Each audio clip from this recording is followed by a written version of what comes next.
Okay. Hello. Hi. Hi. Welcome. Hi. Hello. Hi. Uh, sorry, I'm just mm, a little out of it at the moment.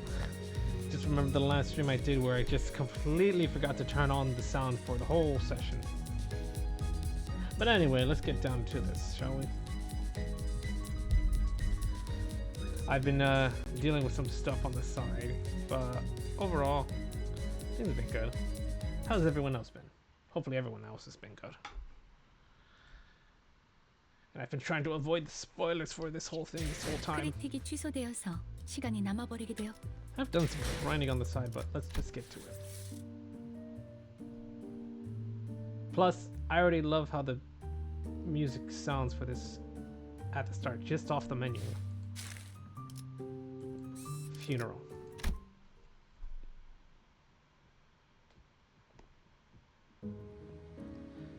A funeral was held for Martin and the LCE researchers today.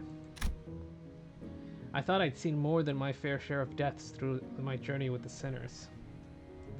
But never before had I witnessed this many people gather in one place to mourn the deceased together. The unfamiliarity made me feel a bit out of place. Yeah, we tend to just bring them back to life. Am I doing this right? Most of the other sinners seem to be feeling that similar sense of being out of their element as well. Some of them were asking for salt, apparently the most knowledgeable of them all when it came to funeral processions and etiquette. All manner of questions for pointers.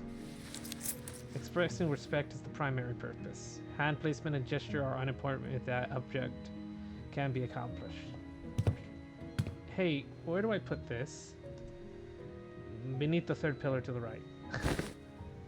Can't any of you quit chattering for a second? Have you all forgotten the instruction to carry yourselves with the solemn propriety that benefits the occasion? They're really out of their element, aren't they? Cut me some slack. I haven't been to funerals all that much. I mean, I did tell you to read the manual. There's a manual? Oh, God, we had to be given manuals for this? I even underlined all the important parts for you. Sorry, Ishii. The wall of text was just too much for me. My focus started fizzling out from page. Why would you have a 30-page manual? Why would you have anything further than that for funerals? Hadn't every sinner here attended a funeral before? Back when we set foot on the grim manor in T-Corp? Ah! Thou speakest of the funeral held in young Heathcliff's manor. Dost thou not? The one bereft of the dead? Bereft of the dead? I mean, someone had to have died, because there wouldn't have been a property dispute big enough to involve the Ophi Association notarization otherwise.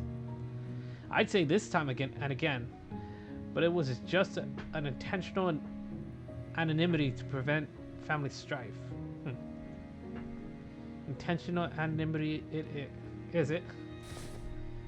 If the situation was indeed as thou sayest, then there was no helping it, forsooth. Yet, 'tis a pity that the dead wasn't named in their own funeral. The name of... Oh, God. That's right. Someone died, but nobody besides Heathcliff and myself... No. The name of the deceased was... It was Catherine's funeral. She was very dear to Heathcliff.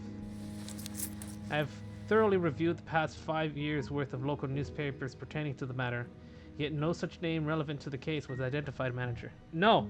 I would expect not, because of what had to happen. We should drop this subject now, please. It's fine, Clocken. At least you remember. That's good enough, isn't it? Yeah, it has to be. Give some smirk of hope. It had to be the Golden Bogue's influence. Somewhere along the way, everyone's memories of the event at Wuthering Heights had become warped. The sinners seemed to think that the Golden Bogue had always been there in the manor, and that the Nelly had was coaxed into stealing it by Herman. Linton, in their minds, was now a grieving brother who had been conducting research for his dead sister's sake. Nobody questioned it, not even Don Quixote, nor Faust. Every single sinner believed the twisted version of the memory as if it was a proven fact. Heathcliff and I gave up trying to correct them. Instead, we just check in with each other's memories now and again.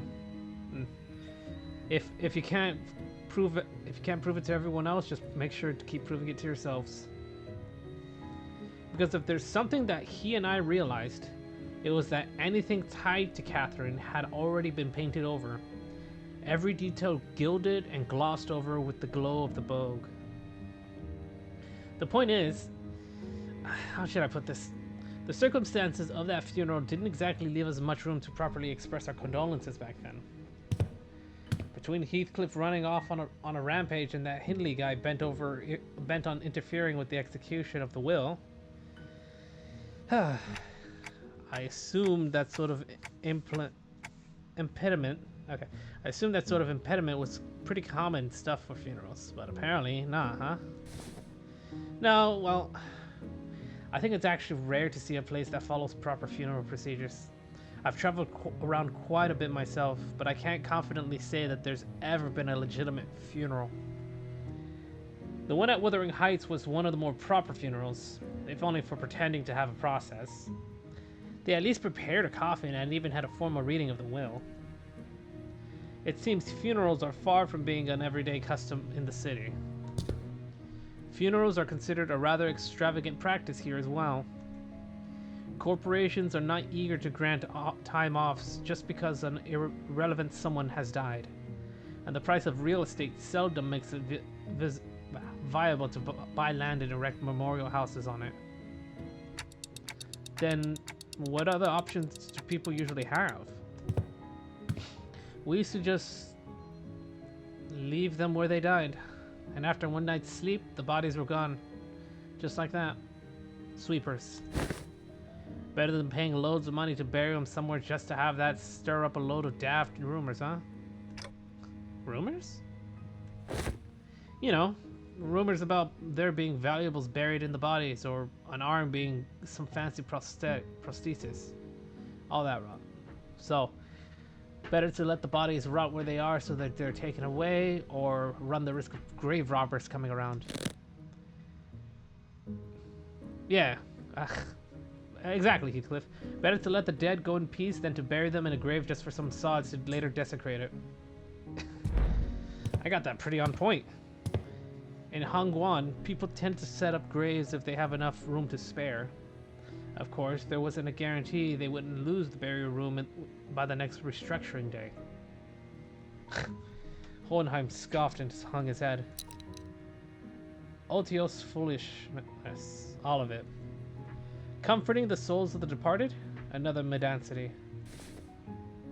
All those funds so carelessly squandered, all for the purpose of furnishing the living with a fragile excuse to cling on. Are those the words from his heart, or just something said to convince himself? Probably both. Whichever was the truth, I couldn't see the look on his face with his head tucked so low. The funeral didn't last long. It was just a brief moment of silence, followed by a few quick goodbyes that were shorter still. The ceremony came to a close once Alicia, who was still in recovery, came to pay her final respects. The flames devoured the coffins of Martin and the other researchers, announcing the end of their existence with the crackle of firewood. So, I suppose you'll be leaving now? Oh, we're staying until Gregor's stable enough to travel. Dante says we'll remain here until Gregor's condition settles.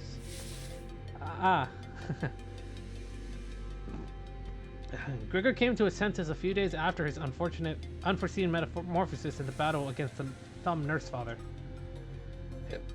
He was given a checkup, and Hohenheim said there was no cause for concern. Physically, that is. The psychological assessment turned up disastrous, to say the least. Gregor was declared unfit for combat deployment for the time being. Yeah, no. Given he just had a relapse of his time in the war. All that PTSD. So you won't be leaving just yet. Good to know. And I assume you'll be okay with us borrowing Sinclair for a while? Huh? Me? Yes, you. The LCE wants you to look into the sign you manifested, Sinclair. The higher-ups didn't waste a second greenlighting the project, which means what I'm telling you is more a notice of investigation rather than a request for permission. Huh? What investigation? What do you... It's just a rather rudimentary instance of human experimentation. That is not rudimentary, Hohenheim. Human experimentation? Did you really have to put it like that, boss? Not to worry, Sinclair. A swipe or two of your skin and maybe some talk therapy, and that's all there is to it. Of course, if we had your consent, the avenues of research could be vastly... No, I'm not giving you my consent. You're not gonna cut me open. For your reference, the other departments have also submitted some quite enthusiastic requests for research and observational purposes. Oh, you have no idea. We had to get Boss to fend off the LCA's Mirror World Observatorium Department. Mirror World Observatorium Department. Okay. I guess they take a look at the mirror worlds that we happen to find and get, and their hissy fits.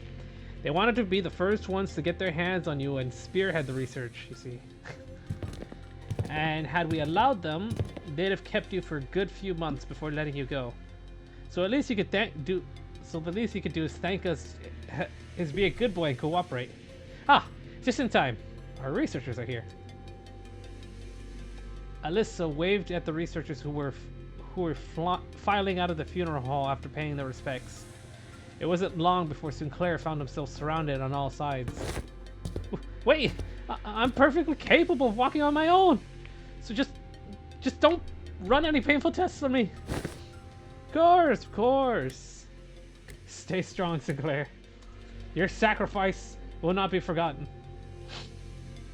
All I could do was offer an unspoken encouragement to Sinclair, who sounded ready to collapse into full-blown panic any minute. What about you? You're not going with them? Oh, it was back to the long-term recovery ward for me. I always thought scientific research was the one thing that flamed my passion. But with the recent events having introduced me to the merits of paid sick leave, I realized that time off beats research projects in my book. Marginally. Enjoy it while it lasts. I highly suspect that every request for PTO submitted by our departments will be rejected for the rest of the year. Oof. Well, it's true, your average corporation doesn't give more than a week off a year. As soon as Alicia trudged off with her dragging steps, the researcher seized Sinclair and carried him away. Alright, we should get going too. Oh? Do you all have somewhere else to be? Well, I thought I'd go visit Gregor. I'm worried about him. That's something I said I'd help with. Gotta be there for it. I'm going with Sinclair to get some rest. Also to keep an eye on the researchers and stop them if they try any fishy experiments. Let me know later if you need anything, Dante. The sinners fanned out in different directions. They seem to have their own errands to run during our stay at LCE. Meanwhile, I'm stuck on my lonesome. Everyone's busy with their own thing. Oh, except for Ryoshu. The only ones keeping me company now were Ryoshu, who'd been filling the air around thick with cigarette smoke, and Don Quixote, who was sniffing and asking around at every corner for Vespa in a quaint quest for the new color. Oh, nice. That would be what Don would do. Faust was still there too, staring blankly into the air, probably talking to the other Fausts. Is she accessing the Gestalt? Yes, that. We seem to have some time to spare, manager. As I stood there, wondering what I should do next to pass time, Hohenheim, who had apparently finished tacking and signing the stacks of papers, walked over to me. 1 second.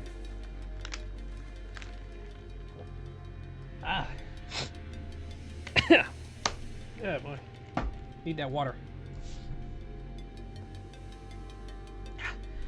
This makes things rather convenient. There is something I had intended to discuss with you and Ryoshu. A matter that requires your assistance. What kind of assistance? What kind of assistance, says Clockhead. Wait a minute. Did Ryoshu just step in as my interpreter? She doesn't usually do that. Not that I don't appreciate her gesture, especially since she usually snap at me and tell me to find someone else to interpret whenever the issue came up. But I can't help but doubt whether her choice method of interpretation actually accomplishes anything. There is, I must admit, a certain novelty in witnessing the reconstruction of that which requires interpretation into yet another linguistic form equally demanding of it. It would seem we are in need of more manpower. Scratching his head, Hohenheim looked around for a moment before coming to a sudden pause as though an idea had crossed his mind. At the end of his gaze was a certain someone who was busy badgering LCCA employees with their restless questioning. Who else, pray, might know of where he is if thou knowest not? Now, listen closely. The one I seek is the bearer of hair fashioned in the likeness of a bull. You there. Why don't you join us too? Eh? Dost thou speak of me? The LCA personnel, who were cornered by Don Quixote and her rather forceful interrogation regarding Vespa's whereabouts, took the opportunity and fled the scene without so much as a backward glance the moment their captor had turned her head towards to answer Hohenheim. Indeed, there is a task that requires your assistance. But I have yet more words to trade with the most noble yellow harpoon. You seek to emulate the virtue of chivalry. Does that entail turning down the earnest plea of those in need?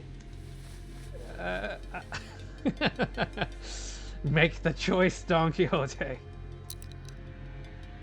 For the sake of clarity and distinction, it would be prudent to assign you to a different identifier from that of my assistant. You are to be number 2. That is assistant number 2. Okay. I have not yet concluded my exchange with Yellow Harpoon, but no true knight would abandon those who call for aid. Pray, speak thy request. How may I be of service to thee?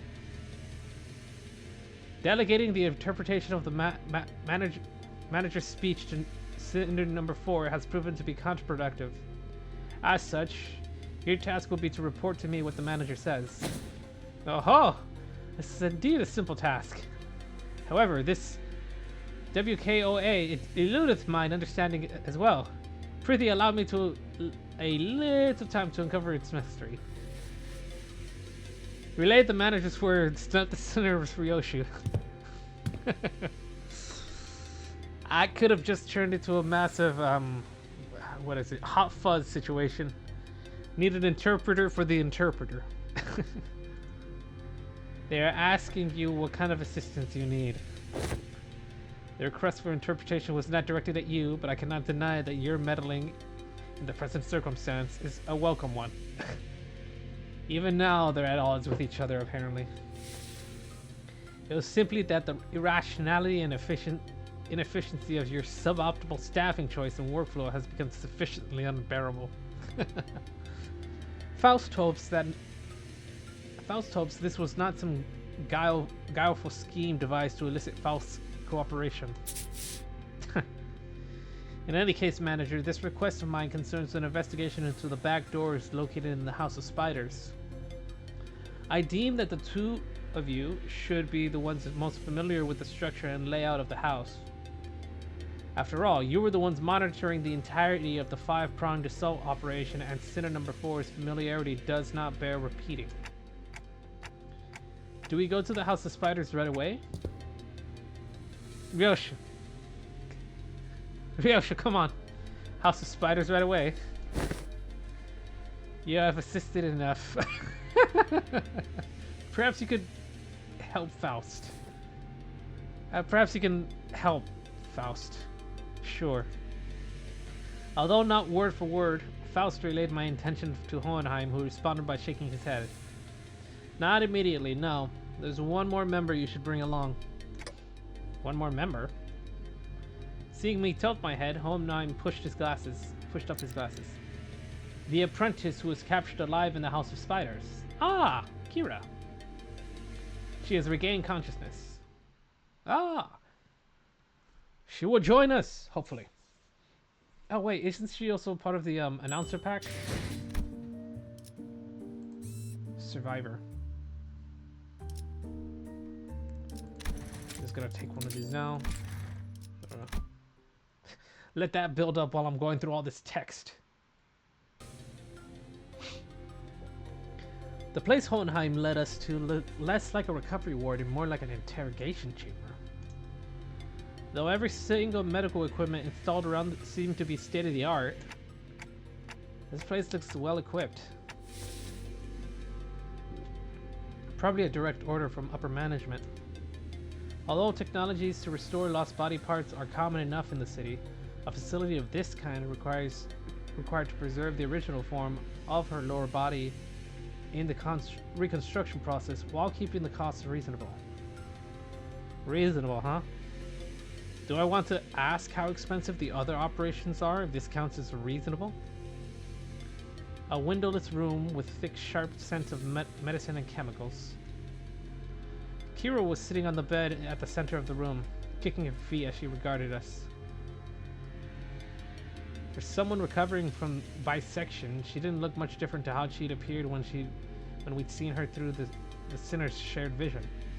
Ah, she's changed her normal clothes, besides the jacket. More simple looking. Actually, they're more medical looking, I guess.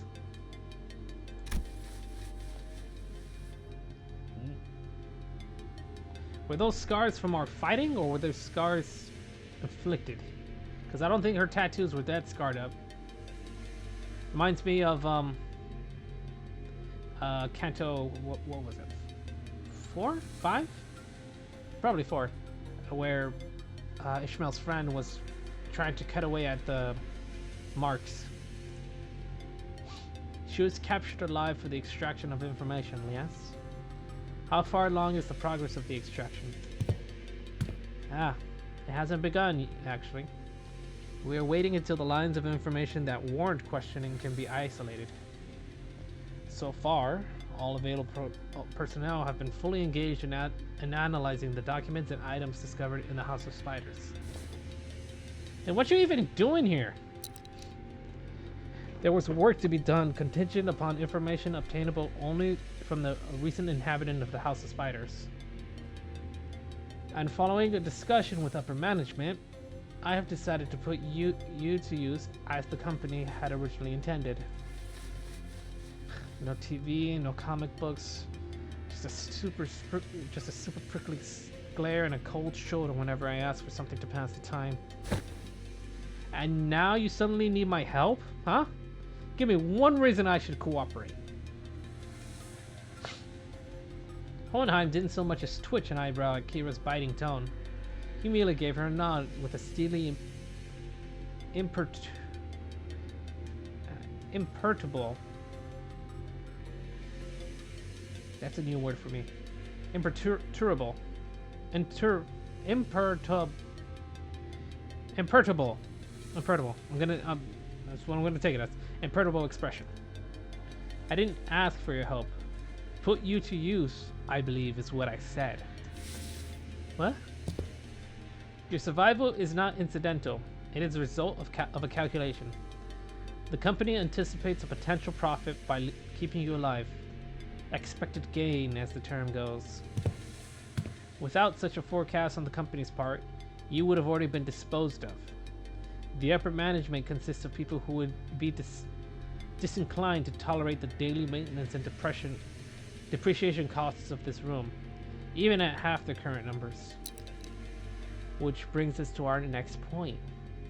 Should you insist on maintaining this uncooperative attitude, the company may decide to convene a meeting to reassess your worth, or shall we say, lack thereof, in its projected income state. Well, suffice to say that such a reassessment would skew heavily against your favor. The outcome would be a recommendation for immediate disposal. Hohenheim always had a way with words that could prickle and sting. But with Kira, it almost felt like he'd traded the usual thorns off for a sharper knife, intent on twisting it right where it hurt. I'm dead meat as soon as my usefulness runs out anyway. It's not like you're gonna let me live. Not after I kill a bazillion of your guys. Yeah. So you anticipated some form of a corporate level retaliatory response against your person. That is indeed a curious line of reasoning. And I must tell you that, unlike your typical backstreet syndicate, such as the Middle, corporate entities of the city tend to avoid choices that may incur losses. The value of the information that could be extracted from an apprentice of the Middle, and the combat prowess honed under the tutelage of a great brother of the Middle, these two considerations are likely what increased your value in the eyes of the company. Ha! Y'all got zero self-respect, huh? You should consider yourself fortunate. Huh? The heck you on about? Other companies would not solicit your cooperation by means of verbal exchange. Your interrogator would simply open your cranium, harvest your brain, and extract any and all necessary information without going through intermediary steps such as this. Even without resorting to such methods, a range of available means to compel the discourse of information is practically limitless. Truth serums, hypnotic suggestions, electrical shocks and stimulations, and of course, procedures utilizing distortions and abnormalities. That being said, the LCE department prefers to distance itself from such uncivilized approaches that may entail complications and after effects. Yeah, that'd make you sweat. I do hope that we share a similar predilection. You're so fucking annoying, you know that, mister? The feeling is entirely mutual. Leaving the biting chill of his threats to sink in, Hohenheim turned towards the exit. Give her some push and bring her along. I don't quite seem to be myself today. No, disregard that. That too was a foolish thing to say. I would defer this matter to you, manager. Work of this sort likely falls more within your capability than my own. And with that, Hohenheim stepped out of the room, leaving me to deal with Kira. His reaction was understandable. The LCE had only just finished laying its dead researchers to rest. Kira was probably the last person anyone would want to face right now, much less speak to. What should I even say to persuade her? I was still caught in thought when someone, quite unexpectedly, made her way to Kira. Yoshihira? You. Heard you got stabbed in the back by the Matthias. That's not true. Papa wasn't landing a fatal blow unless he cut through me too. That's why he did exactly that. To aim for the enemy's head. Besides, he made the right choice. A little sacrifice ain't a thing in a family. Family. Coming from him, a middle mutt thrown out of his kennel? Doesn't it sound ridiculous even to you? That's... thrown out. That fucking Matthias. Was a GB only... was a great brother only by technicality. He fucked up badly. He was still family by name, but underneath it, everyone hoped he'd disappear quietly on his own. He was that family member nobody wanted to talk about. Same treatment for me. Being his brat? No.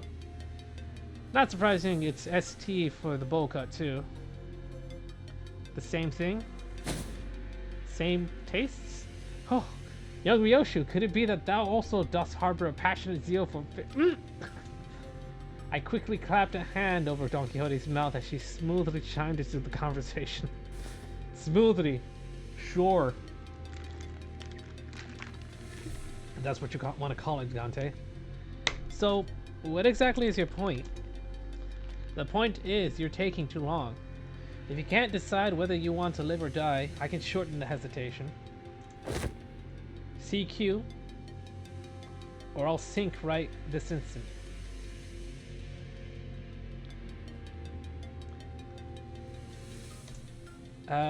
What does that mean? Cooperate quietly, or I'll snack your neck completely right this instant. Sink isn't such a bad way to go if you're keen on taking that loyalty act straight to the grave. This is so crappy. Whatever, I get it, okay? I'll talk if you want so badly. What? That actually worked? Fixers who go out in a blaze of glory aren't actually the strong ones. It's the ones who survive, the ones who live to see another day and keep getting stronger. Anyway, Yoshihide, what's up with you in weird ass abbreviations? Like SY and C? Sync? It's so random. Who even says that? Ryoshi didn't bother to reply and simply chewed on the mouth end of her cigarette. Is this really the right call? To her, we're probably people she needs to settle a score with. As if. Half her tattoos are gone, Clock. They even confiscated her book.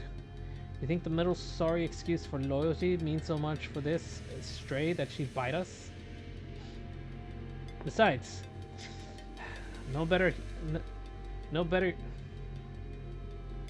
Besides, no. Better to hear from her instead. Hey, tell me why Matthias kicked the bucket. That's cause... Well, cause Papa was weaker than y'all. Huh. Yeah, you're the jerk's brat, alright. Kira pushed herself up from the bed with a sour face, but at least she didn't argue back. And we called Hohenheim, who'd been waiting outside, back in. I assume the prisoner was successfully persuaded. Come. You'll find your weapon on the table. You may use it in the event of an emergency. What the hell? I can't even unsheath it. Ah. You won't be able to use it without authorization. The code has been slightly adjusted. Now then. Let's head to the House of Spiders at once. The back door is up and waiting for us. We made our way to the House of Spiders, with Kira trailing behind us, looking as if she was smelling something particularly fishy on us. Man, that's a rough position to be. Having your weapon but not able to pull it unless it's an emergency. Ooh. There goes those threads.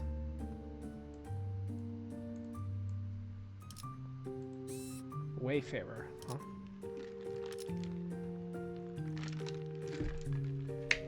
Blunt weakness, you say. Alright. I'm surprised Sinclair is still available to us. Clear the deployments.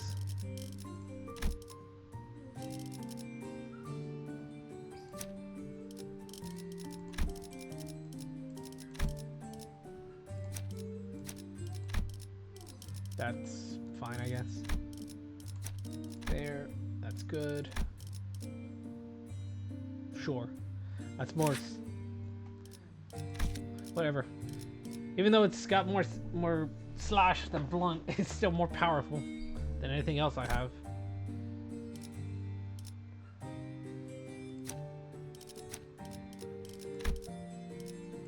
Let's do that one. You're good there.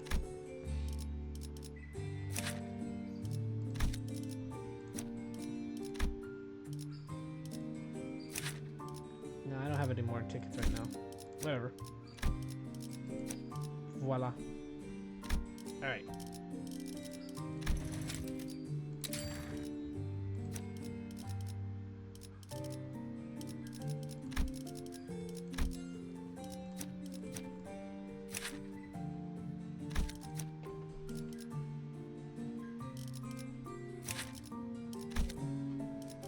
I need to start leveling that up eventually. Eventually! Let's just use that one then. Alright. 지정 보호 구역에 컨제스천 클리닝 전가. 자, 시간 체납자인가? 시계 걸맞는 준비되었습니다. 바로 가지. 네 바쁘. 말 바로 가. 언제든지요. I wonder when we'll check in on Gregor. 진수 시간이다. 1 second.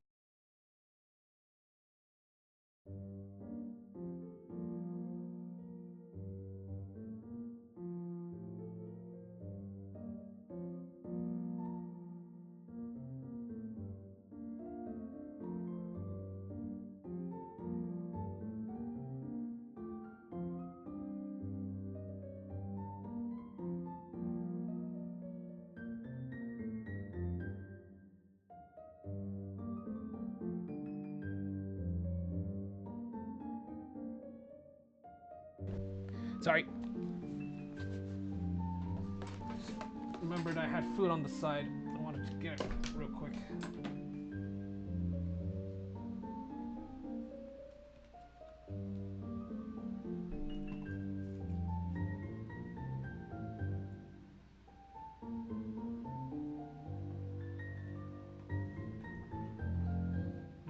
It's not bad.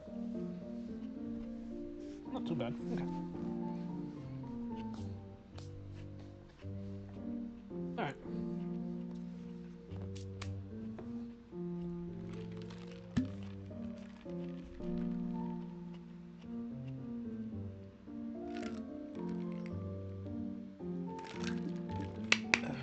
Only a few days passed since our last visit, but the place already looked markedly different from what we remembered. The sight of the hollow, frigid atmosphere and the endless stretches of corridors hadn't changed, but Callisto's so-called artworks were now covered with white sheets and unfamiliar devices were fixed all around the back doors. Prithee, who might those people to there be? W Corp? Looks like some shady bastards moved in already. No, it wouldn't be W Corp, that's Warp. Our guarded reaction prompted Hohenheim to step forward and gesture to one of the oddly dressed figures. It seems introductions are in order for both sides. Sorry, the call of food calls for me.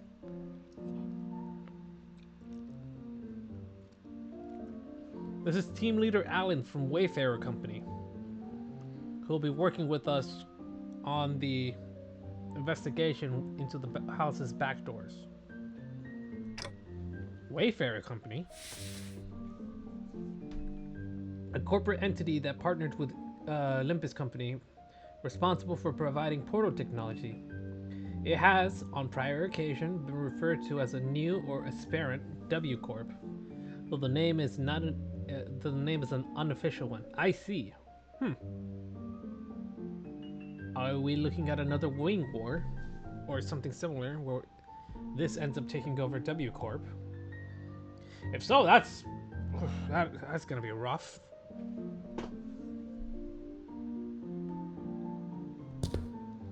Our employees have also taken to calling you the new L Corp, something we have in common, given that we're both chasing after the same horizon. Ah, I remember. The company vying to take W Corp's place, right? The same horizon. It's probably about talking about getting recognized as a wing.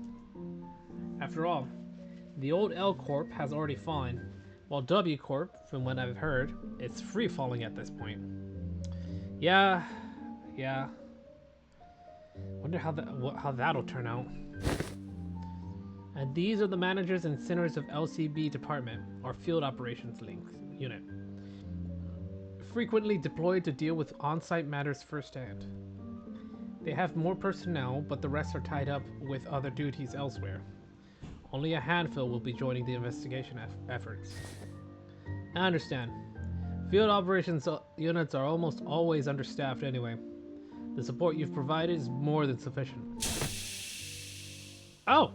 Hello! Alan gave an understanding nod. The man slipped off his bulky helmet before extending his hand in greeting. Pleased to meet your acquaintance. The name's Alan, leader of Doorbridge Team 4. Doorbridge, huh? Likewise. Before Faust could even relate my reciprocal greetings, words spilled out of Alan's mouth in a strangely uneven rhythm, as if my ticking didn't bother him at all. like he was sticking to a script he had rehearsed. I've heard great things about you, Manager Dante of Limbus Company, and the bus team's performance.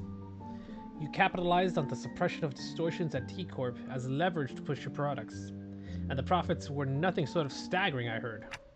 Oh, yeah, we were supposed to be distortion resolving specialists at the public, but what's that product part about? The manager says it was merely a matter of luck. They also look forward to working with you on this task. Faust, what are you doing? Oh, are you the interpreter? In that case, I'll be sure to consult the manager only when both of you are available. Sure. Faust didn't seem particularly pleased with the role Alan had pinned on her, but she nodded anyway. She quietly came to my side and answered my earlier question while Alan carried on with Hohenheim. He is referring to the Monolith sales project. The credit was attributed to the LCB at the express request of Mr. Hubert, T-Corp's executive director. Oh, so that's how the rumor spread, huh? We've reviewed the agreements. Now, I understand you'll be assisting in verifying what lies beyond the back doors. I'd appreciate if you could share any prior knowledge you have about where these back doors connect, as detailed as you can make them, if you don't mind. Hohenheim fixed Kira with a pointed look. Though Kira responded with a defiantly cocking her head in a show of irritation, she gave up a sliver of information she had. Honestly, I've got pretty much nothing if it's about Robounk and his room. I mean, I've seen Albania hit up that door and the other one over there when she's popping out to farm stuff, but... Farm? Oh, it's, gathering materials. I see. What kind of material? Human guts and all that? She'd come back hauling piles of them. So they're probably connected to some backstreet area. Backstreets. Any more details? Can you stop prying? You're low-key pissing me off. What? That's literally all I've got, for real. For a moment, Alan leveled Kira with a stiff expression. Ooh! And even before I can register what had happened, Kira's head jerked to the side from a sudden punch from Alan. I thought Kira was nimble enough to dodge a surprise attack easily, but this one seemed to have caught her completely off guard. She stood there blinking, eyes rounded with rude surprise. Actually, it wasn't that he caught her off guard. It was the motion of the punch itself that somehow fell off. The fist being raised, the arm extended, the blow making contact. The chain of actions was there, but it just didn't look normal. Did you just hit me? What the hell's wrong with... As Kira reeled from the unexpected strike, Don Quixote spoke up in a cold, sharp tone. Thou, what matter of discourtesy is this? Ah. With all that whining, I thought the brat could use a lesson to remind her of her place. I had no intention of damaging your company asset, of course. I just simply assumed the level of warning would not be inappropriate in this case. Jeez. Team leader Alan. That sort of conduct may be an issue in your organization. May not be an issue in your organization, but it is here. Should it happen again, do you understand that we may choose to terminate today's joint engagement without delay? My apologies. I'll keep that in mind going forward. Alan stood down without arguing back, but Kira looked far from satisfied with how Hohenheim handled this situation. He gets to sock me in the face and walk off scot-free? So freaking annoying. Fortunately enough, her grumbling didn't escalate into her lashing out at Alan. That punch just now, though. What was that? It exhibited a behavior that defied the standard law of physics. Presumably a form of technology utilized by the Wayfarer Company. Let us resume the task at hand. Tsunoryoshu, give Manager Allen whatever information you have. That door should lead to one of the ring protected turfs. The other two on the left, I remember they were marked with an X painted with blood. But H and I, where they actually lead. It's all blurry. It seems that all the information we can that's all the information we can provide. Will that suffice? We now know what doors likely connect to a perceivable area. That's a big improvement in terms of intel for Wayfarer Company's backdoor mapping progress. Which means there's less chance of us encountering a space beyond human perception past these doors. Alright then. I'll proceed with connected verification. Which door shall we test first? We'll start with the one Cineriyoshu mentioned. Ha! You don't trust me at all, do you, huh?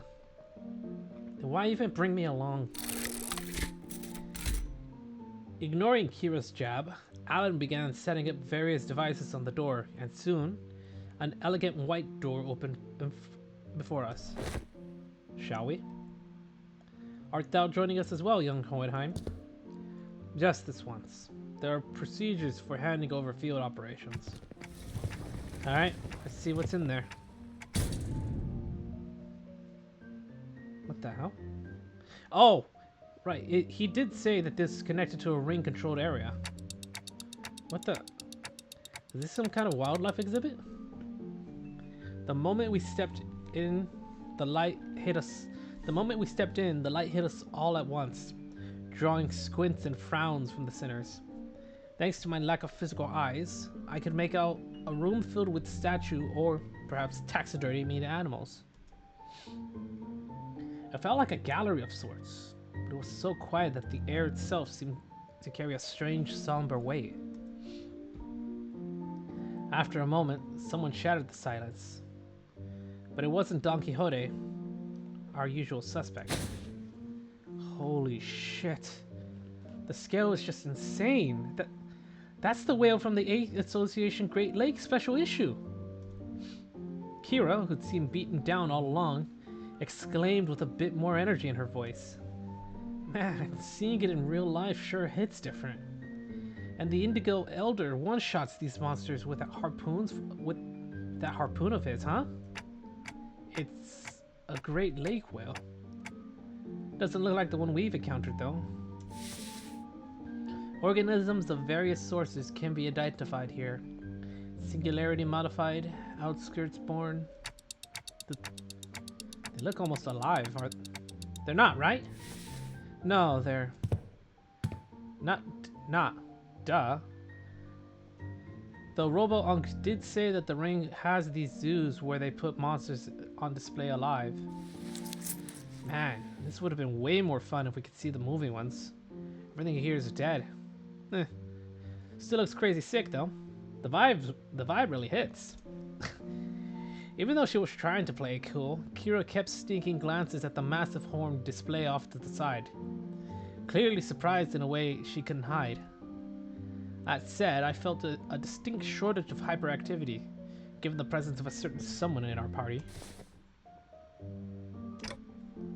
Don Quixote?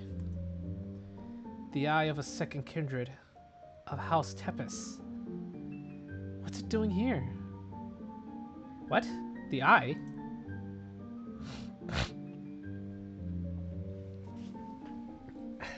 At the mention of the word kindred, I couldn't help but follow Don Quixote's gaze. Opposite the whale was another kind of exhibit. It contained items leading on more gruesome side of things. Staring with a crimson eyeball that caught Don Quixote's attention, and body parts like hands and bones that looked as though they might have been stripped from the human body.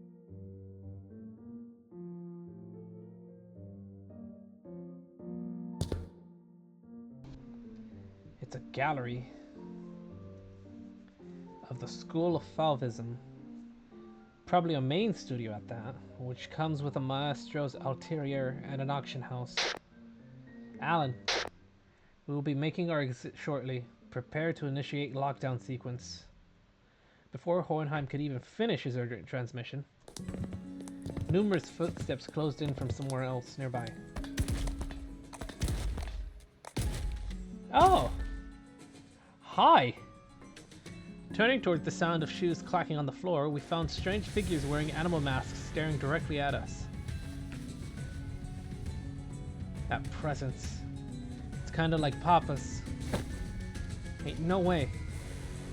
That's not a raid boss we can clear at our level. We gotta get out of here. It's not that simple. Retreating is not a viable situation here. Its doors connected to the House of Spiders. Escaping without installing a security system will invite pursuit. We must stall them until Alan is ready to initiate the lockdown sequence. As tension thickened, one of the strangers, who wore a particular bone mask, stepped forward. The voice that spoke to us carried equal part curiosity and delight. It came through the door. Then the house's fall wasn't just a baseless rumor. A stray little spiderling, fallen from her parents' web. How many years has it been? You. Who are you? Ah, right. It makes sense you wouldn't fail to recognize me. I used to wear a different mask back when I used to visit your tutor, didn't I? A wolf, if memory serves, right? Yes, that must have been when I was quite captivated by the sensation of tearing into the raw, still thrashing flesh of living prey. And the predator's ferocious yet cavernous resonant howling. Rings a bell. Hear that maestro whose whole lesson was a 3-hour sermon praising the intensity of primary colors, the strength of living creatures. Benoit, was it? That's right. Emily Benoit. And they say you can't hatch a phoenix from a chicken's egg. Doesn't always apply, I see. Looks like that mind of yours is still sly as raven. Unlike your nurse fathers. Don't presume. I only remember you because of the tactility of hides and guts.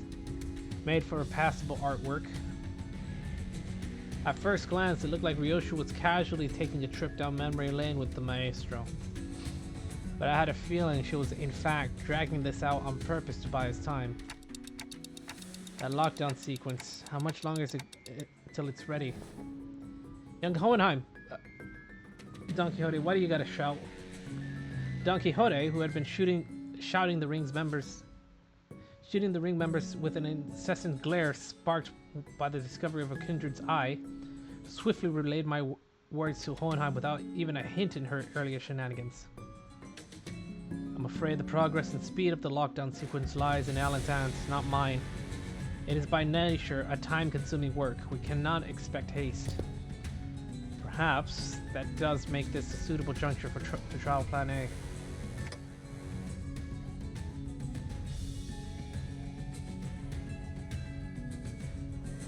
Plan A? Any suggestion that involves Don Quixote removing his shoes will not be dignified with a serious discussion. That's Plan A? Instead, maybe what Hohenheim had in mind had nothing to do with Don Quixote's shoes, because he opened his mouth as though he was ready to retort to Faust's categorical rejection. But the moment he followed Faust's eyes and saw that he was looking at, he quietly shut his mouth and said nothing further. Faith in potentiality is not something I dislike. Potentiality. As for this, however, it seems more like a grasping at straws. At the end of the gaze was Ryoshi's blade. Arayashiki. I was going to try using it anyway. I've long wanted to see if a maestro's death is any different. Telling him that we're just leaving won't work, will it? No, it won't. Every individual present here would be quite the fascinating specimen to an artist of the ring. We are practically a windfall of inspiration and material that has so conveniently been delivered to them. It is improbable that they will allow us to return unharmed.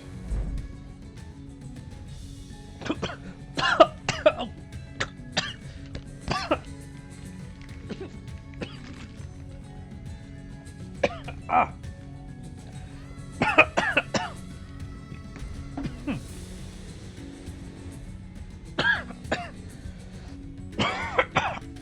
Oh man.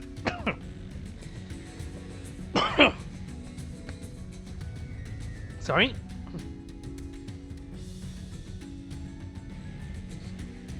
Sorry about that.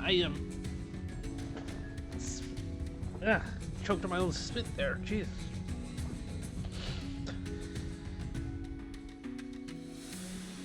Sorry. Let's get back to it.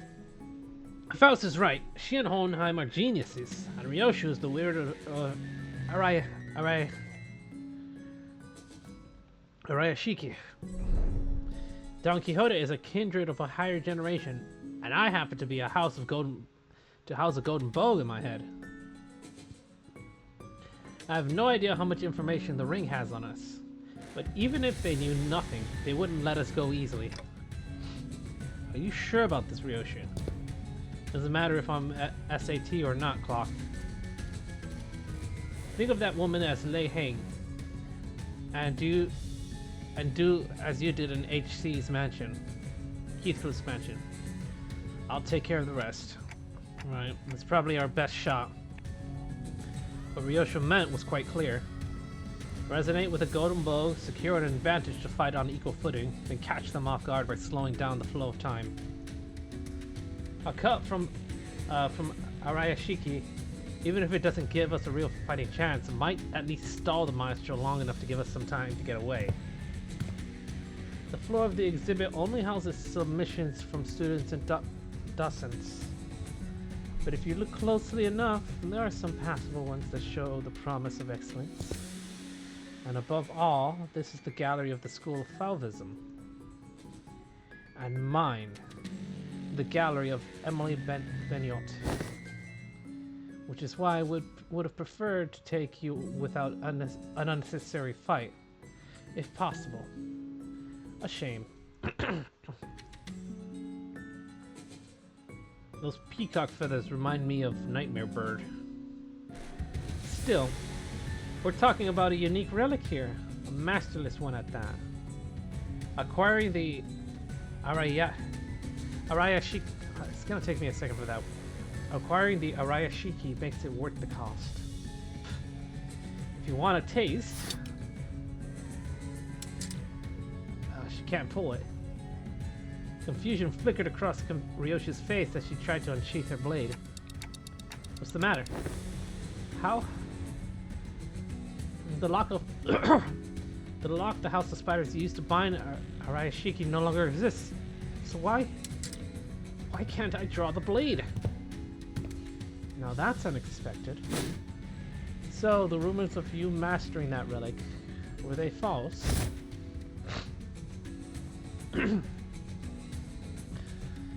The maestro only gave a loose swing of her arm, but it was enough to make Ryoshu recoil. A shadow of surprise crossed her face. Oh. The wound looked nothing more like a fuck. That coughing fit screwed me up a lot. Jeez. The wound looked nothing more than a slight gash, yet the maestro contemplative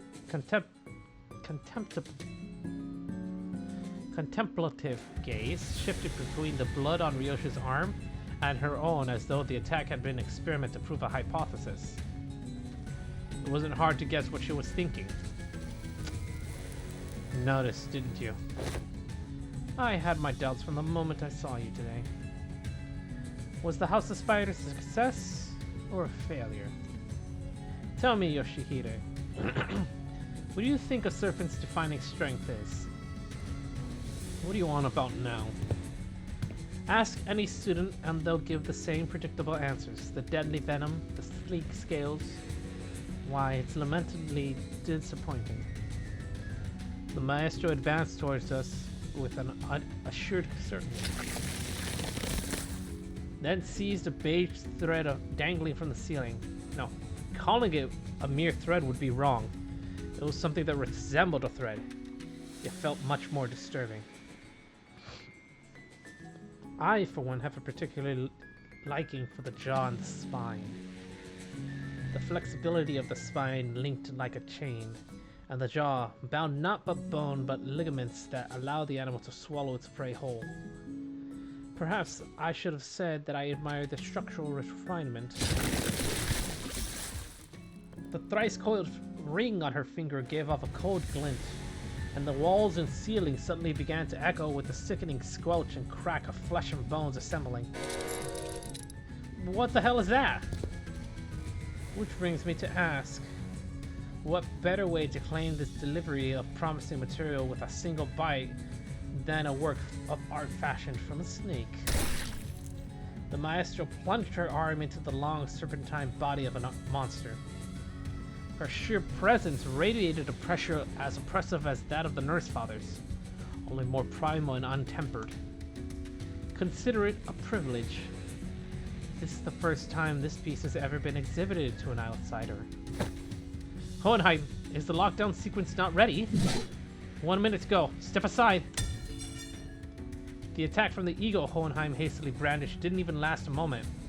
The weapon was knocked from his hand. As I scrambled to equip the sinners with their identities, something abruptly stopped the beast-like appendage midway through its hurtling motion. And the one who intercepted the blow... Ah, shit! Well then. Was Kira, struggling to push back against the serpentine arm with her still sealed blades. Oh, so she can pull them out and she can pull them out, but they're sealed. I see. Kira? Did she suddenly have a change of heart? I wasn't aware of. Shit, this wasn't the plan at all. Obviously not. She couldn't have changed her mind that quickly. Because the look on her face couldn't be anything other than that of utter regret. The middle, for someone who doesn't seem to be a proper mental member, you've inked quite the quantity of tattoos onto yourself. You must be the new kid Matthias took in. Why do you stand in my way? Fucked if I know. I'm already regretting it. Alright? Damn it. They're defo gonna ditch me here. Why did I even... Must be instinct taking over. Couldn't fully shake off the opponent's killing intent, so the body chose to clash head on. So the behavioral facet of the psyche can be controlled with suitable training. Unexpected data, but useful to be sure. What? So they trained her that for the fight or flight, even if the killer instinct is bigger than yours, you do fight? Shut it, mister. Quit yapping and let me use my blades. Authorized and ready. Lifting locks, now. Kira's thermal weapons emerged from their sheaths with a metallic clang. She used the recoil of the motion to skid back and assume a defensive stance. Naturally, that broke Beniot's arm from the deadlock as well. The maestro lashed out again with that monstrous limb, but... Huh? 'Tis a foul injustice to strike an unprepared opponent in a duel! Behold, for I shall allow thee a glimpse of the badass that only the most renowned of fixers have displayed throughout the ages. Seeing an opening, Don Quixote slammed into the arm of her with her full might, knocking it off its trajectory. Predictably, however, the sheer force of the maestro's attack instantly reduced her to a red sludge of flesh and bone, sending her remains crashing onto the door. Ready to initiate lockdown sequence. I will seal the door immediately upon your exit. Everyone, to the door. Faust, retrieve the organic remains of sinner number 3. As Faust bade her exit with what was once Don Quixote, the students of the ring surrounded Kira, barring her way out. A hollow chuckle slipped out of her lips. Called it for real. That's exactly why I don't want to get involved. Taking Kira back with us would only mean having a sizable force of ring trail right behind her through the door. Kira, too, seemed to have realized the risk that no one in their right mind would want to take that. She lowered her head in defeat, as though she knew full well the fate that awaited her. Such a dumbass. What was I thinking diving in like that? You! Don't just stand there. Get over here now! Huh? But these guys are gonna come flooding in if I... You! TTM! Wanna get cleaved in half again? You pin this on me later. You're gonna pay for it. Blocking the maestro's arm by a hair as it came down on her again, Kira hurled herself towards the door with every bit of strength she could muster. More than a few students rushed in through the doorway, chasing after the sinners who had gone in ahead, but... Lockdown sequence complete. All backdoor links have been cut. Fortunately, Alan managed to sever the connection between the two back doors before the Maestro can cross over. Bocot, think you can still use your arms? I'm fine. So she says. Kira would be strong enough addition to fight for us, but the ring members that have managed to cross formed a rather sizable force. Fighting them off with just the sinners I have at my side would not be the best course of action. In that case, guys, assume you're all available right now? As soon as I call out to the sinners, their voices come through the Hohenheim's radio one after the other. Yeah? I guess so? Ready for your order, Executive Manager. I, Otis, am prepared to answer your call whenever and wherever. Hang on, I just need to finish this bite. Everyone to me. Well, calling on that power once again. Let's draw him in. That would explain why. Yep, Malku. I feel like that's gonna start having some consequences the more we start using it.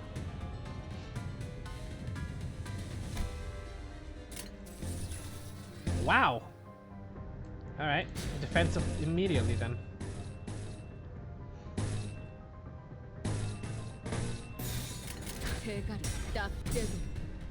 Yeah, defensive was the best call.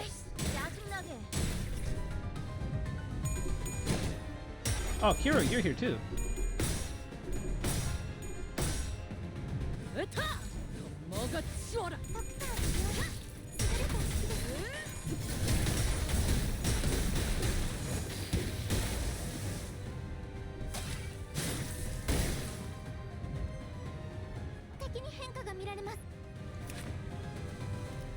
LCE, House of Spiders, the middle, crossed out the fingers. Possible LCE. Time for some warm-up. Deal 3 bonus damage, deal 3 blunt bonus damage, unbreakable coins. Deal 3 bonus damage to the middle, stop. Augmentation tattoos, huh? Deal 10% blunt and envy damage. Crossed out the middle. They're just augmentation tattoos then. In the middle, grudge. Reduced when using certain skills. Okay. 1 offensive, 2 defense down. Counter skills deal extra damage. 20% damage at max. Reuse this coin 3 times at +3 grudge. Thermal blades on. Middle, grudge. Interesting to see that the skills have adapted that way. At turn start, at 2+ augmentation tattoos, gain thermal blades on, and also inflict burn.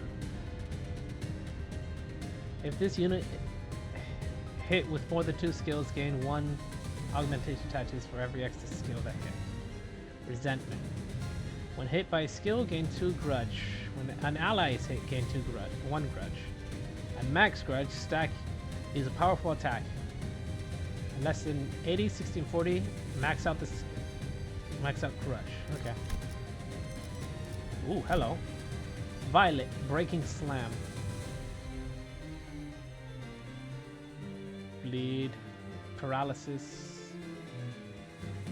It's a lot of bleed and blunt paralysis. Crossing dervish. Okay. Just sanity. Fervor. Alright. Try this again.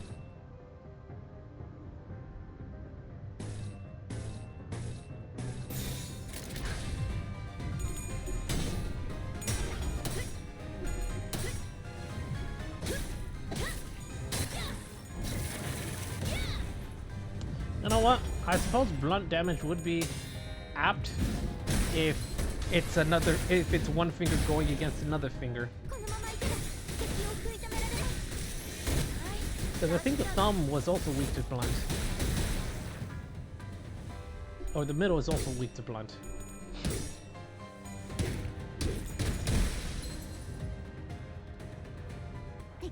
で覆っています。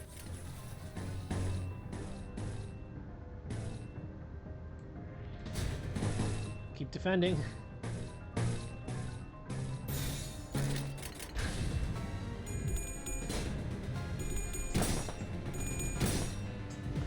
아이씨, 짜증나게.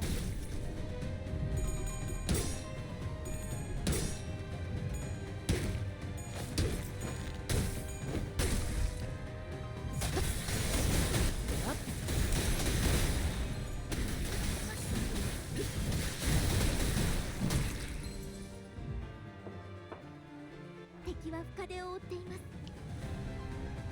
Oh, she's powered up.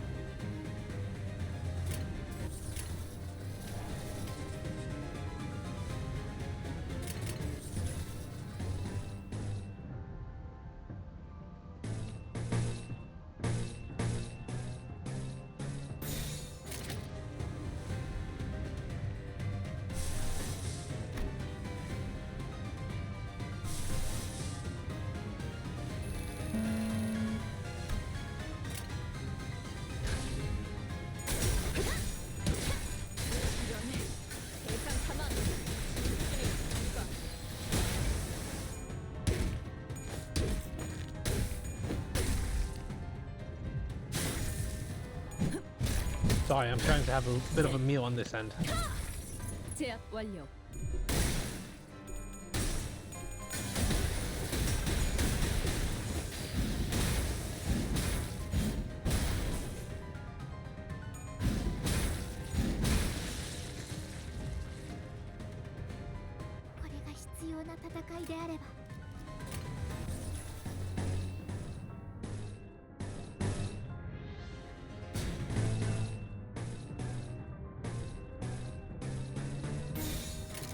대가를 딱 떼도.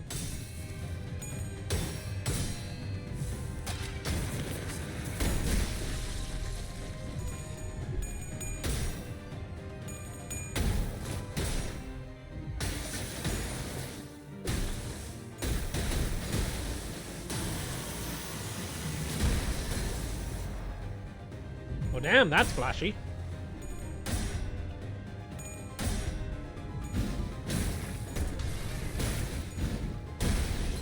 A man exploded.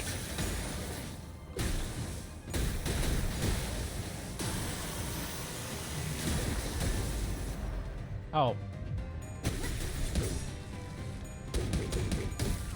I just had a thought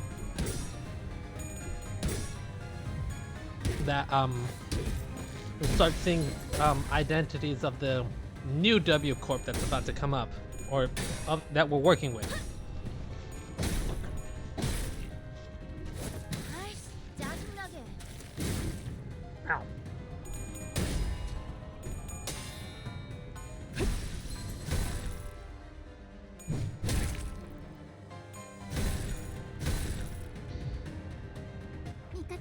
You know, I should probably read their themes before they completely perish. Mold color, blue. When hit, gain 1 sinking potentially for every 3 stacks. 1 per turn. At 5+ stacks, lose 5 SP. If the middle uses their tattoos for self-augmentation, does that make the rings tattoos more brands that, when forcibly applied, weaken their enemies? If target does not have mold color blue, clash power +1. Okay, so they're focused on sinking us. It's interesting. Gain 1 sinking potentially for every 3 stacks. A 5+ stack, lose 5 SP. And it goes to a max of 9 stacks. I see, so middle puts brands on themselves, pinky brands to others.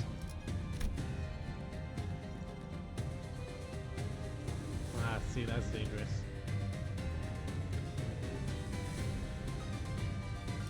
Which means I have to pay attention to it better. If they got something going on, or people have too much. Alright. There are beasts that fall in and out of vogue within the school of fowlism, yes.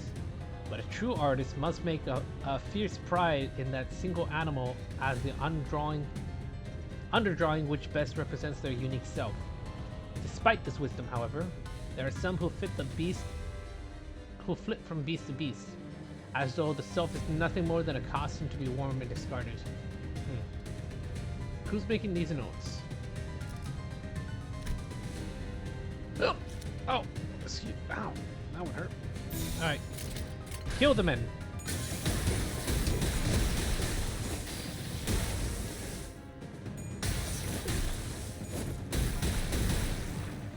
Damn, Heathcliff.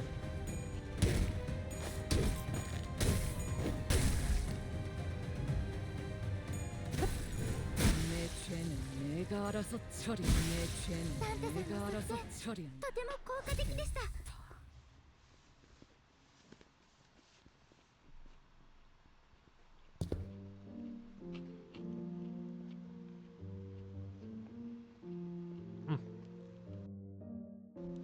Sorry. It's only the first door, and the impediments are already beyond expected levels. I swear, I thought that was it for me back there. Events of this nature won't be frequent. We were merely beset by ill luck. If you just listened to me and picked another door, we wouldn't have gotten cooked like that in the first place. Like, why even drag me into this if you weren't gonna trust me, weirdos? We would have opened them all at the end of the day. SD. SD? What's that? Same difference. Again, why shorten it like that? Just say duh or something. Or just spell it out and say it was anticipated. That's what WA. Huh? That was anticipated.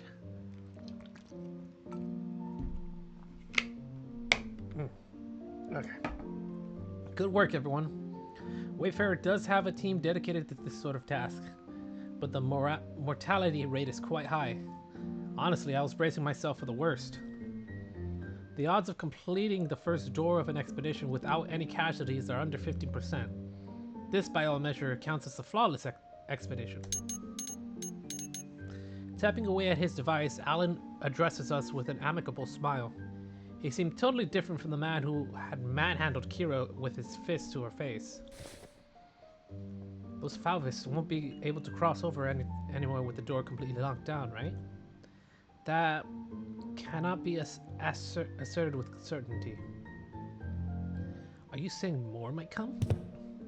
The corridors and back doors have always been the ring's turf, Clock. And those Falvis beasts have endured as a long-standing faction within the ring. If they've got that much history, they must know many backdoors, both the origin and destination points. Alan clarified what Ryosha was hinting at. Yes, compared to them, we lack sufficient knowledge of alternate routes, which makes it difficult to prevent infiltration. No need to concern yourselves over much. Even if that were the case, it is unlikely they would move on the House of Spiders so soon. Eh? They could always rush for a surprise attack, though. Even that, Falvis Maestro seemed to lack clear intel on the events that took place in the House of Spiders. If so, it follows that they will need time to assess and deliberate about the situation. The situation? The logical scope of their concerns would be identifying the organization that has secured the House of Spiders, the possibility of additional traps beyond the back doors, and the like. Once all backdoor-related procedures tied to the House of Spiders are complete, the resulting security framework should be able to preempt and block any infiltration attempts. Its operation is more important than I thought. That aside, why couldn't I draw the blade? Is the new scabbard's fault? Ryosha lifted the sheathed sword with an irritated frown. And that's when I felt a faint vibration. The blade was twitching ever so slightly. That quivering most faint. 'Twas seen by all, indeed? Damn, I saw it too. Is it possessed or something? Looks like I wasn't the only one who saw the sword twitching as though it thought it wasn't pleased at all with how Ryosha was talking about the scabbard. Ryoshu's gaze lingered on the sword before slowly shifting towards the back door. Could it be that seeing the scabbard brought back some memory of Araya? Ryoshu, do you... Is it an SS? A demon edge? An enchanted blade? Which is it? Sacred sword? It's probably neither of those. Nor is it a sentient sword. This presents a fine opportunity to conduct another experiment of the sword. Excuse us for a moment, Team Leader Allen. Please feel free to go ahead. The attack just now damaged some devices and we're going to have to perform some maintenance before we can continue. There's plenty of work for me to do while you're away too. Are we to return to the headquarters facility then? No, that won't be necessary. There's a facility here that should prove more than adequate. A facility in the House of Spiders now. Into what I said. 결국 내 공부가 부족하지 않았다는 거네. 그치? 좋았어. Relics and signs. Bong, bong, bong, bong, bong, bong, bong, bong, bong. Ah, it's very rudimentary. Hohenheim brought us to what looked like a research lab, lined with cables, rows of screens, and diagrams full of complex symbols and shapes. I didn't know there was a place like this in the House of Spiders. This is a forward base constructed by Limbus Company following the Operation Spider-Pyre. It did not exist prior to the house's fall. It is intended for additional backdoor investigation and research into irregular phenomenon observed during the operation. Irregular phenomena? An example.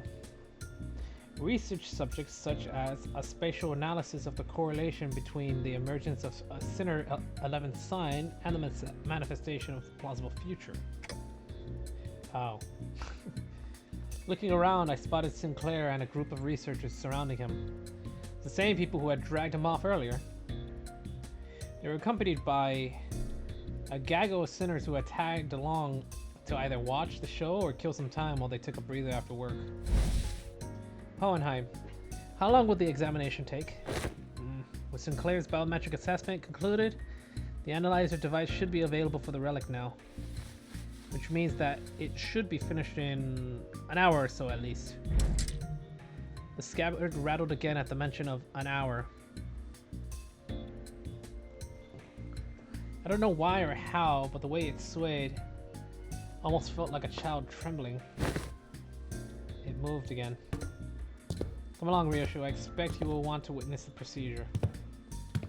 Fine. Ryoshu and Hohenheim headed off to the side. The examination was probably going to start immediately. Time to get to Sinclair then. Wait. I was making my way towards the sinners, who were getting bombarded with questions, when an unexpected figure behind a pillar caught my eye.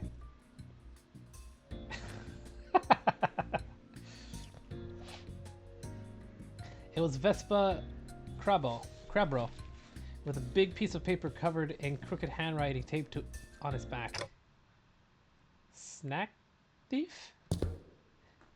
Manager. Karen's snacks. Mr. Stringbean ate them all. Oh no. Why would you eat her snacks? Sorry, but I think there's been some misunderstanding. Verg, kick his ass. Not only is this matter not worth pointing fingers over, but Karen also shares some of the responsibility for leaving them out on the table unattended. Still, I would prefer you exercise more care next time, or you'll put me in a tough spot. Understood, he says while continuing to consume the food. Karen super sulky mode engaged, not talking for half a day. Deploying super pass bitter pet candy. Beep beep. Okay, Karen. I'm not sure if this is an appropriate request, But may I remove the paper from my back now? It's a little inconvenient for me. Count on forgiveness this time. Next time, no mercy. Best make sure she doesn't listen to the radio channel again. Virgilius looked on with an inscrutable expression as Karen peeled the snack feed sign off Vespa's back.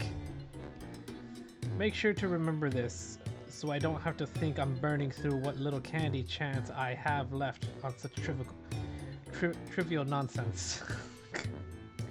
This is gonna be hilarious when it's voiced. Thank you. Vespa gave a polite thanks, but he was already picking something off another plate and stuffing it into his mouth. Wait a minute, I was saving that for later!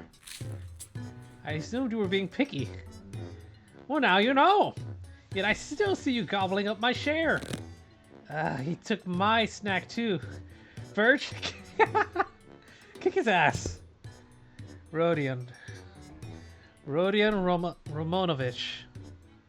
I am aware that half of the total snack budget allocated to each sinner is being funneled into your snacking expense. And now you're raiding the LCE supplies as well. Chill, that's totes been agreed upon, okay? Besides, that's that and this is this. The lines of Virgilius' brow looked deeper than usual. Hoping to help him out of this endless cycle of snack-related headaches and to satisfy my own nagging curiosity, I drew near our guide and broke his brooding silence with my TikToks. Did we learn anything about Sinclair's sign? Dante is inquiring about the outcome of the research on the sign. I've heard from the researchers, but nothing of particular significance came out of it. Observation of the sign has so far been limited to 2 individuals, the manager and Sinclair. Due to the limited accessibility to the phenomenon, the only verifiable information has been so far its existence. Researching that which cannot be observed is bound to be difficult. Faust has a point. Aside from Sinclair, none of the sitters can actually see the sign. And the same sign would go for the researchers as well. Even Sonia said only a select few people could perceive it. If there were more individuals bearing signs, there would be a wider pool for comparative analysis and statistical samples to narrow down the scope. However, records indicate no suitable references exist. At present, the research effort is limited to reducing variables such as whether or not the irregular phenomenon are tied to the location where the battle took place. By individuals bearing signs, do you mean people like Damien and Sanson? Wait, then could those guys do what Sinclair did? Pull in some superpowered future self and just wreck things? Even Sonia? I should step in and put an end to the subject before Rhodia gets the blues. I don't think so. From what Ishmael and Faust reported back then. Right. Sinclair from the future sign said each sign carries a different power, I think. Maybe, you know, those layers of light those layer of light rings Damien used to finish off Cromer, or Sanson dragging us into his story could be it. Those could be it. Aye, that doth seem plausible. So none of that is information we can confirm yet. Correct. As you have stated, any discussion of the subject would not venture beyond the realm of wild speculation. Ooh. Nothing has been proven yet. Ergo, fear would be an unnecessary response at present. This is, at best, grounded in supposition, but it would seem that the researchers are coaxing forth a hypothesis from the vestiges left in the wake of Cinder's future self. Oh, that.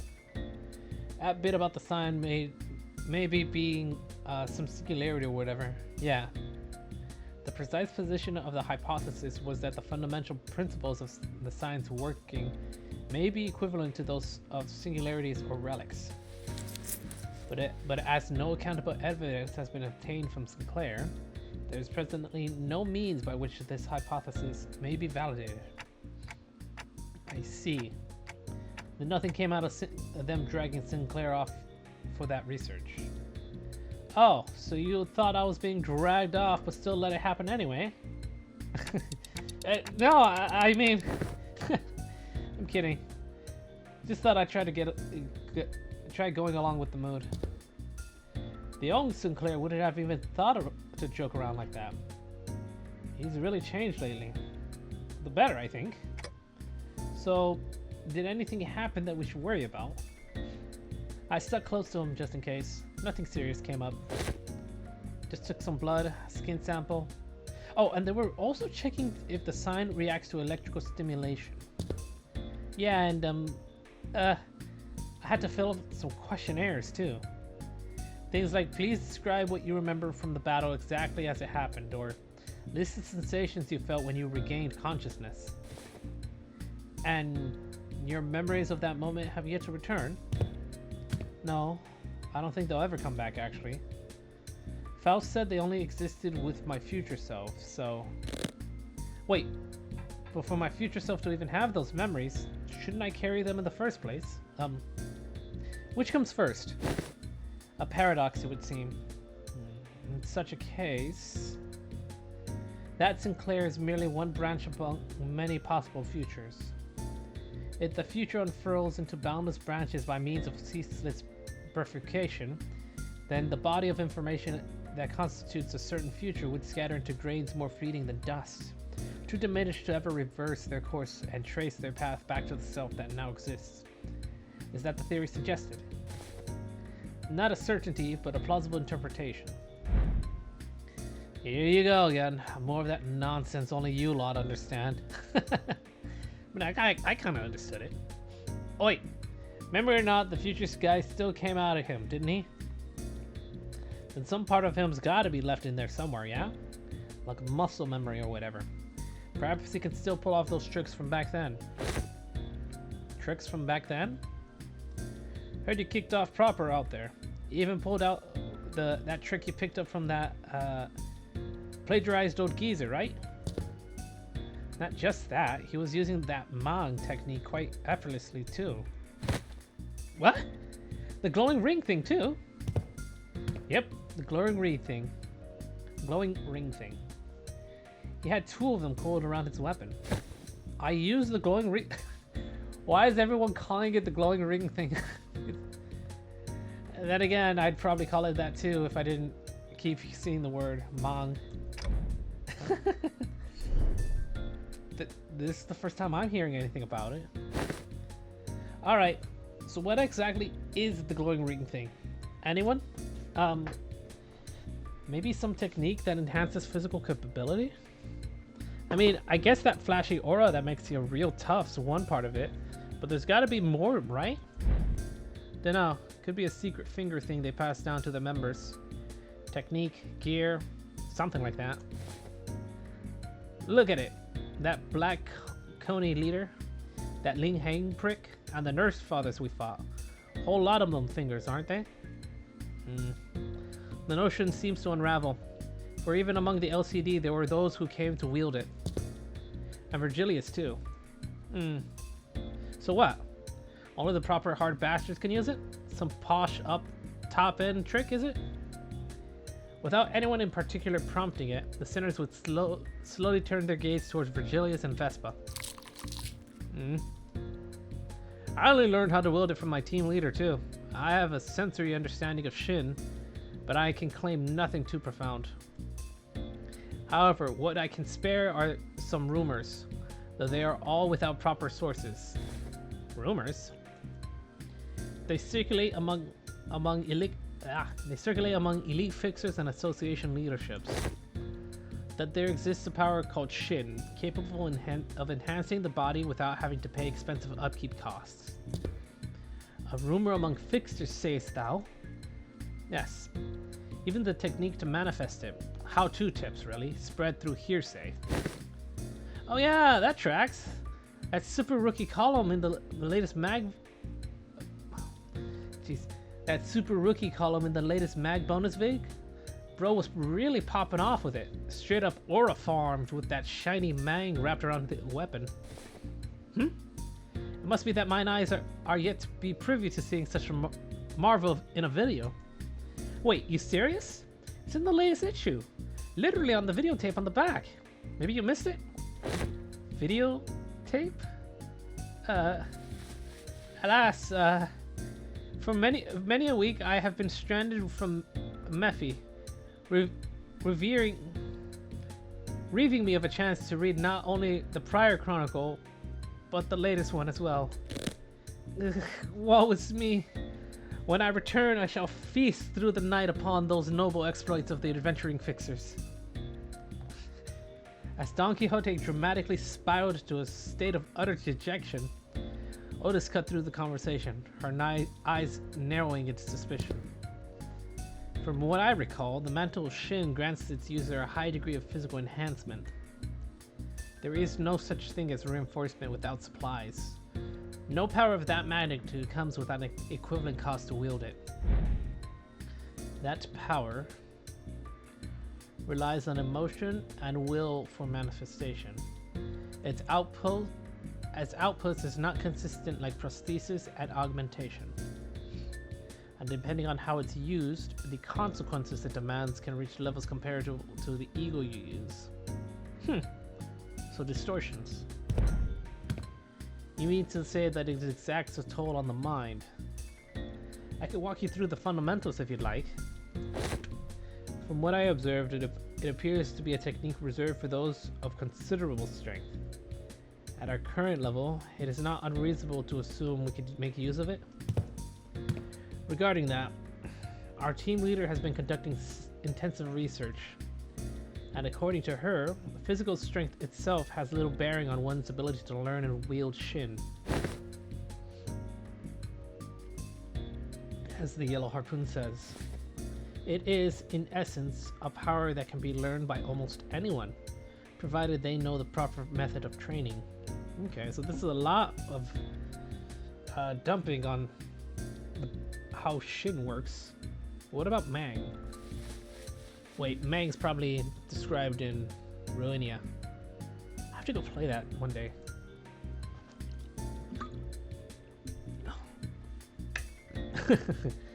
Vespa's brows visibly twitched the moment Yellow Harpoon left Virgilius' lips. Yeah, it doesn't seem like he's a big fan of his own title. The Yellow Harpoon. Well, it fits, I think. He's got those yellow stripes on his clothes, and he uses a harpoon too. Can you argue with that? If I were to exaggerate, even Sinner Yisang's pre-contract self could manage to learn it. Why must this self be the self of mine be chosen as the point of comparison? Well, because you're the wimpiest one here. Don't let it get to you. Oh, I'm sorry, he's saying. Even so, it would be a mistake to assume it's a power anyone could grasp with ease. As long as you are bound by contract as sinners, your ability to wield it will be severely limited. Unless you rely on particular identities or come upon an extraordinary circumstance. That's a shame. Would have been useful. Hey, then what about me? Can I learn it too? Kira, who had been fidgeting with her fingers, raised an arm and asked as though she couldn't hold in the question back any longer. Come to think of it, the middle nurse father didn't use any Shin or Mang. Papa never taught me how to use it. He always said I could get stronger without a stupid crutch like that. Ha! It wasn't that he didn't teach you, he couldn't. He was a man who probably had never once reflected upon his own sins. A piece of trash like him would be incapable of even comprehending such a piece of in the first place. Vespa's response always come back dripping with venomous hatred whenever the conversation turns to the topic of the fingers. Kira must have noticed too, or perhaps she just couldn't find the right words to push back. Either way, she held her tongue, her expression settling into a blend of frustration and something that looked like a little too close to sadness. If you want to reduce it to a yes or no, then yes, you will be able to learn it with the odds in your favor. That is, assuming that the company decides to tolerate your continued existence. I already said I get it. As it stands, you're nothing more than a pending case for disposal. Closer to a threat than you are to an ally, strictly speaking. Well, his eyes glowed there for a second. Don't get comfortable because the manager and the sinners treat you with niceties. Lenience. Step out of line and you will be the one who pays the price. And there was nothing in what Virgilius said that I could argue with. Kira had been a member of the House of Spiders. She murdered scores of LCE researchers. And left us with plenty of memories we'd rather not visit. For now, we're just working together. Not contesting that decision doesn't mean we have no hard feelings towards her. Leaving Kira alone with her thoughts, the sinners slipped back to their own business. Snacks, idle chatter, and conversations on whatever happened around the LCE. The examination is concluded. I suppose it won't be an issue to let you hear the results together. And before we knew it, Hohenheim and Ryoshi returned. What do we got, Doc? That looks like a tiny Eiffel Tower.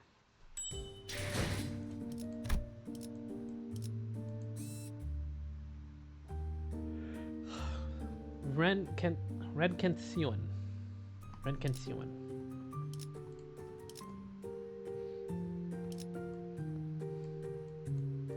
Oh, that's interesting.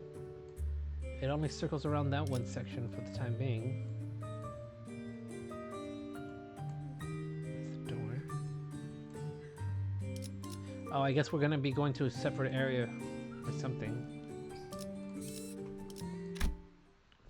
Renkension, huh?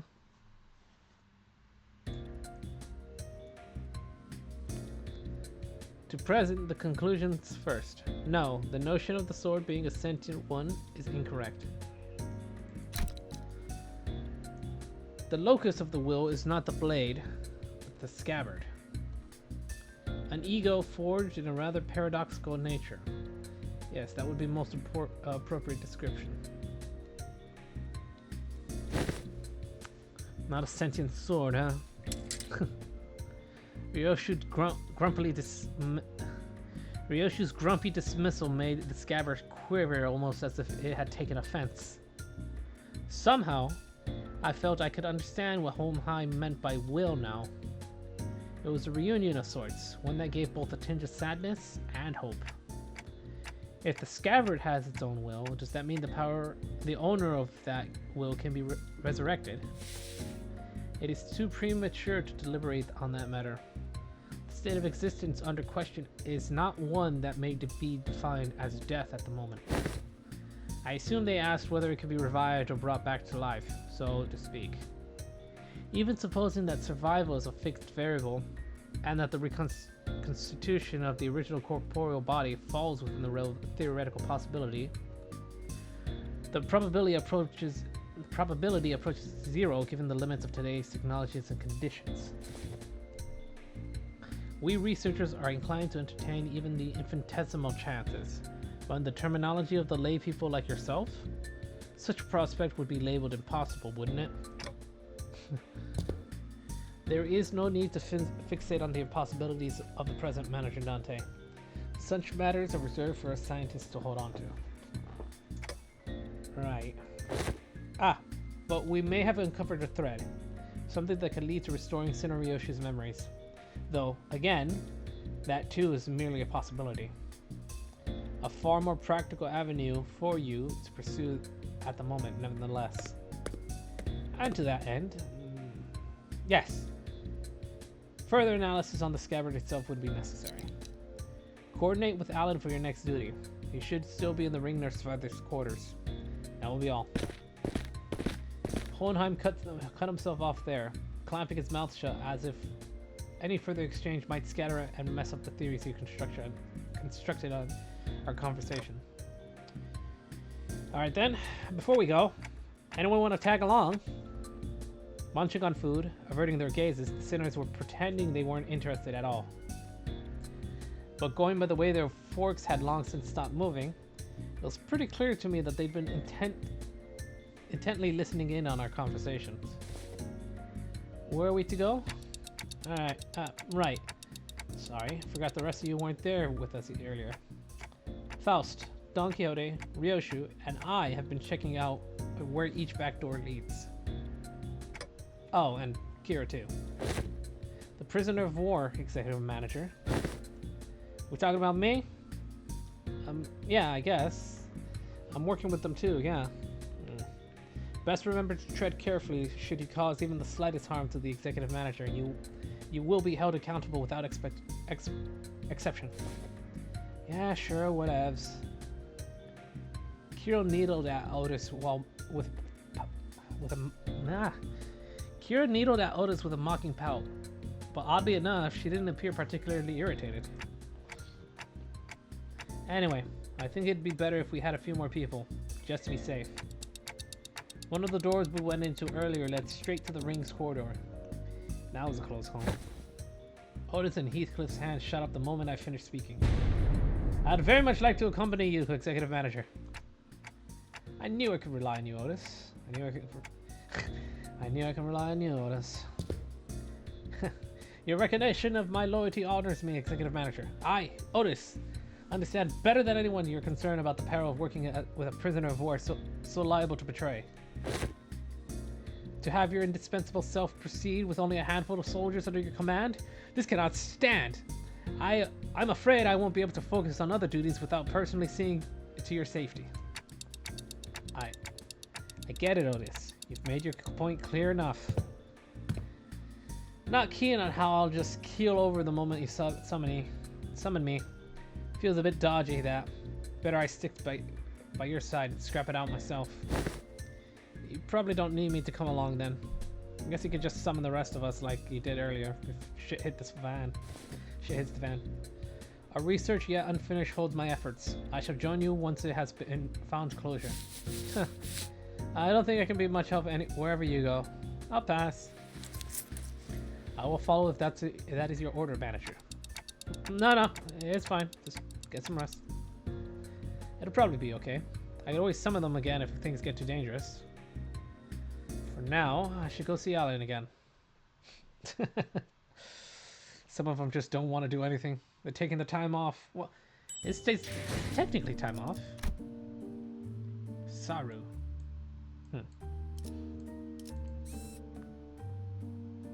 Like we got another fight on our hands. Cannot deploy the man with the plan. 열차 상태 확인. Ah, you've arrived. I was waiting for you. We sifted through the isolated the doors with the highest probability of leading into the rings gallery. The next step would be to enter the alternate door you mentioned, but hold up a sec. I was actually gatekeeping more stuff. Huh? Gatekeeping? Are you saying you have more to tell about the gates doors? Yep. That door over there, pretty sure it connects to Ankorp's nest. I saw Albania going in, all hyped about some canned whatever it was. And that wooden door with the bandages wrapped around the handle, Papa'd go in there to cross out vengeances. From what the book said, it probably a turf protected by a thumb subsidiary or something.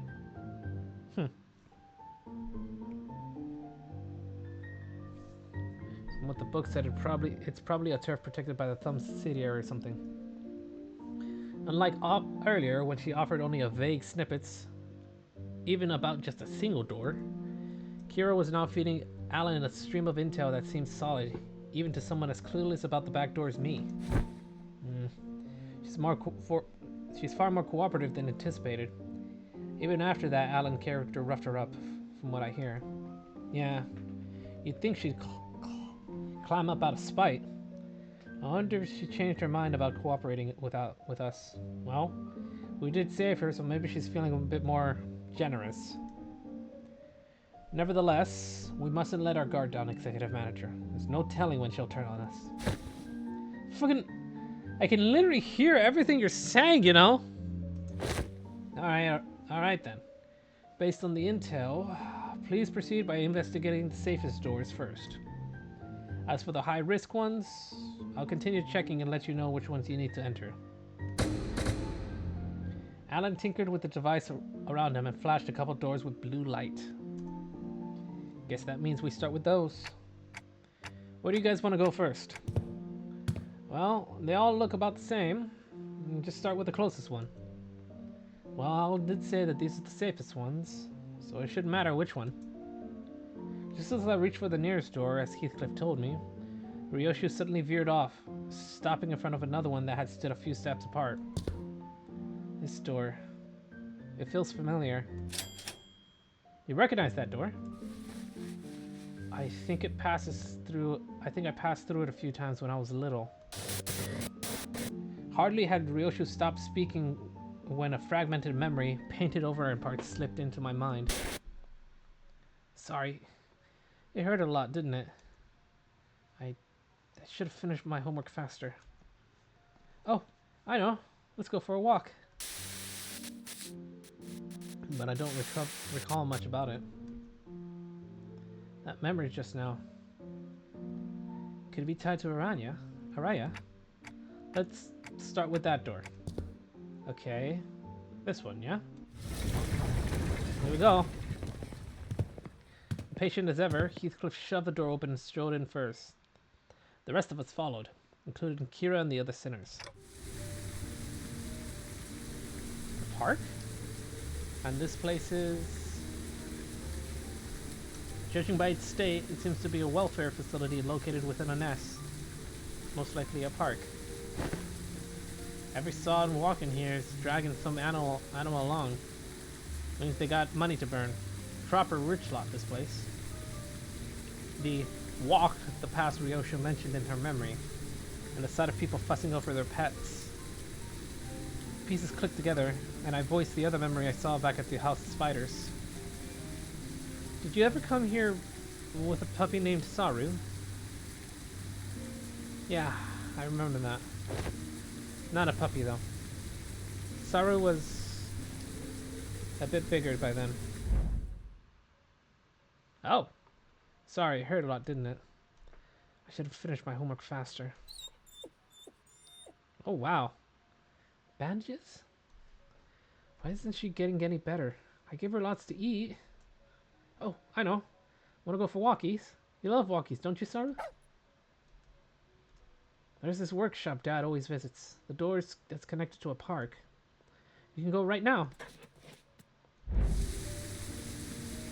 Yoshi's childhood memory burned bright in my vision before passing. That was her as a kid? Barely. Such gentleness doth seem most unlike the young Ryoshu. Oh, they saw the memory as well. She's mad and possibly embarrassed that everyone saw that. Hey, clock. Who said you could show them my memories willy-nilly? No, come on. You know it's not something I can control. Good grief. Back in the House of Spiders, I was the only one who could see the visions of Ryoshi's past. This time, though, her memory seems to manifest for everyone around, just like what we experienced in H-Corp with Hong Lu. Which probably means... Why are y'all staring at me? It's so random, what the hell? Did you not just see that just now? See what? You guys zoning out together? Guess it doesn't apply to Kira. Then again, unlike how it was between Lin Diao and Hong Lu, Kira doesn't have any direct connection to Ryoshu. I guess it makes sense. Lin Diao. Was that adorable hound thy companion of old, young Ryoshu? Indeed, my one and only best friend. And because of that, Saru would be locked away in the vault every time I had to depart on an assignment, with a spiral driven through her. Would be locked away in the vault every time I had to depart on an assignment. Ugh. The first ever leash. Looking back, it might have been a kinder fate that she died sooner. Inflict such cruelty upon a voiceless animal How could such wickedness be born? What happened to Saru in the end? She died before her time. I don't recall why, but there was this day when Sarah wouldn't stop whimpering in pain, and I shut myself in my room, crying. You were? Not someone else? Who else? Of course it was me. Even after witnessing the fragment of memory, Heathcliff looked utterly unconvinced. And while I was grieving, Callisto offered a solution. He said he would give me... Oh god, no. Said he would give me a gift the next day. And what I received was something he called the Beastborn Blade. A tanto that would whine and yelp in Saru's voice with every swing. Ew, no way! I always knew there was something creepy with Robolunk. So that's how he killed your dog, huh? No, he didn't kill Saru. That Tanto was alive. Did you just say alive? Bloody hell. A right nutter, that psycho. Their eyes were embedded into it like adornments. They'd stare at me in accusation. The tiny heart beat as though it was quaking with fear. It was a horrible sight, and I felt pity. Oh, wow, what the fuck? Wow, Callisto, you're an asshole. I just... Whoa. Jesus. So, I shortened what remained of her time with my own hands. Got me thinking after all that. Why do you still mess with that art thing then? Let's be honest. After seeing something like that, you'd want to steer well clear, yeah?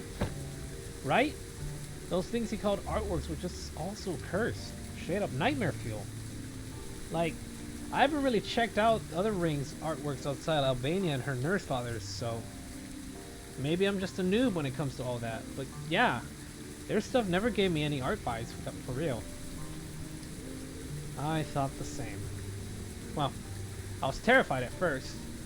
Yet as I learned more, there were some facets that suited my tastes. Thou findest appeal in those grotesque creations. From what you told me about Callisto, it looks like he failed to stick to his own advice. But there's something he always used to say. Art is wholly subjective, and thus one must never expect the understanding of others. The uncanny, the unhorrible, there's a beauty that lies in the grotesqueness of it all. Can't say I quite get it, but if you say so. Ah, bloody hell. How do you end up getting used to that kind of thing? Why do you need to understand? You're not an artist. I got used to it, but that bastard Callisto's installation artworks caused night terrors and nightmares for... The scabbard moved and Ryosha came to a pause. It trembled, but there was at once strange liveliness to it, as though it quivered between fear and anticipation. Night terrors. Crying from night terrors. In the House of Spiders? There was actually someone who got scared of ring stuff back then in your day? I need to check something. We've been here enough. We've seen enough. Let's go back. Yeah, let's... Nothing else worth checking out around here anyway. With the inspection complete, we quickly followed Ryoshu back. She stood in front of the artworks covered in sheets of cloth, lost in thought. Right here. There used to be a huge artwork displayed here. I don't know what kind of impulse struck him, but the bastard went about fussing, saying he needed practice so he wouldn't lose his touch. Mommy? What's wrong? Over there. Thought I told you to keep your exhibit in your room. Ah, you've returned, Yoshihide. I decided to attempt installation art of a somewhat larger scale this time, but I ran out of space in my gallery. Mommy, what? People are screaming. Dearest Yoshihide, Araya has reached an age where she may be introduced into the world of aesthetics. Surely this wouldn't be a problem. It would. You liking it to and me. You liking it and me acquiring a taste doesn't mean Araya will. Let's get you back to your room. I was hugging someone in my arms. It was crying. Saru? No, too big to be Saru. The lacerated memory can never be made whole, no matter how many fragments are glued together. We could tell Ryoshu everything we knew about Araya, but it'd never truly reach her. I see. This hollow void. This must be Araya.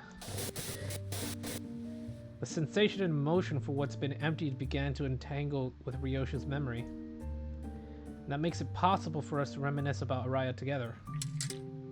The soft rattle Araya gave seemed to show how pleased she was with this small step. Oh, this is already pulling the heartstrings. Alright, time to check out the next door. We entered several more back doors that Alan pointed out. But unfortunately, none of the places we ended up at stirred Ryoshu's memories any further. Pretty much nothing here. I think we're done. Huh? What the? How'd they get in here? Startled, Kira pointed ahead where figures wearing animal masks were hauling what looked like massive lumps of flesh hidden behind a tent of sorts. Those ring assailants from before? Didst thou not say thou had sealed the door earlier? How then do these villains come to stand before us once more? They probably infiltrated via an entirely separate route. Another back door. As you can see, their objective appears to be the retrieval of the Nurse Father's artworks. Get on with it! We need to move as many pieces as we can before we pull out. Wait, but I thought Robo-Unk was washed. He's got so many fanboys and fangirls here. Does his artwork possess value in of itself? Or is it just a case of posthumous premium of the death effect? Think about it. Some of the pieces have already been taken. Of course. They are of little value to both our companies. Watching them sweating and struggling to drag those mediocre pieces with them? Pretty funny. But imagining how those pieces will be labeled with some pathetic notion of heritage connected to my name on their description plaques?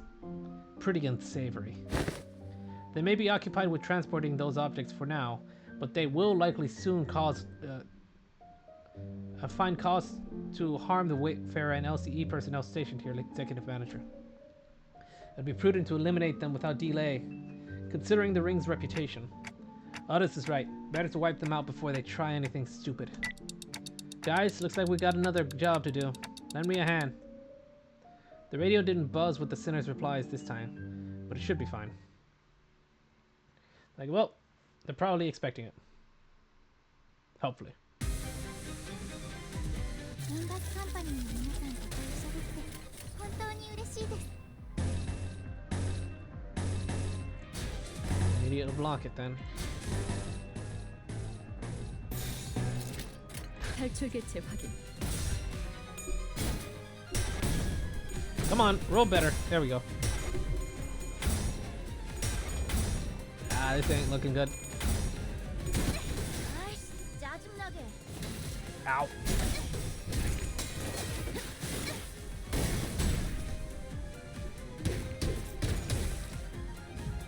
Weight of knowledge upon these. 変化が見られます。 보던가. 정리 정도는 신입들 맡겨. 나는 Take one charge potentially on self. Gain aggro. What did that do actually? Less than 15 charge count. Gain the following effects. Gain overcharge next turn. And what does overcharge do for me?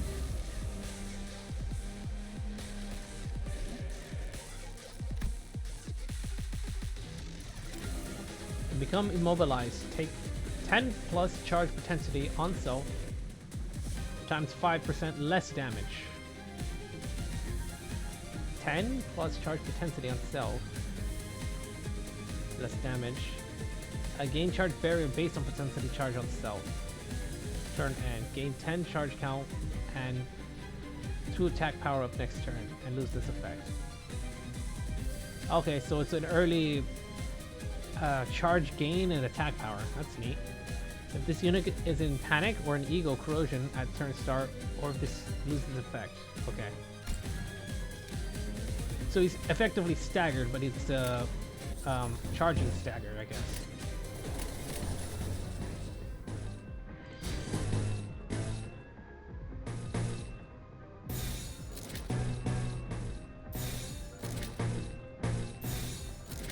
탈출 개체 확인.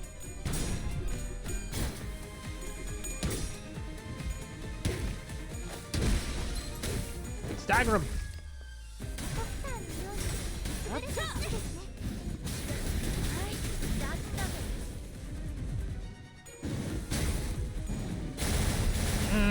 That was a lot of damage. Well, most of it mitigated by the shield. 제압 완료. このままいけば敵を食い止められます。 Damn. 敵は深手を負っています。 He's all nice charged up now, huh?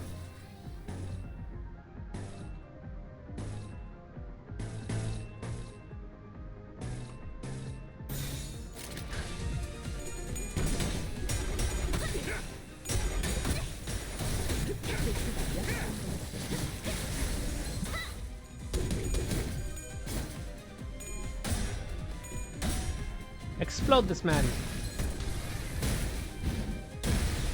There you go. A man has exploded today.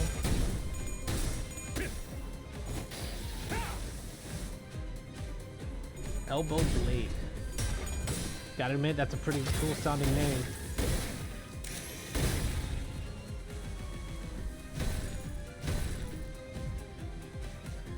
Let me see. 敵は深手を負っています。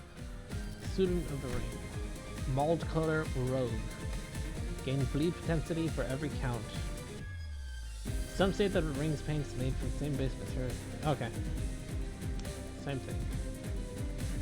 Target does not have mauled color. Okay. Guess us. Cassette.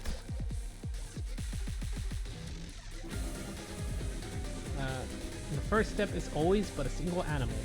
But with every quest for art and rarity, another beast is layered on top of the previous specimen.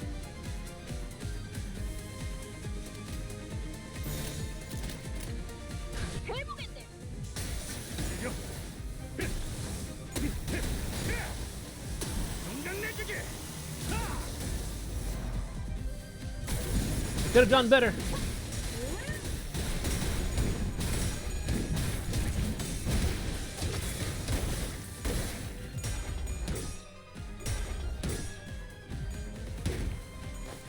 There we go. Our sanity's getting right up in there now.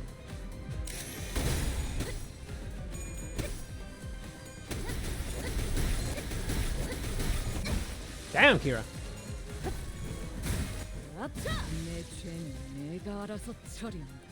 敵は深手を負っています。 전부 녹여서 썰어버려도 상관없지? I think I can proc Serious Skull Basher? Maybe.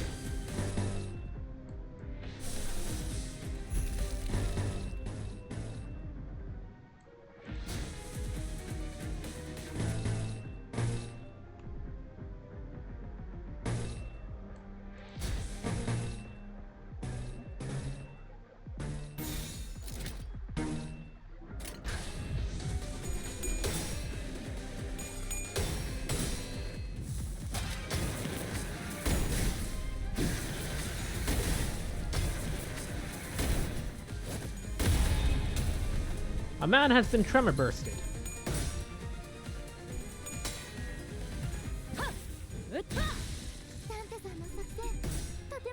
Ah, yeah, here we go. Serious Skull Basher. 지금이다. 해골바가지 거미 대가리. A man has exploded. 당신한테 꿈에 닿을 때까지 몇 번이고. Wow, that's a lot of damage actually. Well, larger than I'm normally used to for that eagle.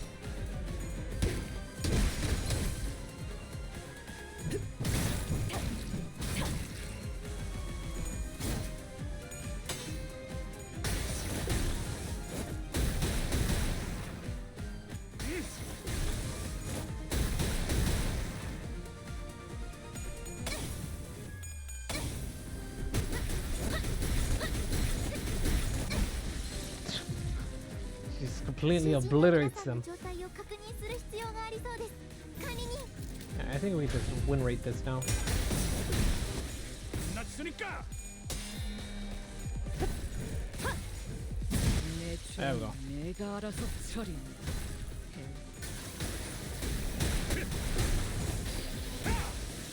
끝났으니까.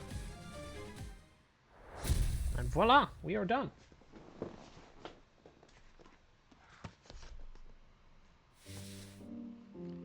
With this, the last of the ring's infiltrators have been eradicated. But how'd they get in? Is that all of them? Ryoshu kept glancing around as if searching for someone, but fortunately, no other ring members were in sight. Right, but where the hell are these lot coming from anyway? We're just the first wave. Weren't just the first wave. Had more of these sods legging it from the back like they'd been lurking somewhere else? According to the tracking logs recorded by the surveillance devices installed here, they appear to have crossed over from another corridor. Another corridor? What precisely does the designation another corridor refer to? The room resembling a shopping mall, the one filled with batches of toys on display. Your company, if I recall correctly, designated as the corridor of the middle nurse father. Oh. I suggest we relocate there. Your assigned tasks have been here have been wrapped up. Oh, and before we set off, do you have any information to share in advance? We were planning to complete a comprehensive encyclopedia cataloging the notable characteristics of these corridors and all the connected loci. Your cooperation would be most appreciated. Kira seemed hesitant, gnawing at her nails as if she were going through an inner struggle. Before long, however, she snapped out of it like she just locked in a decision. Sure, I got stuff to tell you, like hella stuff. Some parts are kind of fuzzy, not gonna lie, but I can recall like 20 places clear enough. I mean, it was home for me and Papa, so. I got nothing. I never once regarded that fucker's room as a home, and my memories of it are all fragments at best. The scabbard gave a faint, restless stir. Perhaps it wanted to comfort Ryoshu in the one way it could. And accompanied by its tremor, we began to move towards the corridor of the middle. Well then. 착각하지 마라. 해파, 거태. 내 놈들 덕분에 내가 School. 강해진 게 아니다. Classroom? 내가 강하기에 내 놈들을 휘두르는 거지. Looks like we'll be hitting the other corridors as well. The thumb, the index. Yeah.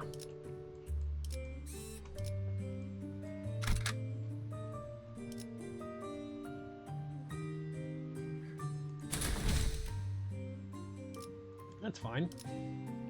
I'm sure it'll be 차 fine. 상태 확인. Probably be fine.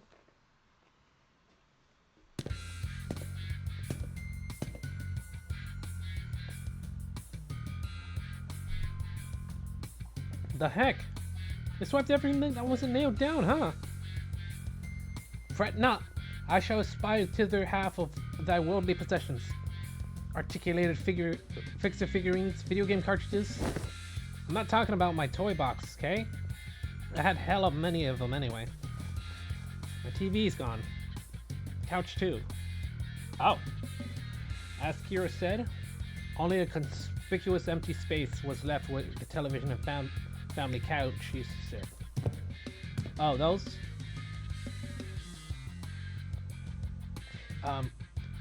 LCE researchers hauled them away.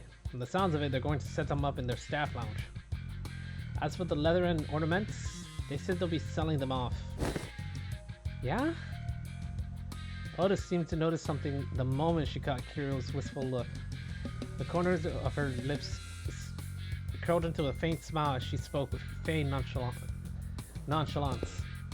Who knows? With sufficient cooperation, perhaps they'd be more receptive to the idea of returning those items. Assuming much. I never said I wanted them back. Anyways, I'll tell you all about what I know, so come this way if you want in. These two doors here made of paper and wood, they collect to S Corp. S Corp, huh? And that one reinforced with steel, that one leads to V Corp. Backstreets. V Corp Backstreets where, having lived here and made frequent use of the doors herself, Kira was clearly the right person for the job of identifying where each door Wayfarer Company had asked us to explore led. Directed by Kira and accompanied by Alan, we checked the doors one by one. Good work. All data seems to match. Thank you for your cooperation. Until there was just one back door left to open. I know this isn't anything new, but I gotta say, these back doors are just too bloody convenient. And them portals, too. I ain't done anything shady like the warp trains either. It ain't doing anything shady like the warp trains either, is it? Yours is just as simple as turning the knob and entering. Seems to me you'll outpace your business rival in no time. I'm a bit hard-pressed to agree with the too convenient sentiment when it comes to using back doors and portals, but since your intent was to claim Wayfarer's superiority over the current W Corp, I'll take it as a compliment. Did I say something wrong? Every technology comes with a cost, Heathcliff. Aptly said. While this has been a workday relatively free of casualties thanks to the quality of information you have provided, do understand that Wayfarer Company's primary service includes path finding, path security, and path maintenance. Each of those services is fraught with life-threatening dangers for our employees. Some never return after embarking on a path-finding journey.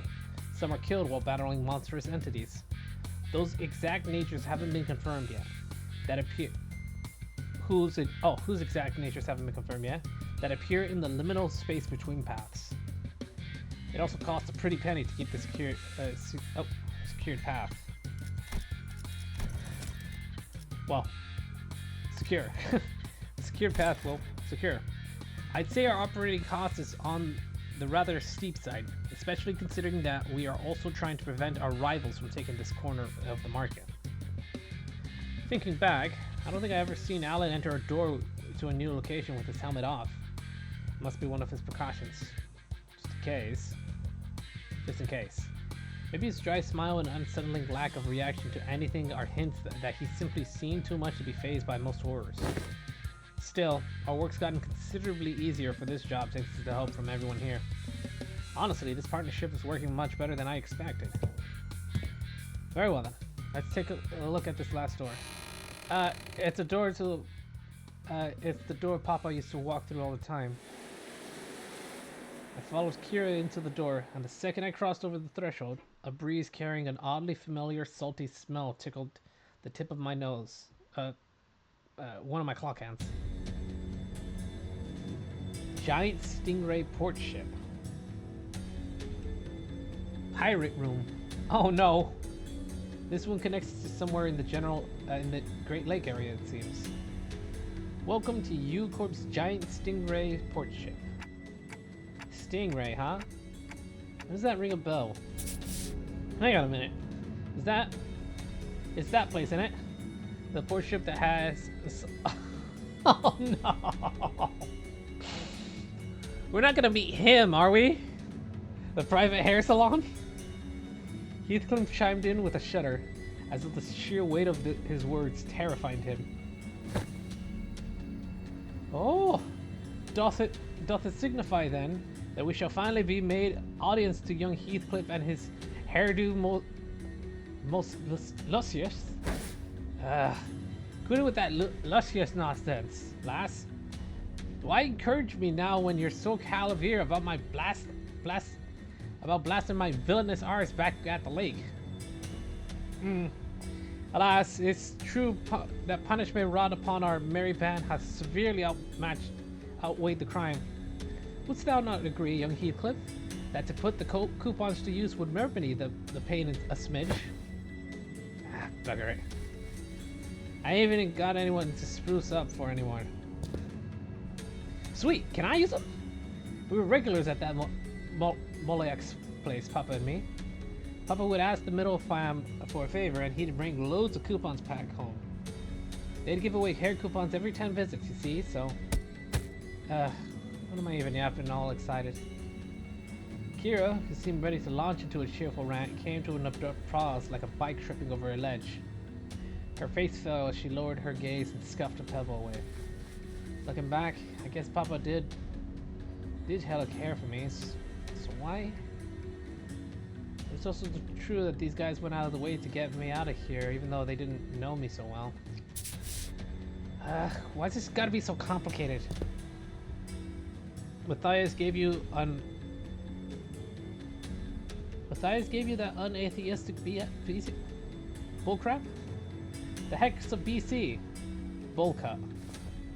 Bro, listen. Like I said, that's not how you shorten these things. She's doing it on purpose. For some reason, Ryoshi seemed almost gleeful to hear Kira's correcting her algorithm. Or, not algorithm, acronyms.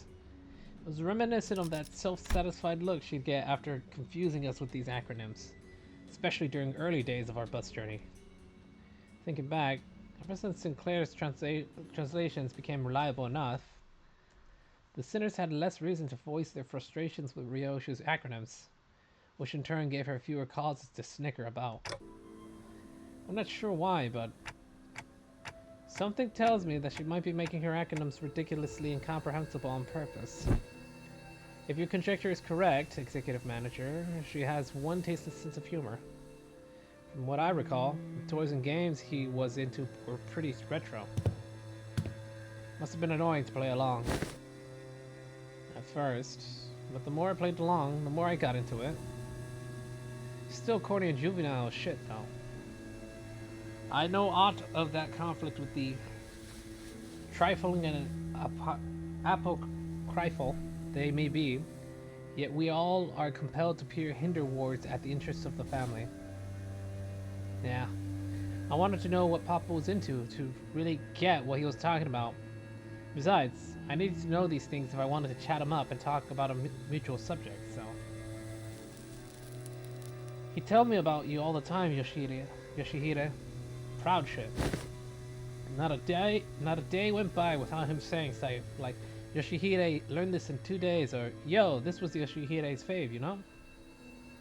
Too bad I wasn't here to tell you that his words weren't worth shit. I once thought of him the same as you do now. A good man, at least amongst the nurse fathers, caring enough to bring me gifts. But one day I realized that he'd never understand the things I really cared about, even if his life had depended on it. One day, thou sayest. Suddenly one day. Pray tell, was there aught that he changed thy perception of that man? That... I don't remember when or why, just that it happened. Wait, I might know this.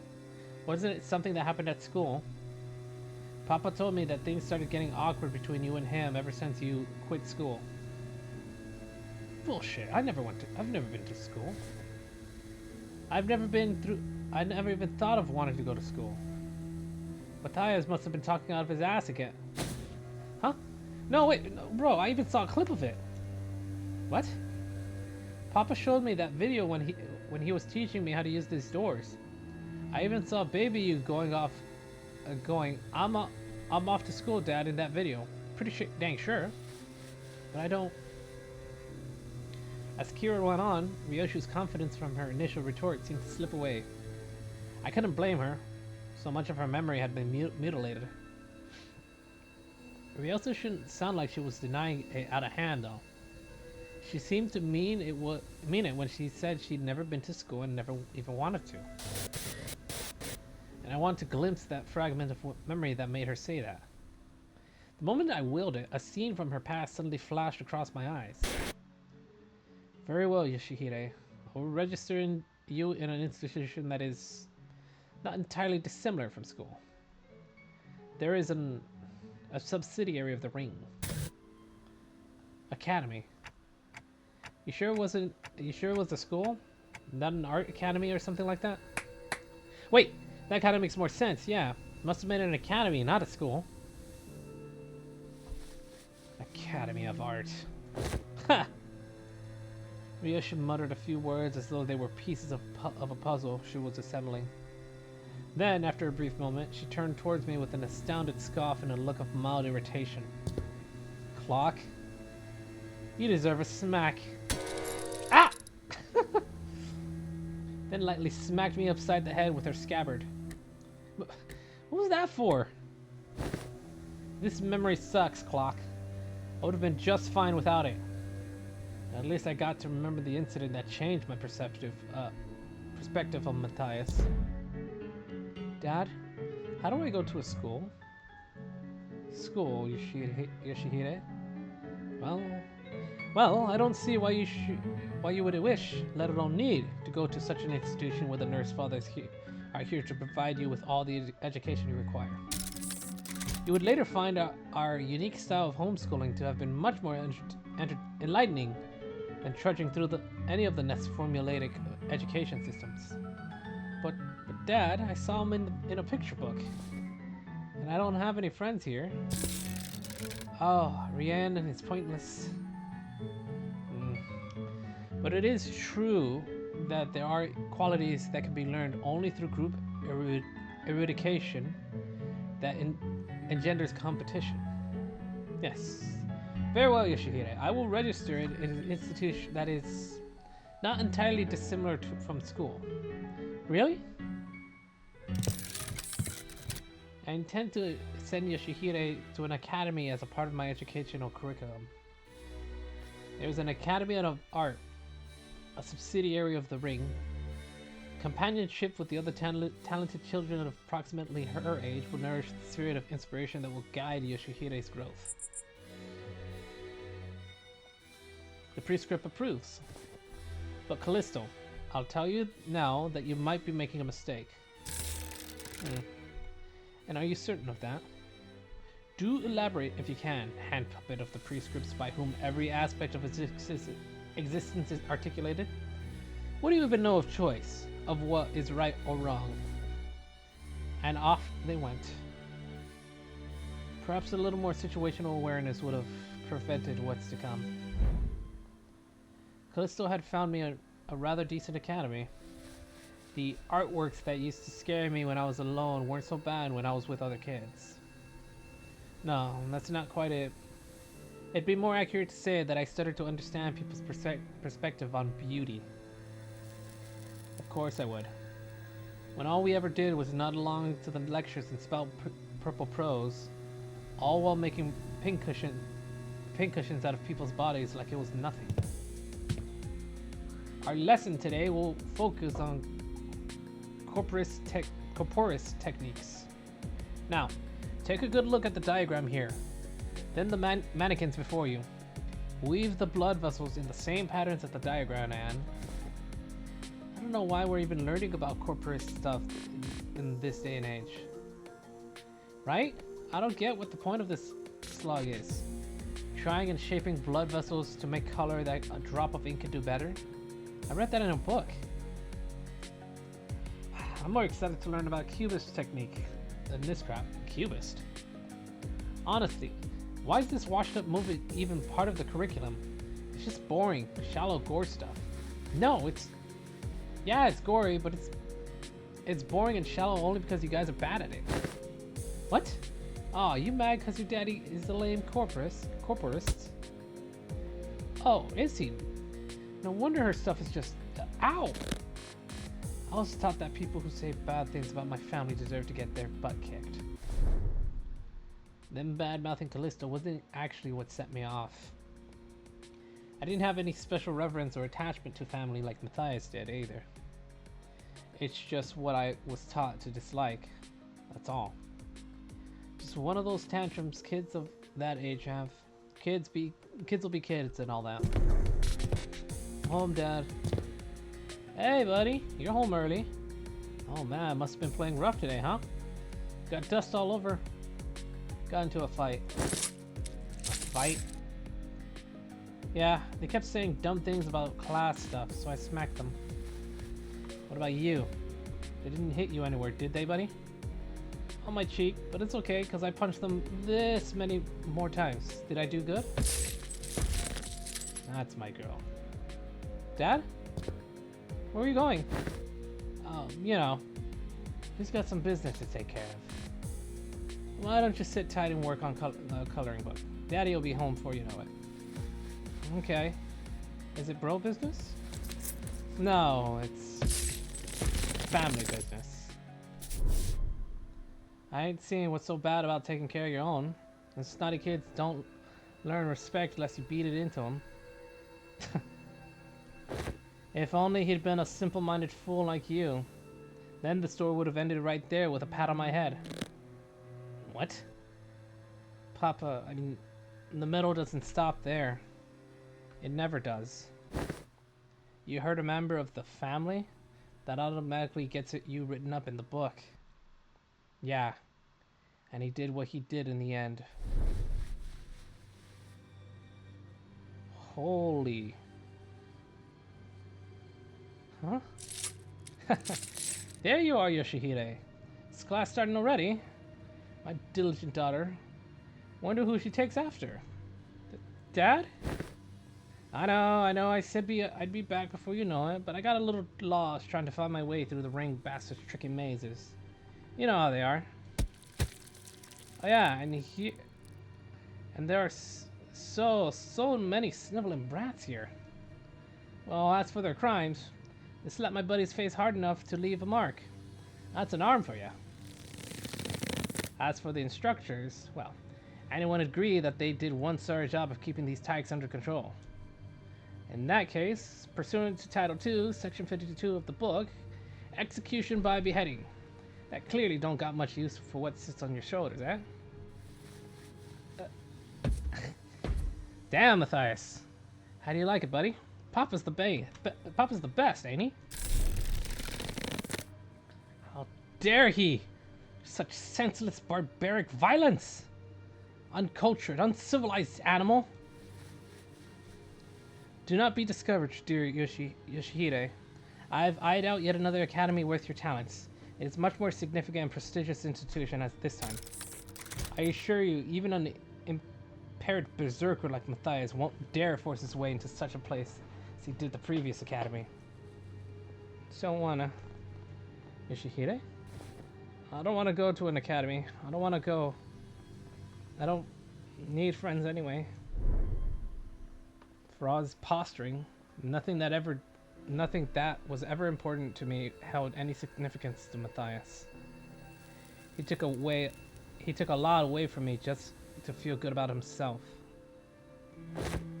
So I hoped he, more than anyone, would never find out about the things I held dear, because I was afraid he would take them away like he did the others. But he'd always catch on faster than he had any right to. Every contract that took me away from the House of Spiders made me tremble in anxiety, because I was worried about... I don't remember what, but I do know that I could never stop thinking about my room. So, whatever occupied the room in my absence must have been the most precious thing to me in the world. The scabbard, which had been stirring slightly in Ryoshi, recounted her as Ryoshi soon began to rattle audibly. It's doing that thing again. Ryoshi patted the scabbard with a gentle, reassuring hand. The scabbard that was once Araya, a memory without attachment. The scabbard that was once Araya, a memory without attachment. Wow. I'm really bad at my reading game today, apparently.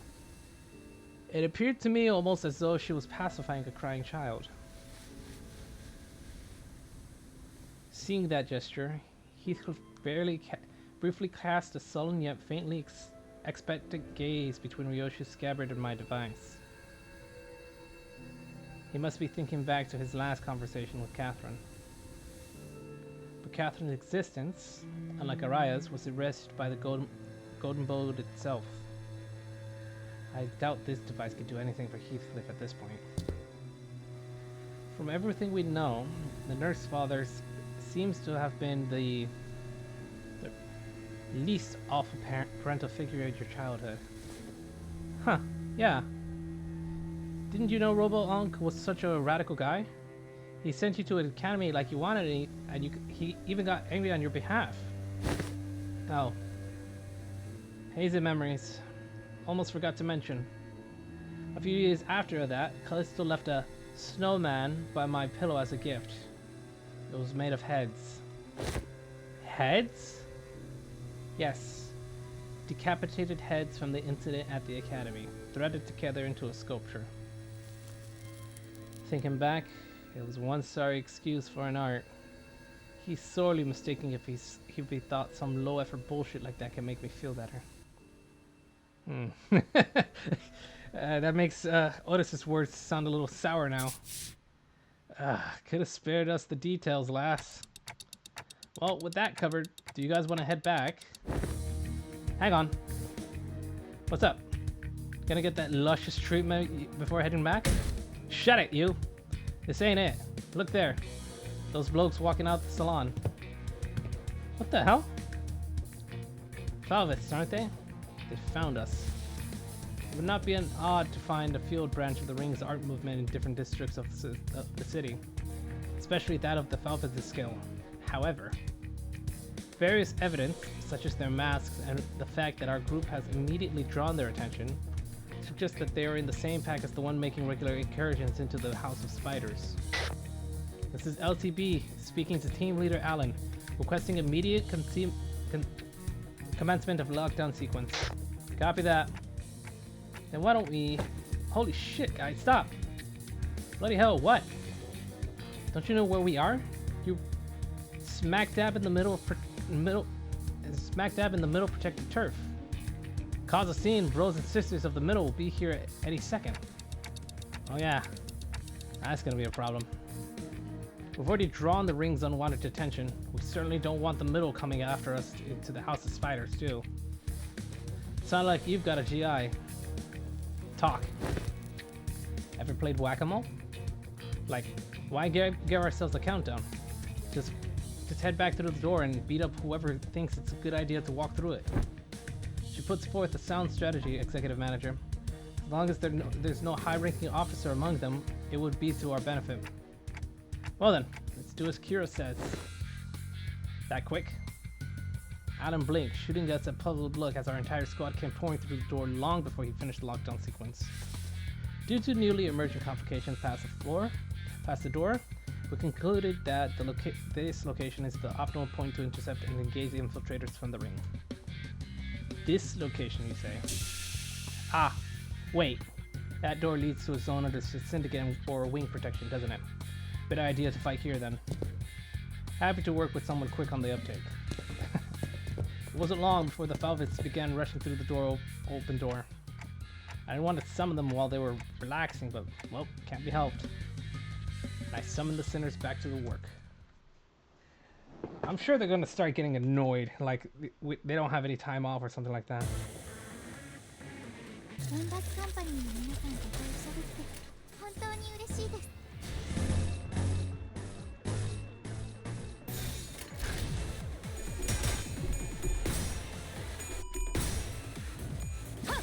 撃ったもがちおら効果的な攻撃でした。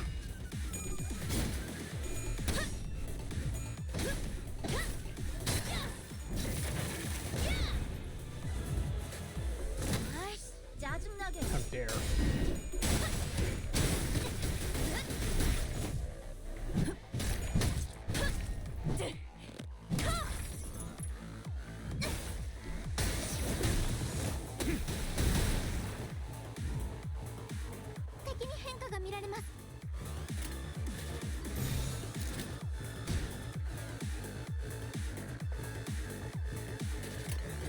해보겠네.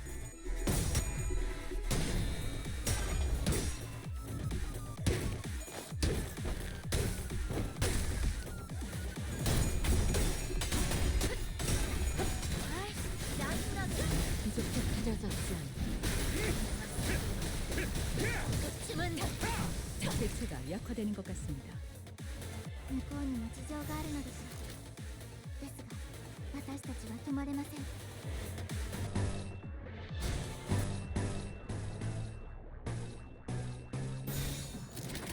대가리 딱 떼도.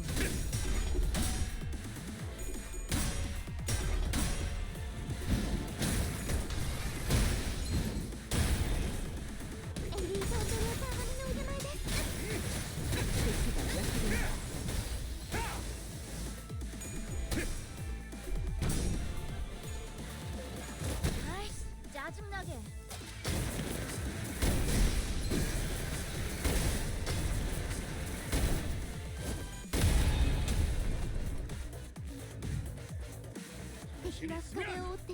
덤벼보던가.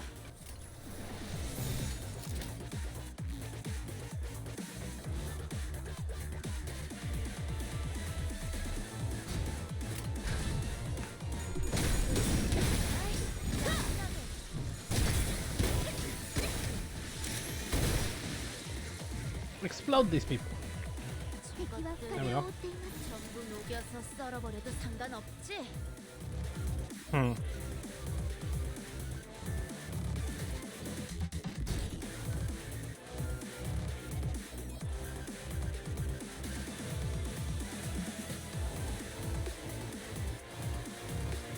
How much charge do you got? 정리 정도는 신입들 맡겨. It's fine. 혼잡한 거 본다. 아무 시동체. Go bash him. 지금이다. 해골 바가지 거미 대가리. サンタさんの作戦とても効果的でした。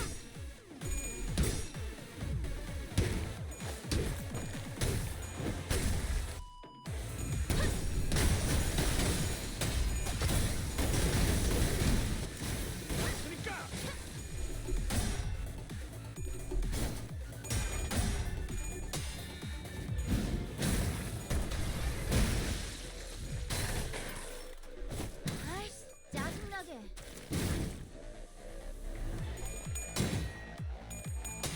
That's a lot of marks Don Quixote has on her.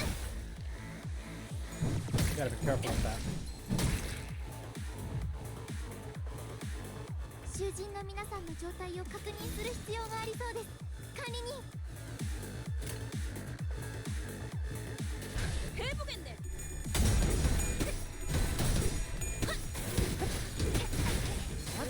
이 죄는 내가 알아서 처리. 해.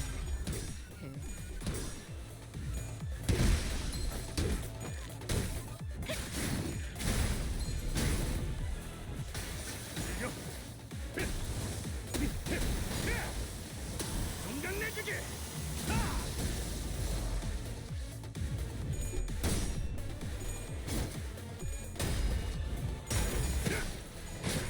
아직 징수할래요? 안전히 앉아 있어라.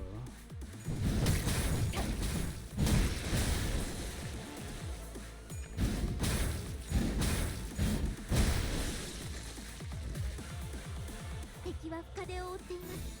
대가리 딱 떼도.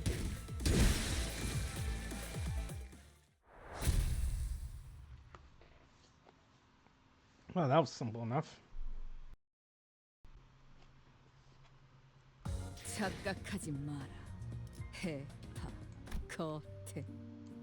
내 놈들 덕분에 내가 강해진 게 아니다. 내가 강하기에 내 놈들을 휘두르는 거지.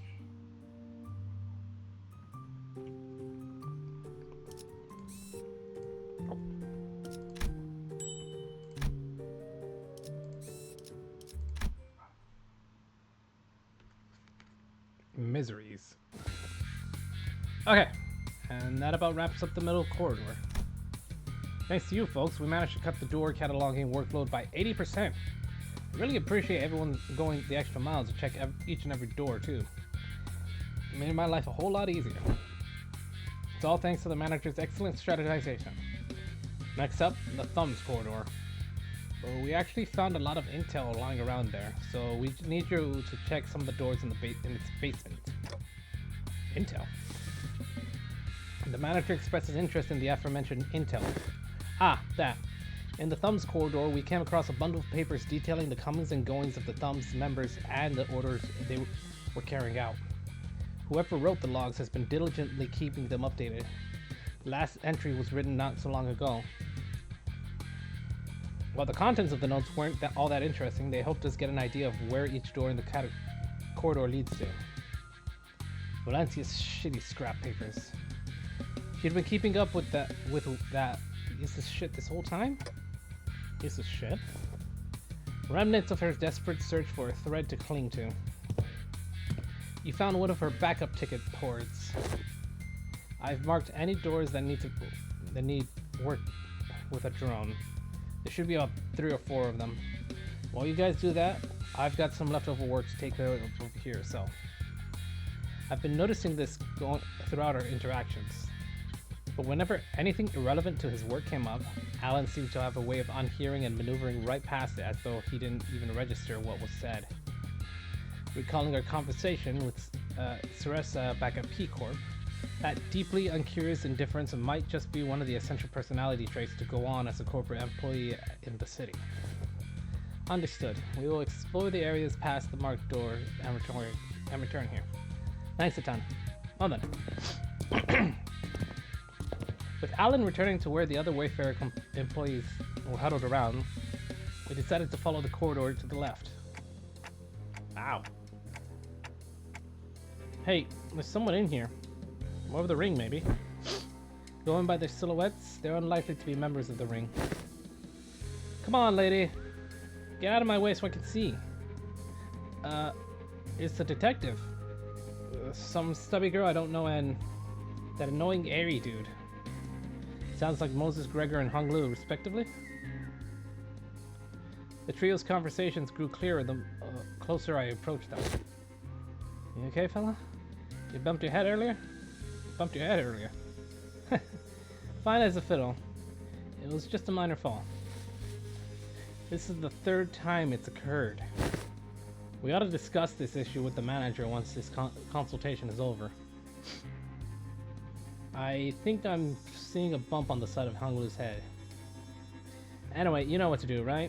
If at any moment you see signs of... Don't worry, Gregor. You made it through the explanation and the footage both. You're going to be fine again. I believe in you. Look at you now. We're right where it happened, but your arm is stable. See? Ironically, tear tends to grow the most unmitigated when it's distant and unseen. I understand what you might be worried about, but I don't see even the earliest portents of it. So don't hesitate to share the unfettered thoughts that arise while you're in here. Getting therapy, I see. I know what I saw in the footage, but I'm still having a hard time believing it. Or I don't know. Maybe I'm just avoiding the truth when it's staring me right in the face. My case is nothing like Don Quixote's. She just needs to keep her shoes on, and it's all good and dandy for her, isn't it? Things don't work that way for me. Whatever they're talking about sounds hella deep, guys. Kira. You sure about eavesdropping on a like this? That geez is always weirdly cagey about himself. Maybe now's our chance to learn more about him. He's sharing such an IS about him for once. Why walk away? Don Quixote gives a nonsensical interpretation of Ryosha's acronyms as Kira rolls her eyes out of exasperation. Between the bickering sinners and Kira, however, Otis stands in silence with an inscrutable look on her face. She is listening to the exchange between Moses and Gregor like a woman possessed. Okay, let's keep listening then. Otis was right. Damn it, she was right all along. The war isn't over. It never was. And it can't ever be as long as this fucking joke of a gift stays attached to my arm. Barbed words. Now, let's revisit a question you couldn't answer while the footage was playing. Hopefully it's become easier to answer now. You've been using that arm to fight just fine so far. How? I don't mind fighting hostiles or enemies. I'm not the kind of person who worries about people trying to kill me. But killing my comrades? That changes things, doesn't it? I can't even control it. There's nothing I could do but to even brace for it. It's unstoppable. Like some kind of time bomb counting down to unleash a disease you never knew. You never know when its symptoms will set off. Even Heathcliff, who was always the first to step up when people began to spiral into safe hatred, stood in conflicted silence, his lips drawing a straight line. Besides, Gregor wasn't wrong on that. At present, there wasn't any way to stop his transformation should it occur again. We've still got a good chunk of the journey left, and eventually we'll have to. No matter what lurks in the past of us sinners, even if they have killed hundreds, thousands, no, tens of thousands of innocent people, we'll still embrace them. We'll eventually have to confront the even darker, bleaker truth of the war. Can I really trust Gregor not to crumble under the inevitable pressure? I see. You're afraid you'll end up hurting us. Well, that's... At first, I thought I could give a hoot whether or not I accidentally murdered some of you. It's a bit saddening to hear that. You know how it is, Honglu. We, the bus team, didn't exactly get off to a rocking good start. But through our journey, I've begun to think of you as my comrades, and I was okay with that because I had too much faith in my own weakness. When I realized that I'd grown so weak that I couldn't even take down some backstreet thug with his arm, I was relieved. Imagine that. The same arm, my arm, a weapon that stabbed the heart out of countless people during the Smoke War. I'll be honest, when that Hohenheim fella said that I was an exception, the thought alone made me hope. Exception. Potential to be harmless, weaker than even the non-combatant like he's saying. It made me hope for a life that didn't sound too bad. We all know how that went though, didn't we? It blew up in the worst possible way. And after all that, I couldn't bring myself to fight again. Because I no longer know when this fear would eat me up again. Because I'm constantly afraid of the damn gift manifesting again. The same fear you've carried all this time. How did you endure it before? Badly. Barely. Holding on to the idea that living's gotta live on and nothing else. This really brings me back years. Memories are so clear that it's like they all happened yesterday. Best you kick me off the bus before push comes through. That can't be the answer, Gregor. You can walk away, but the danger of your journey won't leave with you. Dante and the rest of us will still be facing an endless repeat of peril. And it's not like leaving the bus will bring peace to your heart. Our deaths can be reversed should an incident occur, even if it comes at the cost of Dante's suffering. The same can't be said for most of the people in the city. Now that's something I never expected to hear from you. I guess you're right. If we're seeing this through to any kind of end, this would be the place to do so. Not many places in the city have some warmth to them like this one does. Boy, this consultation's pretty embarrassing. I mean, it's not like I was forced to go through something as traumatizing as yours, Longlu. Truth be told, I'm not some special case. Everyone who participated in that war must have gone through more or less the same experience. Miss Moses, Otis, and even Valencia. A piece of work. Can't attach a number to our misfortunes as if there's something to be measured. When I fled from my past, I tried my hardest to avert my eyes from it. But you, Gregor, you're not like me. Every few steps that distanced you from the past, you've come to a pause to spare a look towards the path you had walked. All those years I let slip by, all those that slipped you by, Jesus. All those that slipped you by are dotted by fathoms of suffering and are both ineffable and beyond measure. Different experiences, different pain. Still, if there's one thing common to everyone, it's that trauma leaves after effects that linger for a long time. What are yours? I dislike loud noises and people who talk so much. They sound too much like the cacophony of war, like screaming comrades who resented me even as they lay dying, and the wounds they left in my heart bled me dry. But I thought you were fond of Miss Ezra, Miss Moses. I've talked too much. That aside, haven't you heard your fill? Might as well come out from that corner you're hiding in. Man, they knew we've been dropping E's this whole time. I was actually waiting for her, just the right moment to come out and say a few words, but couldn't find the appropriate moment. Ah, well. I would have had to share this with Manager Bud or with the rest of you fellas sooner or later, so I don't really mind, but what's she doing here? T.A. Temporary ally? No, temporary accompaniment. Don't be an asshole. I'm working my ass off to help you guys. Pleased to make your acquaintance. You're right on time.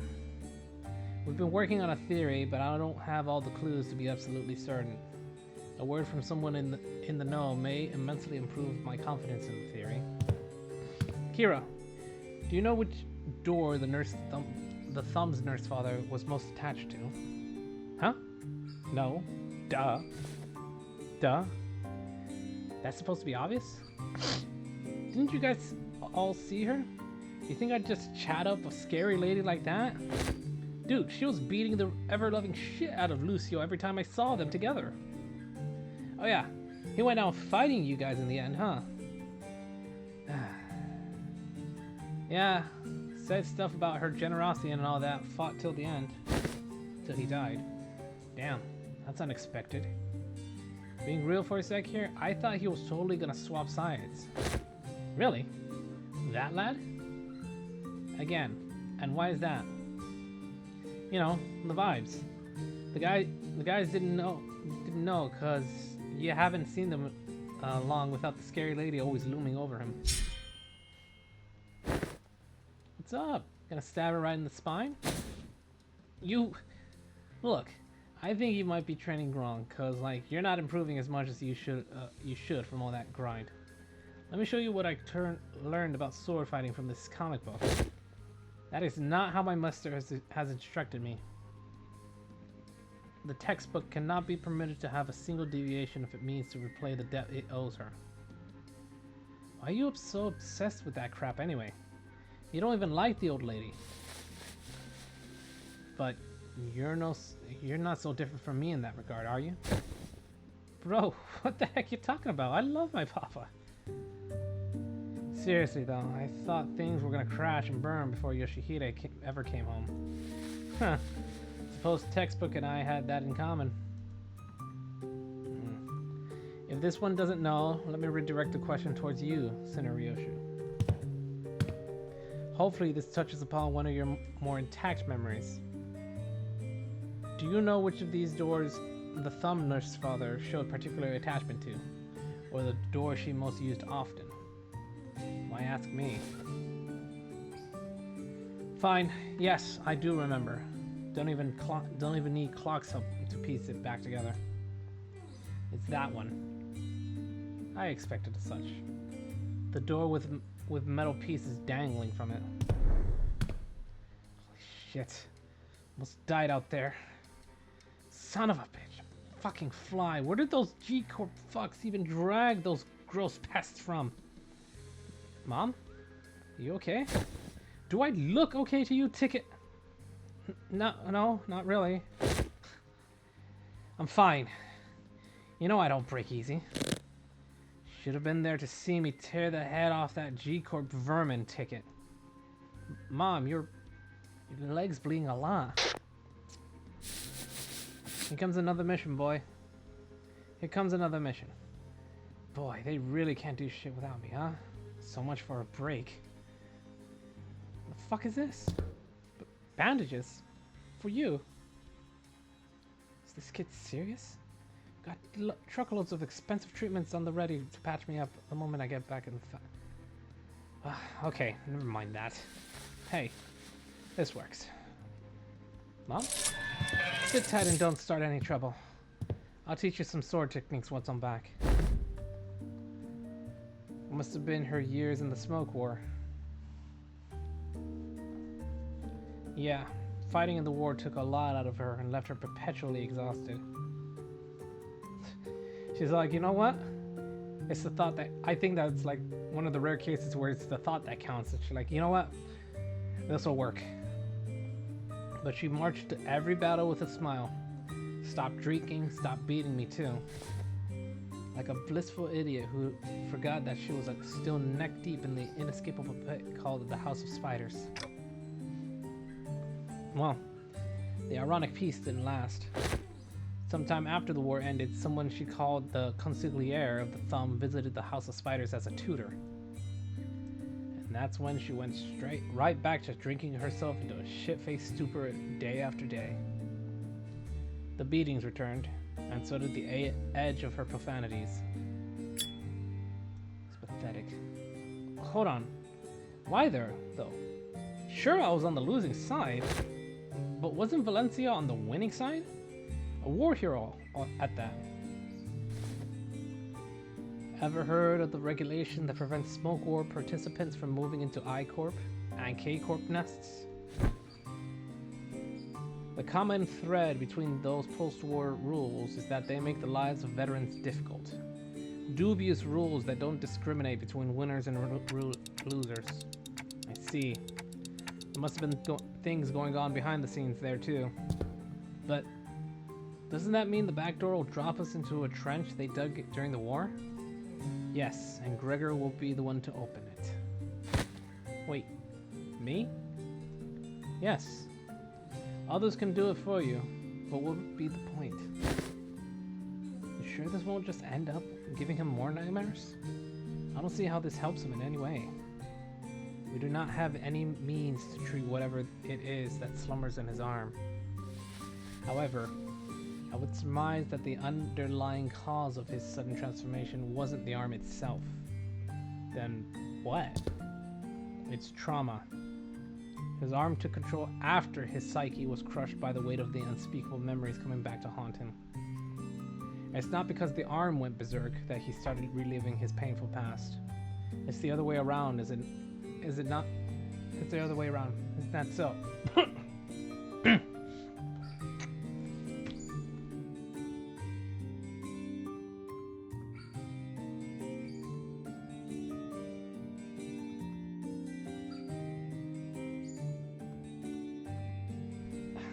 If you could come to understand that the war is really over, and that what others say, no matter how closely they echo to the past, is not necessarily aimed at you, then you may be able to loosen your grip on the fear and anxiety that your arm could metamorphise at any moment. While her suggestion may seem blunt, it is one of the basic principles of M-Corp's psychotherapy centers. Fine, then guess I'll open it up. Gregor walked up to the door, grabbed its handle, and paused, taking slow, deep breaths. And with one arm, he gently opened the door. Reminisced soldier. Toma, why are you running? You should be taking the lead on the front lines with our G-Corp banner held high. I don't want to die. It's nice to have a place to go back to. Oh, Yuri. Oh, right. Happy 15th birthday. But you can't possibly have the cheek to call me cruel. You G-Corp pests were far more messed up than I ever was. Ripping people apart, cannibalizing them. You were nothing but a swarm of fucked up monsters. I thought I'd woken up from the dream. But I was still... We were still in the nightmare. Ah, it's a fight. Clear within 10 turns. Sure. Oh. Fixed member needed. 원하신다면 He needs to be in position 1. 원하신다. There we go. 컨제스천 클리닝 아머. 걸맞는 곳이어야 할. 자, 지정 보호 구역의 소요 사태 확인. 바로 가지. 이 순간에도 시간이 새고 있. 네 바쁘. Wow, he's sitting there. 말 He's technically part of the war with that end corp. Ego, the fell bullet. 징수 시간이다. Even though he's more liable to kill us. What the hell? This place... Huh? It's just the boring old office. Kind of ready to be shook. I think we were about to walk into a war zone or something. You recognize this place? Of course I do. My last job before Limbus Company. And my desk was over there. Here's a tip, fellas. When you're working in an office like this, always get corner desk facing the wall if you can help it. Lets you hide from the boss man. Out of sight, out of mind, you know? You can do whatever you want that way. Work, chill, or even freak out in terror at the slightest sound of metal clinking. Nobody will catch you. Nobody will think you're a bother to other people. Gregor grins, a bitter, mocking smile directed at himself. The only downside of this desk arrangement being people walking up behind me to get my attention. Higher-ups just had to holler, "Hey, vet hire!" and I'd scuttle right up to them, but others can't do that. So whenever people walked up to me from behind, I'd get afraid that I might cause an accident. Vet hire. Must be about the post-war veteran special employment. Right, but I couldn't possibly complain. Wouldn't have gotten that job without it, you know? Not everyone was lucky to be considered for that. I was better off than most. Gregor? Head manager Ted? Gregor ripped around, his hand instinctively leaping to his other arm. There was an unfamiliar man in a clean suit standing behind us. It really is you, Gregor. And I see some new faces with you. Oh, wait. Oh, you folks must be the account that the guys on the other team asked us to leave the meeting room open for. What? Landed a new job, huh? I see you've got new employees card right there. Well, so how have you been doing? Me? Same old, same old.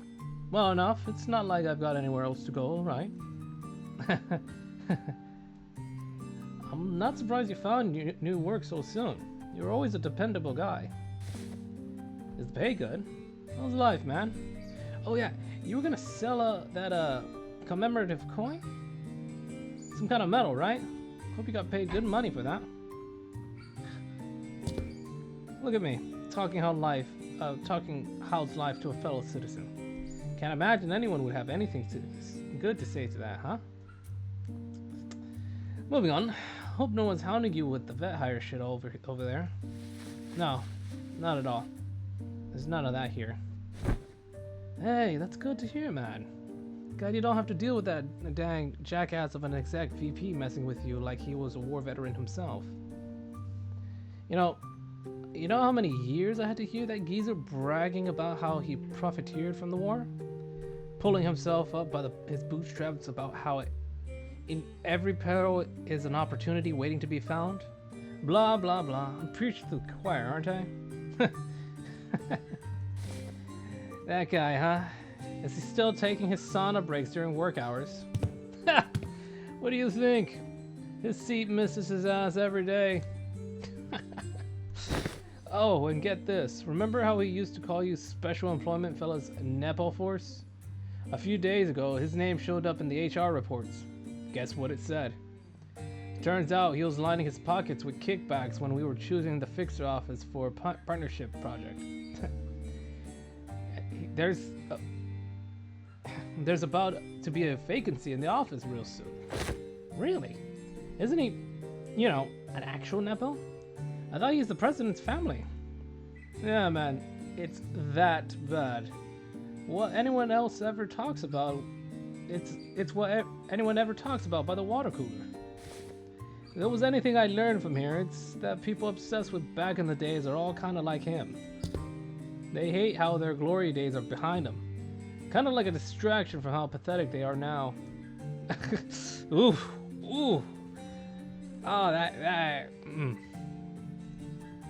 hey, a backstreets kid like myself don't have any glory days to look back on and yearn for, right? I look back and it's all doom and gloom. You know, if you ever hit rock bottom, you also know the way left to go is up. You've said something like that before, yeah. Yeah? Yeah, this is my own brand of bullshit philosophy. Oh boy, look at me running my mouth in front of our customers. Sorry about that, folks. Oh, don't worry about us. Eh? That's a pretty unique prosthesis you have there. No worries, but it seems that you are on your way to submit those proposals. Gee golly, I'm late. Thank you for snapping me out of it. I'm gonna get one heck of a scolding. Anyway, Gregor, hit me up sometime, yeah? Let's go catch up over a drink or something. Sure, if I get the chance. The man who seemed like Gregor's former co-worker hurried away, but he didn't forget to wave us a good-natured goodbye. I can see a little bit of him in the way you talk, Gregor. Come on, I don't sound that as old as he does, do I? Moses, who'd been quietly observing as Gregor and his former co-worker chatted, exhaled a light stream of smoke that slowly began to speak. Many of us who have returned from the war seem to suffer from a certain misconception. When we are told to remember, it does not mean we are bidden to live through the nightmares of the past over and over again. We are not being cursed to relive the pain and suffer in it. Both Ezra and I, we are both still trying to be free of the misconceptions we inflicted on ourselves. It's not like I remember because I want to. Well, if you can't bring yourself to forget them, might as well include in your memory the fact the war has indeed ended. Fine. You're not wrong there. Gregor stared at his right arm for a while, possibly contemplating, or quietly contemplating. Manage about it? Can't say I give you any reassurance, but just going on with my life seems to be the best answer for now. I want to ask if you're okay with that, though. I'll manage, but it's you who's gonna have to deal with the aftermath. Gregor would always say the same to those suffering from the cruelty of it inherent in the living. Still, live on. Just live on. Yet even as his lips spoke out the words, his eyes would take on a desperate and unfocused look, shaded beneath despair. Today, the gloomy gray seemed to give way just a hint of the blue sky beyond. This may be no more than a single ray of sun peeling through the dark clouds that have long suffocated the sky. It'd probably take much more than this for the shadows to be fully lifted, but don't you worry, I'll be fine. It's a big step forward for him to have addressed even a little bit of that persistent anxiety from his past. When we emerged from the door, we saw Otis facing away from us, her weapon drawn. Wait, I don't think she even followed us through the door. Huh? Were you here the entire time? Yes, I was told by that Allen figure that someone has to stay behind and watch the door during these operations. So I stayed and... Oh! Aw, man. It's these asshats again. Weird. The corridor is not a place for those newbies to be roaming around on their own. As you can see, a few uninvited guests have decided to visit us through a different door. I looked past Otis just in time to see more Falvis pouring into the corridor through a different back door. He must be trying to find a way to get to the ring nurse father's corridor. Well, we can't just let him through, can we? Kill them all! That's different. Just saying, just all right. Time to slay. 敵が来ます。皆さん、戦闘の準備を。 All right, immediate defense it is then.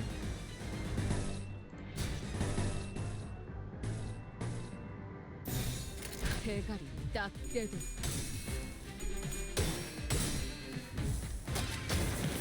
Tangle cleave him.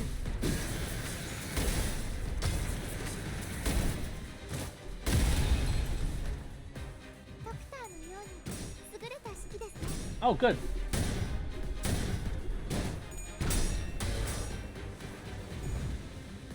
아이씨, 짜증나게.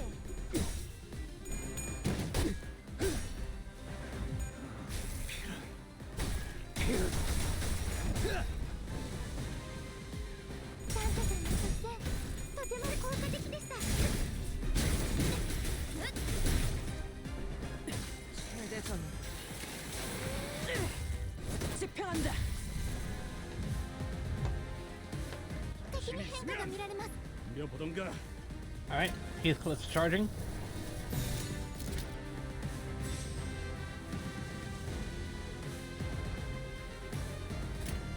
그쪽도 개인인가?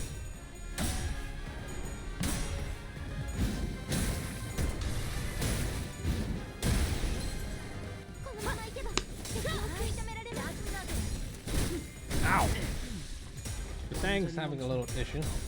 차량의 시간은 전부 진수했어. 또한 용서할 테니. 敵は深手を負っています。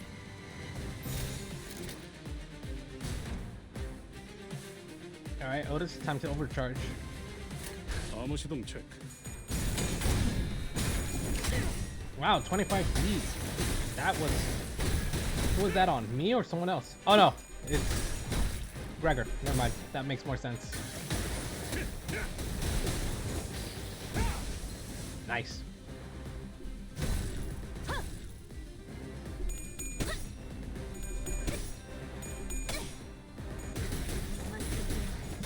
이 정도쯤은 TikTok. 向こうにも事情があるのでしょう。ですが、私たちは止まれません。 대가리 딱 떼고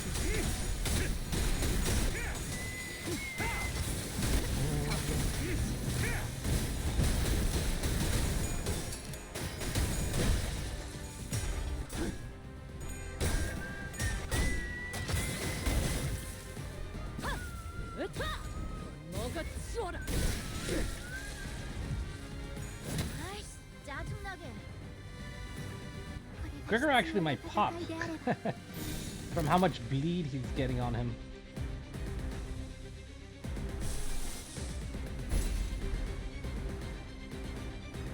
That won't be a good idea.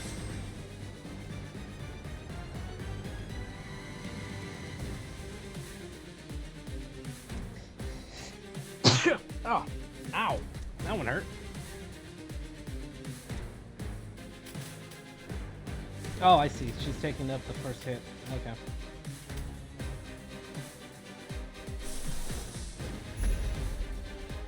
Just make sure we don't take any extra damage.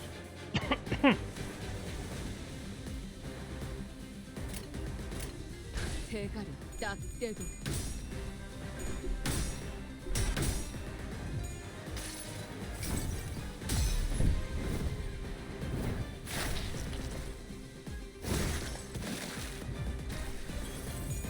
It's gonna hurt though. 짜증나게. 영원히 잠들어.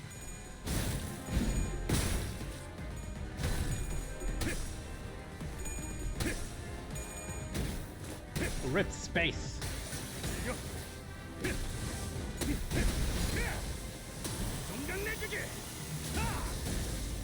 Nice.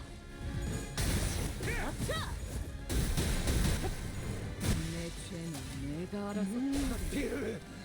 Time for you to get some health back. Nice.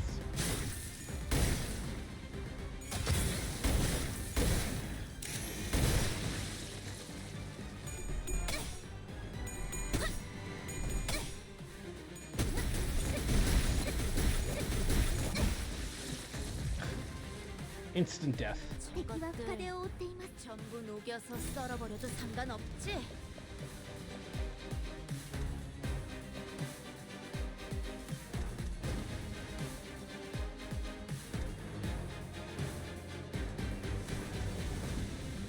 Targets the unit with the least HP. Luckily, not on my side.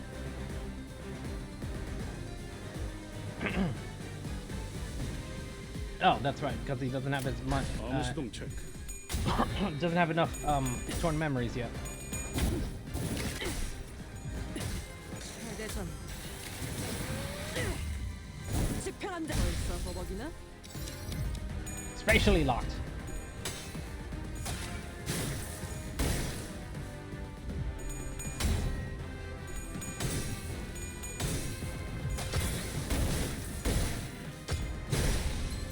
Oh, out of bullets.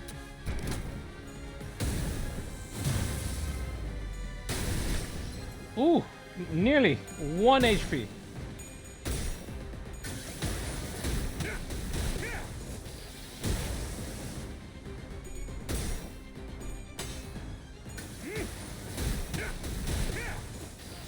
온전히 앉아 있어라. 지금이다. 해골 Oh. 바가지. 거미 대가리. 자! A little waste, but it heals everyone.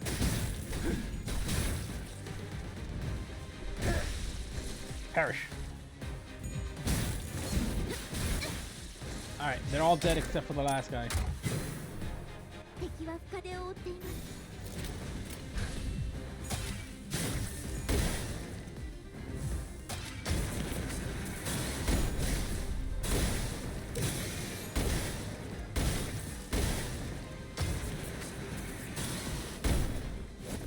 Going 33 for 0 damage.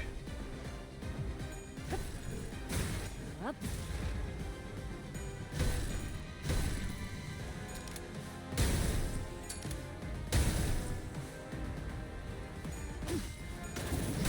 가속. That should kick him out of space lock.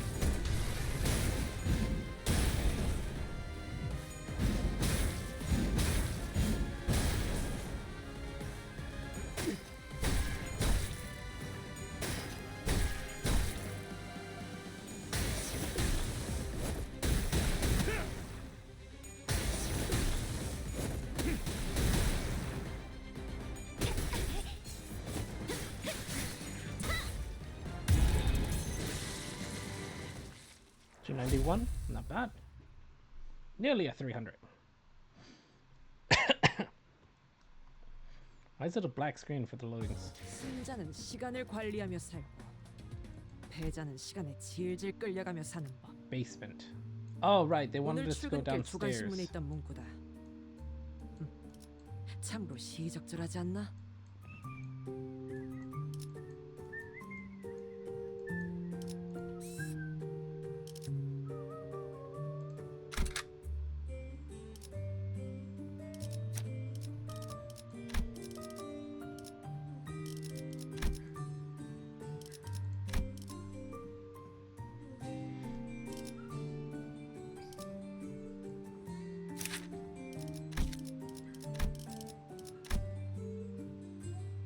Okay, well, we can't tell what we need, so let's just go. Not you. Hang on. 내 바쁘. 원하시. 바로 가지. 이 순간에도 시간이 새고 있다. 지정 보호 구역. 바로 가지. 걸만 자, 준비되었습니다. 전가요? 컨제스천 클리닝 아머. 장비 장착까지. 내 밥. 준비되었. 말뚝을 언제든지요. 징수하겠네. Let's write down.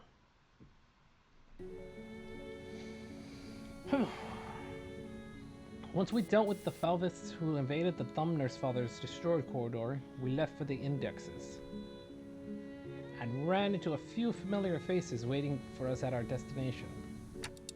Huh? Don't you guys have today off? Yeah, but I thought I might as well come along. It's, you know, you keep summoning us when we're in the middle of something, so I decided that it might actually be more convenient for us to be with you in person. Yeah, that's about the direction I felt it would go eventually. They kept getting dragged along. There's no point to having a day off. Your summoning occurred at the most unideal time. Now, I know you weren't doing it on purpose, but there are 3 times, but all 3 times you summoned me, I was leaning over snacks topped with a bunch of whipped cream. Today I learned that blacking out and waking up to a me-shaped indent and a cake I was about to chow down doesn't make for a very relaxing break. Sorry about that. I should have checked in with you guys before I summoning, but I'm still getting used to it. Okay, now you're being too sorry. No hard feelings here, you know. I'm tagging along because I need some exercise, that's all. I appreciate the additional employee assignments. Now, if you could share any information you know about yet another corridor? I hung out here all the time, so I know this place a little. It was this super clingy, annoying little... no. That wasn't the mask dude. That was this other... Oh, right. Is there something you don't remember? Oh, right. Kira probably doesn't remember Sora. Sora? I don't think that name rings any bells for us either. Is that someone who used to live here? Yeah, well, Sora was an Index apprentice, so she probably lived here. Forsooth, an Index apprentice. Oh, pray tell, worse for thou is the middle, the thumb, and the ring each have apprentices, yet the Index and Pinky lack them. It would indeed be quite odd if a mere 3 of the 5 fingers kept an apprentice each. Retrace my recollections, yet I find it like following a trail of odorless air, invisible and unreal. No, there was someone, but I can't. The representations of the Pinky and the Index's apprentice are missing. No, to be more precise, a merciless blade has shredded and reduced them to intangible formlessness. How refreshing to hear the same impression of someone else rather than myself for once. As it seemed that I was the only one who remembered the 2 apprentices, I retraced back to our first meeting and briefly shared what I knew about Sora. Huh. He doesn't sound like a very forgettable character. Well, the Arayakashi cut her into ribbons. That would explain why it feels as though I'm recalling a sequence of events with a critical part missing in between. I can almost imagine her giggling to herself like a creepy loner, and she probably wears glasses too, right? Like one of those gloomy introverts from anime? You were not wrong on that. I see. So that's why it feels like I'm tearing through each strand of weave. Ryoshu? Let's say the world made of strings or threads clocks. With every slash, the blade would be cutting through the flow of strands that twine to compose one's existence. When an object is severed forever beyond repair, you think neither trace nor shape would be left of it. But now that you've pieced some of it together, it's almost... Instead of elaborating further, Ryoshu fell silent again, save for the sound of the tip of her cigarette, turning to ash like it was recalling another incomplete memory. I guess she's trying to avoid over-speculating on what she doesn't know for sure. Damn. That totally breaks the meta. Kira, please. I had a vague idea of how it works, but this is the first time I'm hearing the deets. Papa had to go through 4 ramp-up stages to remove seals to, like, even make full use of his sword. Honestly, yours needs a trade-off. Your sword totally power creeps Papa's. T.O.? There's plenty ahead. Oh, so true. Guess slicing your memories away has one of a trade-off. Sorry. Okay, so I'm guessing you don't have anything to contribute to this quote. I've got one. I don't know where it leads, but The index guy used it all the time. Hopefully it doesn't drop us into an army of indexes. TPU, they rarely gather in groups. She said that's pretty much, it's pretty unlikely. Ow! What was that for, Ryoshu? Wait, did you hit me with that sword handle? I didn't do anything. Oh, the sword didn't like the fact that he was spelling it out. But I saw it. I saw Ryoshi's scabbard, Araya, suddenly jerking to the side, prodding Sinclair like it was annoyed or by something. I want STS, I'll sink until you could barely walk. I swear, this isn't a slander or whatever. Look, you poked me so hard it left a mark on my arm here. Well, I don't read too much into it, but the scabbard was rather like it was irritated by something. Stop interpreting for her. This is why she won't stop making up these nonsense acronyms. He's making it worse. I gotta stop him from translating for her somehow. Alright? Wait. That voice just now, it sounded like Araya's. Dante? You saw that too, right? Ryoshi didn't do anything. Wait, really? It really wasn't her? Nope. Then it's decided.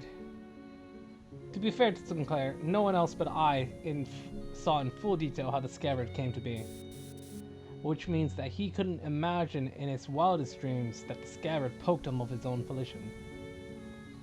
It doesn't seem like any of the sinners heard that voice either. Damn, you guys bully him a lot, huh? Well, the lad's been long overdue for a little smack upside his noggin. We should head inside. Let's not keep Alan waiting. Kira directed us towards an almost disturbingly normal door, so featureless that it could have been mistaken for any other dozens doors that we'd walked that. So featureless that I could have mistaken it for any of the other dozens of doors we'd passed in other nests. We were greeted by a whiff of stale, musty air the moment we walked through the door. What the hell? I think this leads to a basement? And emerged to what appeared to be an almost dungeon-like basement. Whenever the masked unc's beeper rang, he'd walk through this door. So who are they? Oh.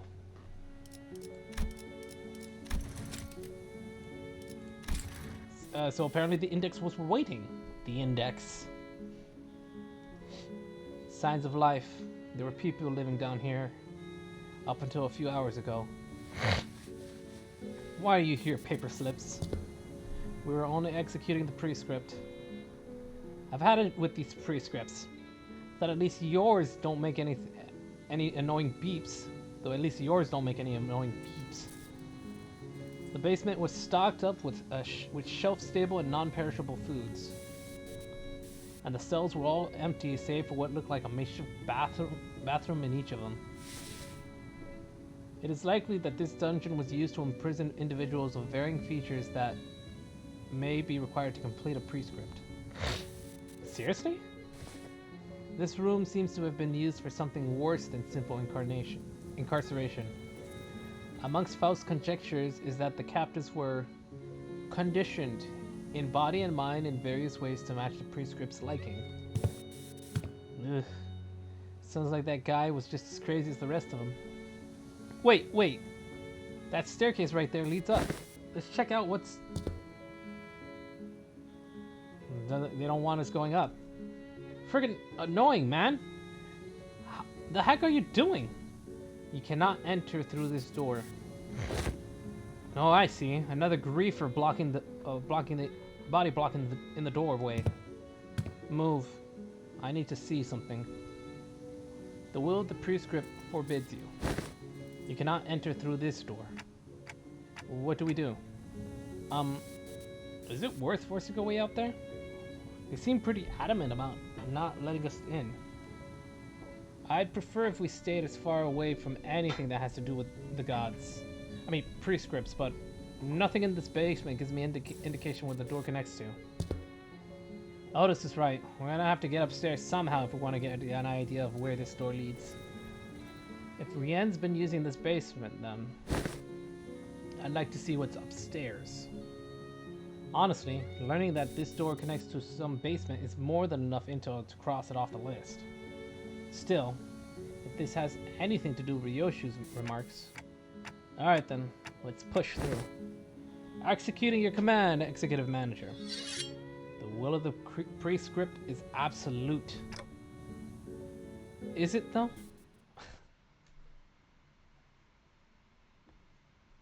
Is it though? I say not. Limbus Company の皆さんとご一緒できて Oh, hi, papers. 本当に嬉しいです。 If the target has prescript, target. Yep. Yeah, okay. Familiar things. Some of you may already be aware that the prescripts are delivered through various means. Of these, paper slip is the most common of these, and the most preferred by many. Then the question we must ask is, how many forms might the prescript take? Do they all flow in a single origin, or are there distinct entities behind each? Unraveling these mysteries is the purpose of the Society of Research of the Index. Now, would you like to join us and explore the answers together?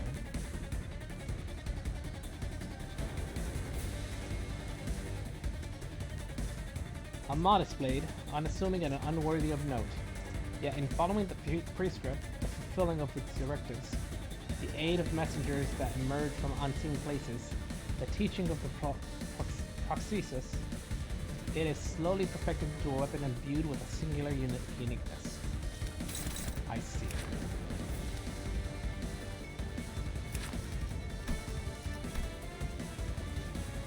Prescript in compliance risk. That's not good. That's not good either. 암호 시동 체크.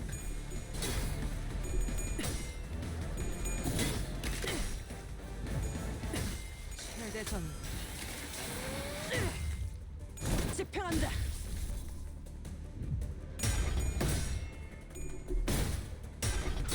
Come on. There we go. 아차!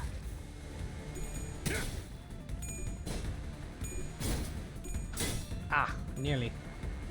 아이씨, 짜증나게.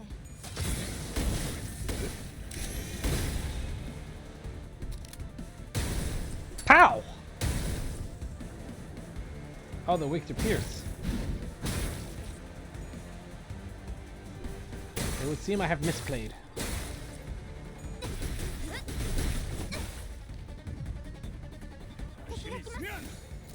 보던가. 戦闘の準備を Oh! This is a focused encounter. That's different. Okay. That makes things a lot more understandable on what I need to do. Or what I should do, anyway.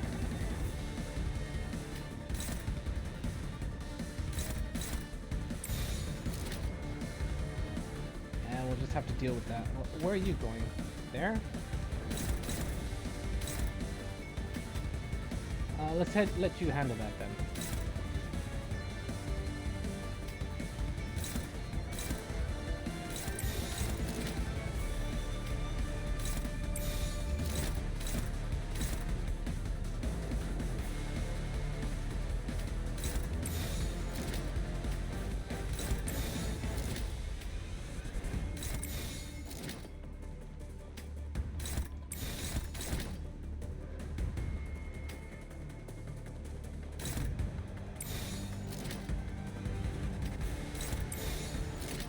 위험인물 발견.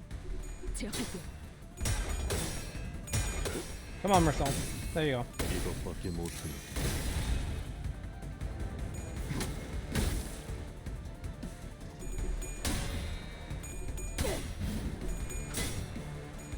아이씨, 짜증나게.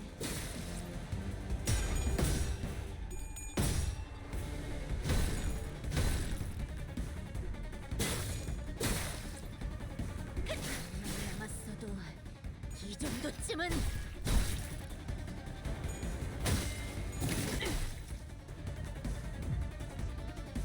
向にも事情があるのでしょう。ですが私たちは止まれません。 Where are you headed? That one? Fine, we'll let you have it.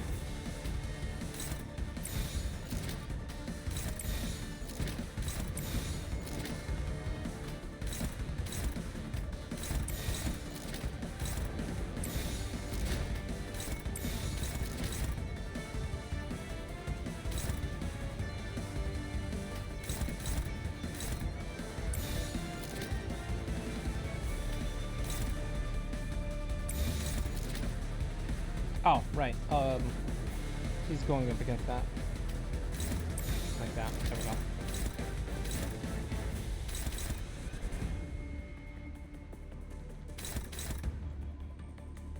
Was she? No. Where are you going? That one. Okay, that's fine. Go. 위험인물 발견. 제압할게요.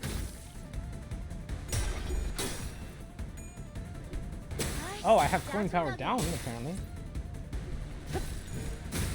up.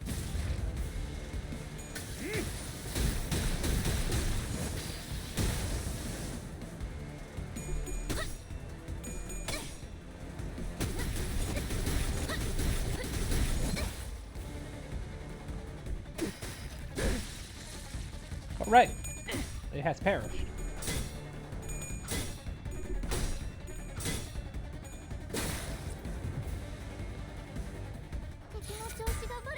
Oh, there's more. How many more?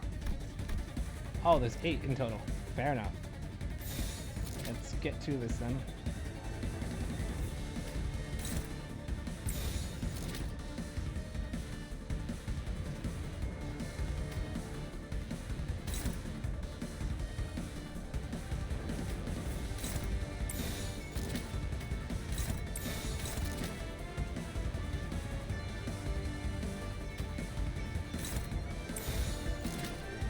Really? That's low? Oh, because they have 30 sanity by this point. That makes more sense. Let's just stop that then.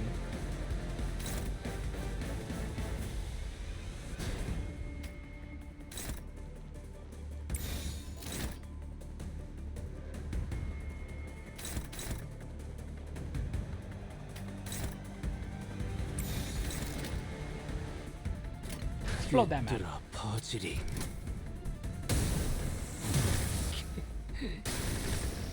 Ah. 効果的な攻撃でした。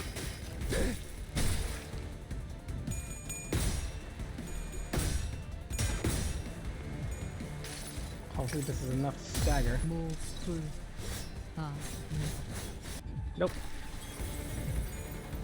아이씨, 짜증나게. Ow.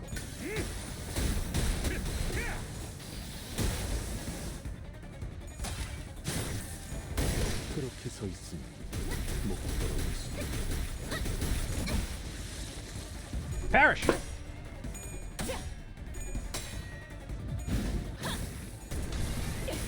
최선의 방어를. 敵に対して大きな打撃を与えました。 저것들 전부 녹여서 썰어버려도 상관없지?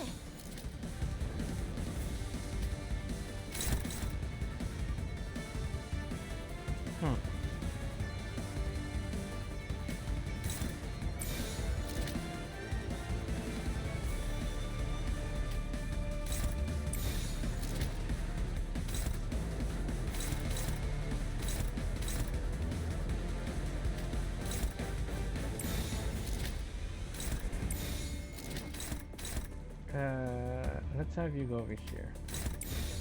Let's 대가 finish these two 딱 off. 떼도. 가슴.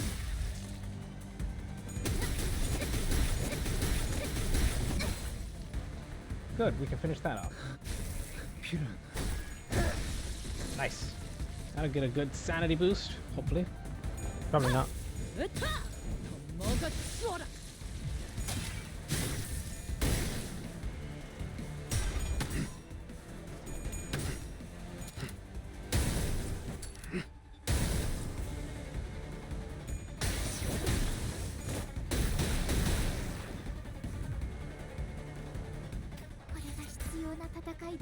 One more left. All right, we're almost through them all.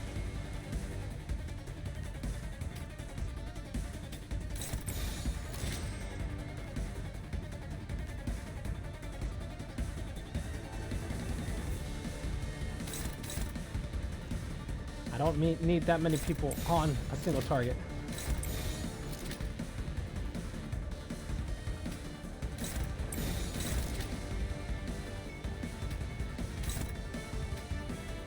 Oh, you got him.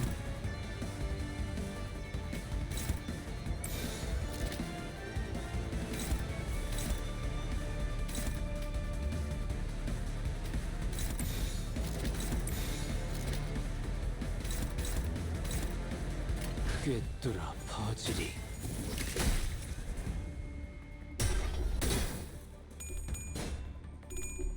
Ah, 아이씨, 짜증나게. Heathcliff just hasn't had a good time this round.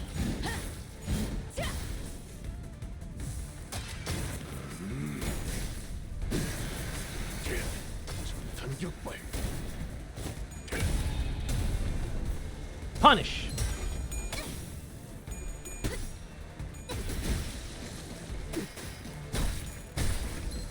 Bing! 내 죄는 내가 알아서 처리. リンバスカンパニーの皆さん、この勢いに乗って勝ちに行きましょう。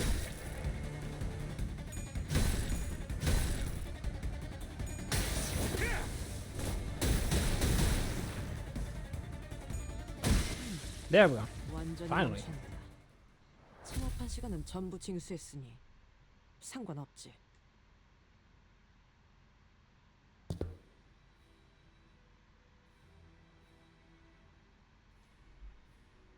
What's up there? You may speak to me casually, Araya, but in the presence of other apprentices, should you find it preferable to mimic the tone of the...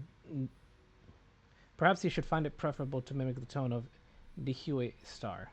Come on. It's not like I wanted to be the Huey Star. Just let me do whatever I want while I'm here. Certainly. You have a point. So, what's there? Up the stairs. I'm not sure myself. I've never been upstairs. Aren't you even a little curious? Why bother peeling back the heavens to see what is beyond? Those wanting of yearning needn't raise their heads skyward. Am I seeing Araya's memories? Clock, what did you see? I'm not sure, but now that we've got another reason to check what's upstairs. Now we've got another reason to check what's upstairs. Maybe this is where 착각하지 마. Sora was 폐하. in, and she was made into 내 an 놈들 apprentice. 덕분에 내가 강해진 게 아니다. 내가 강하기에 내 Into 놈들을 oblivion 휘두르는 and 거지. silence. Ah, we've reached the next mark. Good. So we have a few more to go.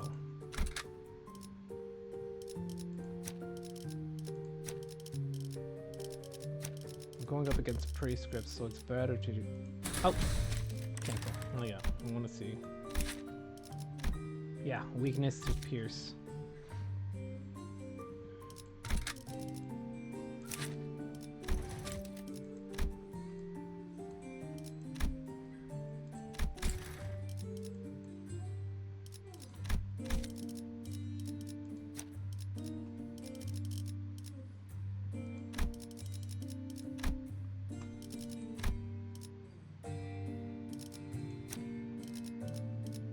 Wait, hang on. I don't have to take lever her up right now, or the thread.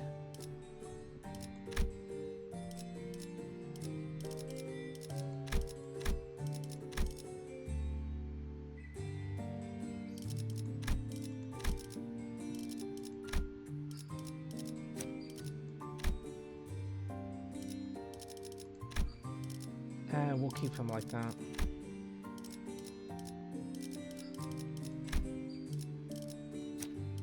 Bring out the Pierce, Rhodia.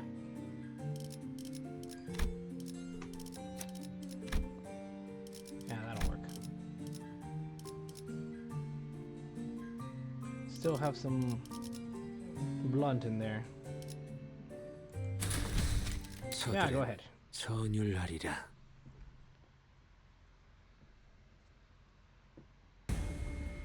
Even more of them.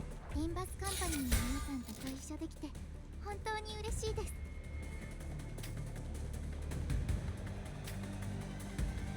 Where are you heading? That one?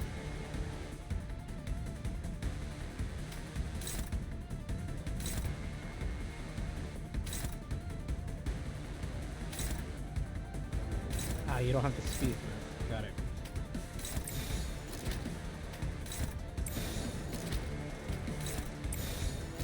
Alright, looks like we're taking extra damage somewhere else.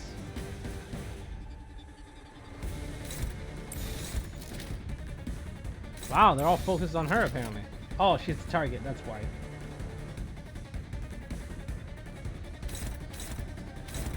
Fair enough. In that case...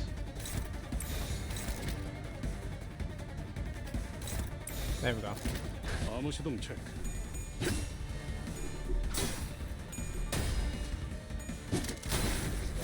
조준은 필요 없지.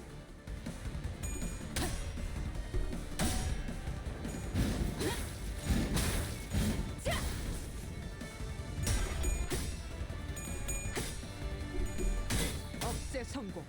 진짜. 격파한데. エリートオペレーター並みの腕前です。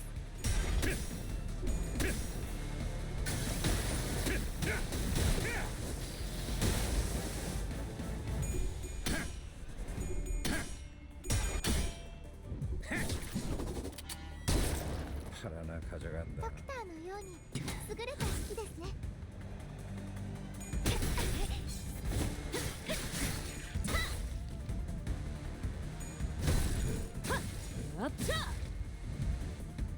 전술 시야 調 전 子が悪くなっているみたいです。 이집트의 눈으로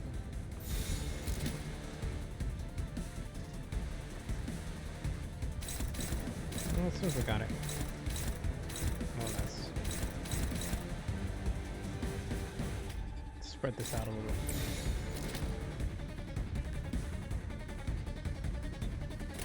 위험인물 발견. 제압할게요.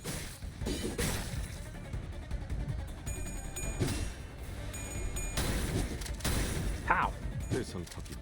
절충탄. 트랜지션. 복상.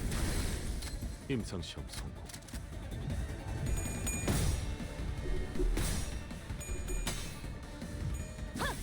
으타! 먹어 치워라. Bing!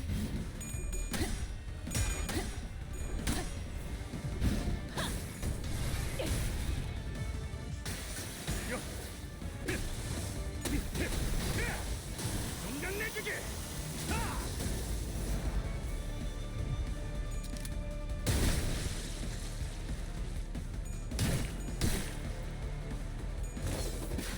남았어도 이 정도쯤은 これが必要な戦いであれば。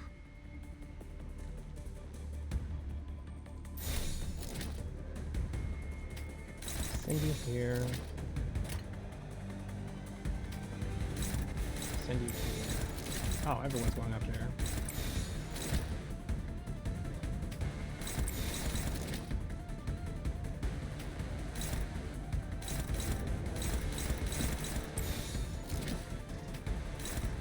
That's better.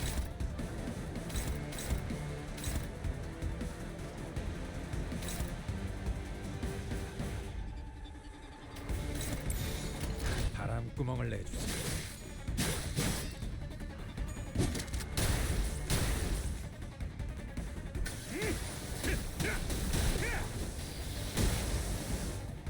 Could have done better damage with that.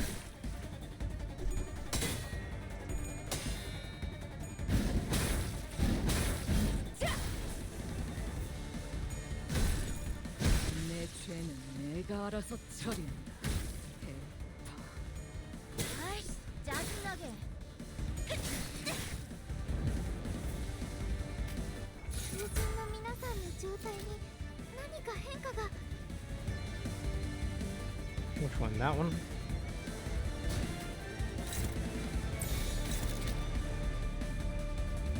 Nope, can't redirect that one. They're all slightly festered.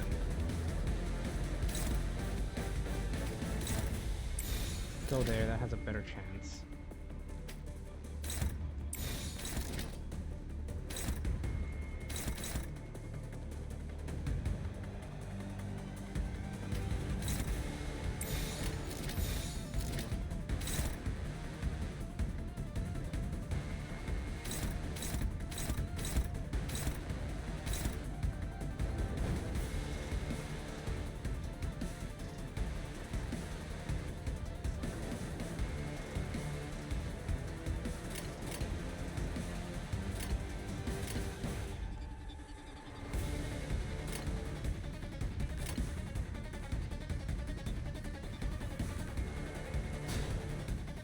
위험인물 발견.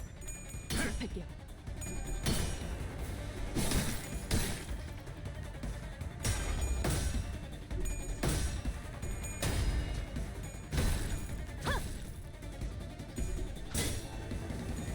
Ah, what the hell happened there? 아이씨, 짜증나게. Oh, I have to fence down? No, I should have. Whatever. 그대로 뼈소리라. 마침내 Wow. 깊은 수면에 빠지시는가. He perished from bleed. 死にすが必要な戦いであれば 부른가?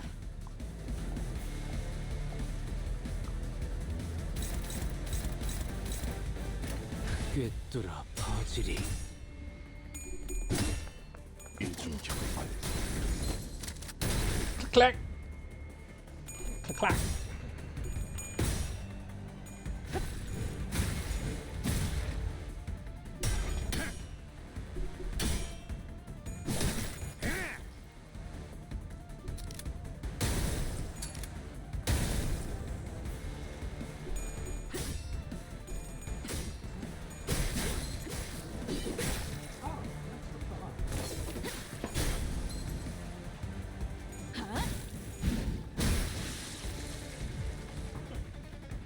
저것들 必要な戦いであれば 녹여서 썰어버려도 상관없지?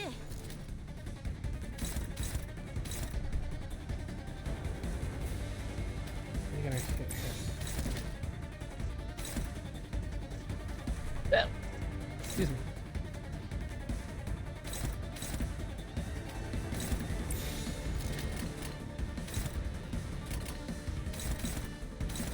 위험인물 발견. 제압할게요. Almost. 마침내 Good. Another 깊은 kill. 수면에 빠지시는가.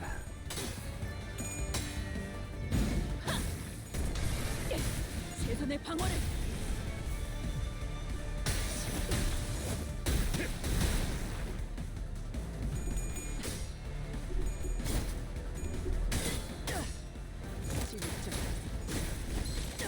격발. ダンテさんの作戦とても効果的でした。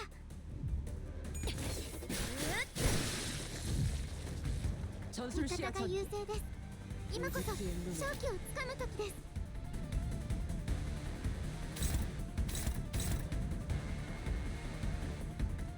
We don't need that many people on a single target. One will do. That'll be usually perfect.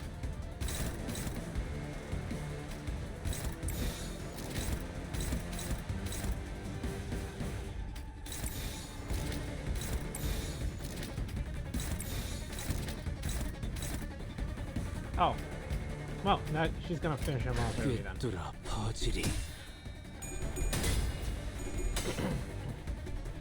아이씨, 짜증나게. Good, stagger.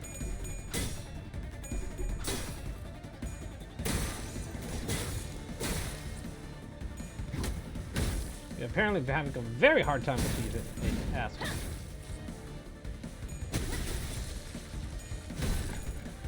내 죄는 Good. 내가 알아서 처리. これが必要な戦いで You're あ the れば last one here. Perish. 일종 의지만 있다면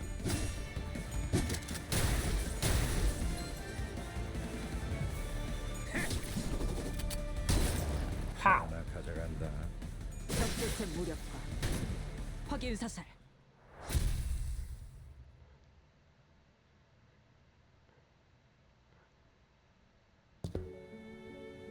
Kind of a letdown when they were body blocking the door like there was some big secret behind it. Oh. Wait a second. It's either this is his home or Roland's. Right? Looks just like any other average family home. Oh man, I get cleaning up's a chore, but peeps should at least dust their home once in a while. The thick layer of dust covering every surface and the blotchy wallpaper made it clear that no one's been living here a good while. Whichever family lived here must have had a child. Look, there are drawings and dolls too. Though it seems like the place has been abandoned for quite a long time. Oh. Could something bad have happened here? Yeah, something must have happened here that caused the families to flee, and they never got to return. Yeah, lots of evidence suggesting that. The open door, single shoe just lying around. So someone fled from home for some reason, never to return. I don't know, it's kind of hard to narrow down the cause. It really could have been anything. Are you searching for something in particular, Ryoshu? Yes, but it doesn't seem to be here. Every framed photo seemed beyond recognition. Whatever documents have been torn to shreds. Kinda like my memories. So this wasn't where he escaped to, huh? The index nurse father, Rien. The last time we saw him, he fled the house via the corridors after suffering a severe wound at Ryoshi's hand. If by some miracle he survived, there's a chance he'd come after Ryoshu again, but something about our last encounter led me to believe that it was the last time Ryoshu would ever see him. This is... Do you recognize this drawing? I found myself hoping to see Ryoshu piece together another memory. She'd been recalling new details all day whenever something caught her attention. Sadly, she responded with a soft shaking of her head. No. I don't.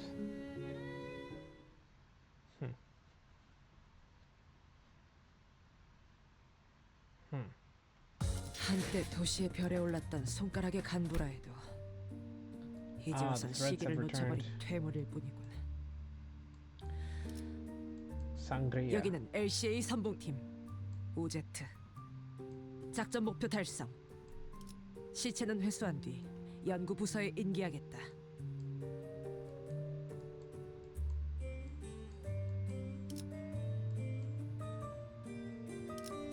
Let's go for it. Oh! It's mirror dungeon-like. Alright, let's just deposit all this in here.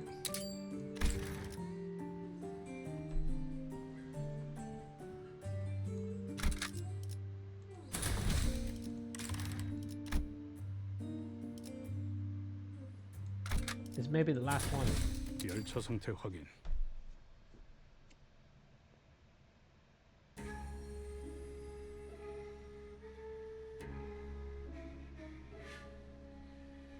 After leaving Rien's quarters, we explored the Index's quarters for a while, but didn't find anything that could help piece Ryoshi's memories back together.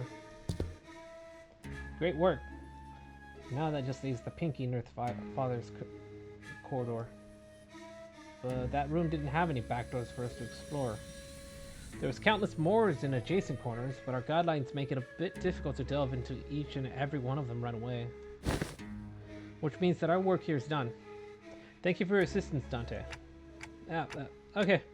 Yeah, we can help. Dante replies that they are happy to have been assistance. Well then, it's been a pleasure. After a brief round of handshakes, Alan returned to the forward base. We probably should have done the same, but... Want to take a look around here anyway? Sure. As we had more business here than simply checking the doors, we decided to stay a little longer and investigate the Pinky's corridors. The Pinky Nurse Father's room had such a peculiar structure. Each door we opened led to a room identical in shape to the previous one. And even though it was certain we traversed through quite a few rooms, we somehow found ourselves back at the starting point. There are some small design differences between each room that'll help tell them apart, but it's difficult to tell which unless we look really hard at every detail. Where are we now? The kitchen?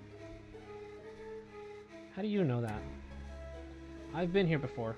Someone ghosted me after promising to watch Fix Eclipse together, so I thought I'd come visit. It was someone y'all have to meet too, I think. Y'all have met too, I think. It was, must be another one who was severed by Arayashiki. Damn, you might be right. His name was Ren, a Pinky apprentice. I tick-tocked, but no one really seemed to have anything to say to that. I suppose that only makes sense. After all, his existence registered to no one here but me. So when you said back at K-Corp that you cooked before, you were talking about this, huh? Yep. I used to perform intense culinary artistry here. Your scabbard's shaking. The reviews were glowing. One of them was yum, meaning, yeah, unbelievably mouthwatering. The scabbard, Araya, was definitely shaking side to side in a fervent effort to deny Ryoshi's claims. Must have been pretty damn bad, huh? I'm having a hard time believing her, if you ask me. What did you usually make here? Box lunches. Box lunches that kids might bring to grade school, like sausages cut like octopuses and tamagoyaki. A bit simple to be intense culinary artistry, don't you think? IF. Didn't you know? There's nothing like a school lunchbox rivalry. So I want octopus sausage, tagoyaki, and why are we making sausages out of an octopus? No, I mean sausages cut like an octopus. And why are we cutting sausages into octopus shapes? Because it's adorbs, that's why. Something like this? What's that? Sausage carved into an octopus shape. Didn't miss a single suction cup. Come on, I didn't mean like a real life octopus. It's gotta be adorbs, okay? Isn't it all the SD? What is with that knife over there? Why does it have a sawtooth grip? Or a head? What the hell? Or is that the scabbard? I have no clue. Isn't it all the SD once it goes down? Isn't it all the same deal once it goes down the gullet? Why is this so important? But, Mommy, there's nothing like a school lunchbox rivalry. IDU. Huh? You're doing your weird acronym again, aren't you? It means I don't understand. That's when you say IDK, Mom. Shake my head. God. These must be some of the happiest moments Ryoshi and Araya shared. The sinners, me and Araya, even as a scabbard, could imagine or recall them in full. But for Ryoshi, the most important part of these memories remains sliced away. Still, if we can continue piece to piece more and more of her memories together by going over these places. Do you want to check what's upstairs too? As soon as I asked, however, the sinner's footsteps came to a unanimous, simultaneous stop. Wait. Hang on, Clockhead. Don't open the door just yet. I looked back and found Kira and Heathcliff posed to fight, hands on their weapons. This way, manager. And Marceau, who realized what that indicated, yanked me to the back of the line. And in mere moments. So there was someone guiding whelps. Figures they'd send more than fodder to the House of Spiders. Stinks of wet dog. The claws of a massive paw slashed where we had just been standing. Oh, hello. Rhodia's identity. Wolf mask. It really is as Master Emily Beniot said. This place is already occupied. If you would be so kind as to help me with directions. Is this where Master Callisto's art is located? The question came from a woman who appeared from one of the doors that led to a different corridor. She was wearing a wolf mask, and unlike the foulest we had encountered thus far, she seemed to make it a point to speak and act with decorum. But the subtle hint of violence in her voice quickly betrayed this air of false civility. sure you're at the right address, lady? Robo-Unk's stuff ain't in this part of the house. Find a different corridor. Yes, I am aware. But I'm not here looking for his creations. Well, which are easily mistaken for mass-produced garbage. I could feel her intense gaze even though her face was obscured by the mask. And there was no doubt that her eyes were bearing down on Ryoshu. Suddenly, I was reminded of what Rien said moments before he fled through the corridor. We let them observe us too freely. What? What is that? The Falvis got to confirm a lot of important intel, including the fact that the House of Spiders has fallen and that Ryoshu currently has possession of the Arayashiki. They want Ryoshu for themselves, whether it's completed or not. Ryoshu as she is now. Isn't that intriguing for once? My name is Rufo. Do you go woof woof? Yoshihire, the blade coveted by the Five Fingers, Master Callisto's final and posthumous masterpiece. As a descent of Falvism, please allow me the honor of escorting you to our gallery. Do I want to? Don't see the point in hanging out with people in those unatheistic AM. As expected, Ryoshi declined Rufo's request with curt reply. Hang on, I'll be right back.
I returned.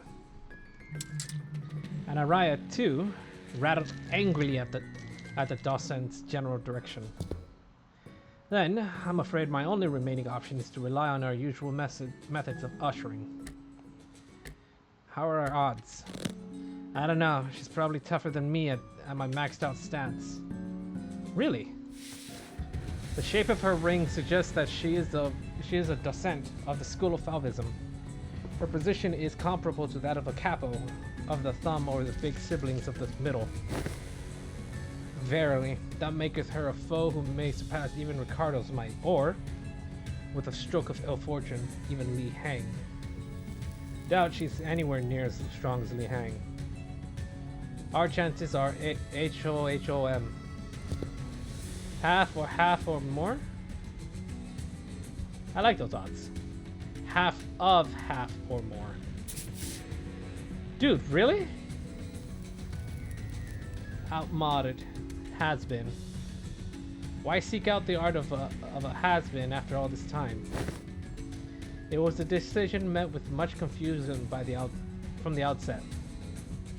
To entrust such a momentous piece in the hands of one such as Callisto.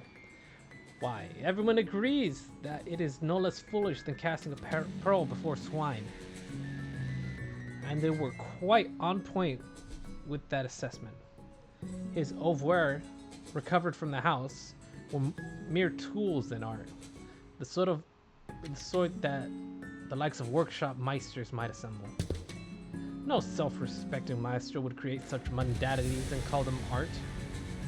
Now, I must ask for your forgiveness for presuming that you would be no different from the rest of his work. But what I observed above this room completely changed my perspective. The scorched corridor, the ferocity with which you scarred the walls and floor as though a frenzied beast had torn through them. There's but one tool that could possibly have left such marks behind. At least you've got passable eye for art.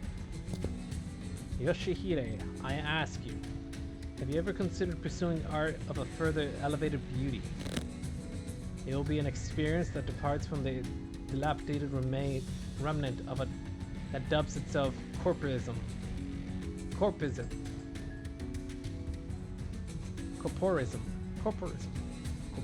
One of the two. A movement so constrained by its obsession over the human corpus that, once it had depleted all meaning it had to offer, it began piling on empty definitions onto itself. Fauvism is a movement that has broken from the traditional mode.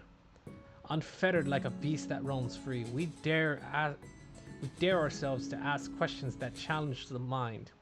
What is man? What are things? What does it mean to trace the origin? How do we define that which we call le fauve, wild beast? These are subject matters that have led us fauves into the field of fertile creativity.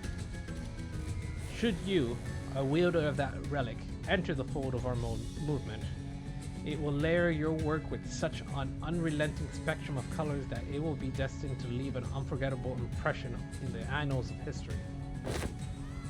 In other words, what we can offer you will be of much greater worth than what you may have learned from a teacher like Callisto.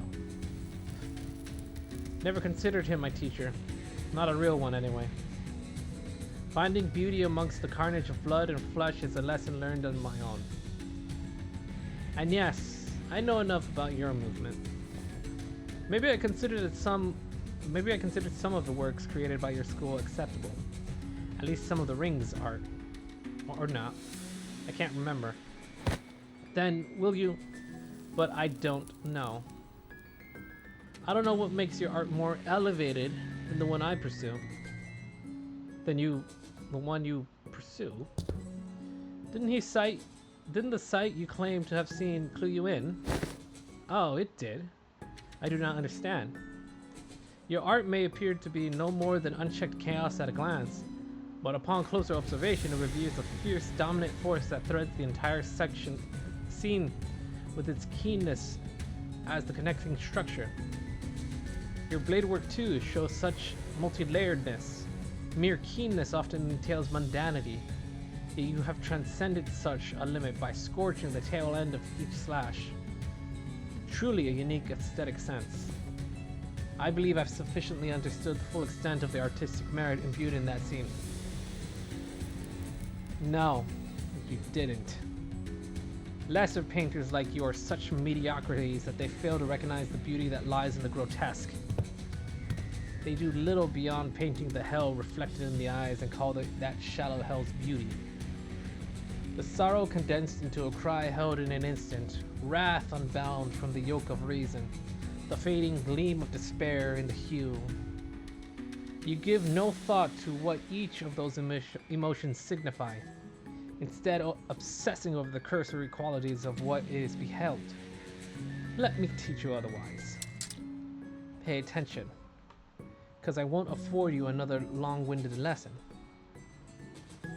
Ryoshi readied her scabbard. Pointillists, Fauvists, Supremists, Blue Ratiers, Cubists. I've visited my share of the Ring's galleries, heard their commentaries, but none of them were to my liking. Your art is an overcomplicated pile of definitions buried under symbols, caked in patchworks of empty shells. You and your art both talk too damn much. Just like Callisto's, keep trying to take from others' movements, forcing meaning where there was none. Excess is easy, anyone could do it. What's beyond most is making it succinct, the art of abbreviation. Alas, if all is one by one abbreviated away, nothing remains in its absence, making the void left behind completely bereft of meaning. No, the void is what remains, and it holds things that can't be found anywhere else. What is this, minimalist manifesto? No, my aesthetics go beyond the pursuit of simplicity. I pursue the natural germination of artistic immaculacy, a state of perfection wherein further abbreviation is an impossibility. Sangria. A bit abstract, isn't it? Too removed, too plain, with a distinct lack of meaningful, striking qualities. What exactly is it that elevates your art above Faudism? Painters. We're the suburb store that mere words can't convince. Indeed, there's no discipline more subjective than that of art. Discourse concerning its nature may extend for days on end, but it will not change the fact that unseen arts are meaningless, pretentious illusions at the end of the day. And I suppose I'll have to carve it right into your eyes. Please do, though I'm afraid I may be overshadowed by the sheer vibrancy of my aesthetics. I, a docent of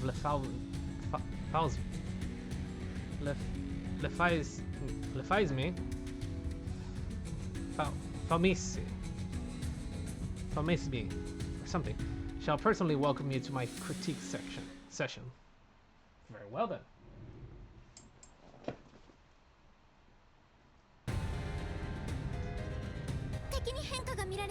Let's see here.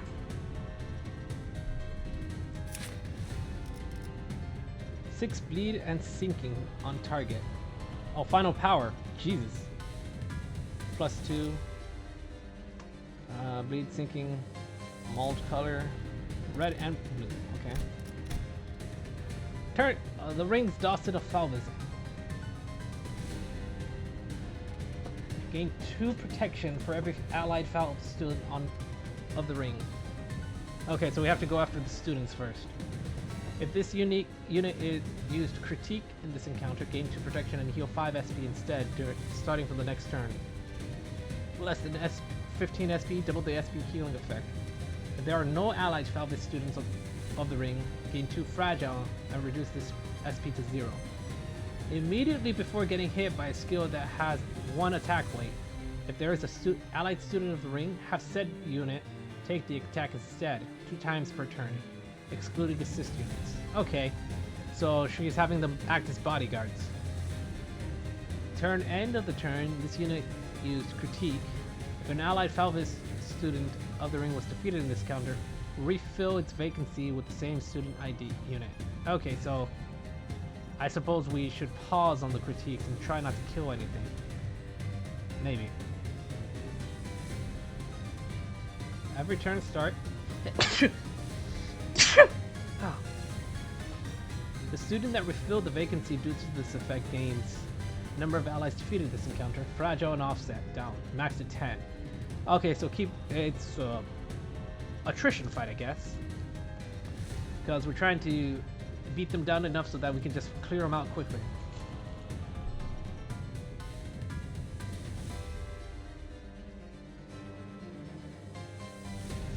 Inflict 1 pallet vibrant. Take stack times 5 damage from the ring faction units. If the attacker is in the ring school of Falvism faction, take 10 stack, 10% instead. Gain 1 stack of bleed, 1 stack of bleed count, 1 stack of sinking, and sinking count. This effect expires half mold color, half blue, red, okay. Touch Hardy. While this unit has this effect, double the amount of HP and SP damage this unit takes from bleeding and sinking. Woven claws, lynx claws, and even those of turtles. So minuscule yet intricately arranged. What a bold expression.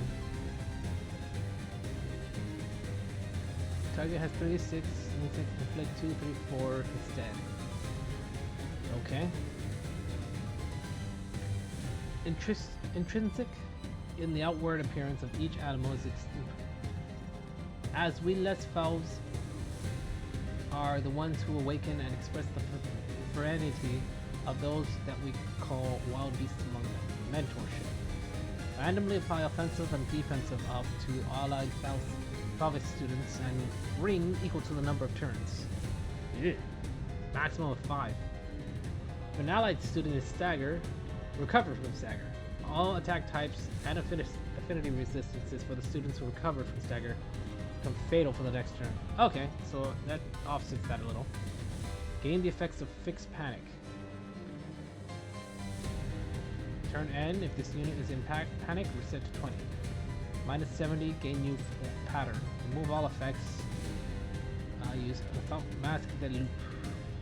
Inflict 1 more bleeding or sinking. Target does not have sinking, but 2 sinking count or getting hit. One might ask, what even distinguishes Limbus from factions such as Haitial's Arcor packs, and more that incorporate beasts into their identities? A reasonable query. Of that there is no doubt. To say that we are distinguished by transcendence of bestliness into artistic, costumery. While the Haitials have mindlessly jammed it into their anatomies, disregarding their aesthetic qualities. Okay. Anyway, let's see what we can do here. Where are you?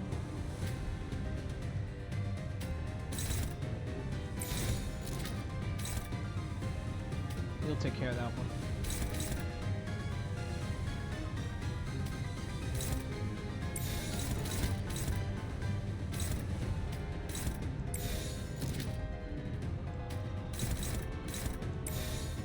That'll work, I think. It'll work well enough. Let's go. 대가리 딱 떼고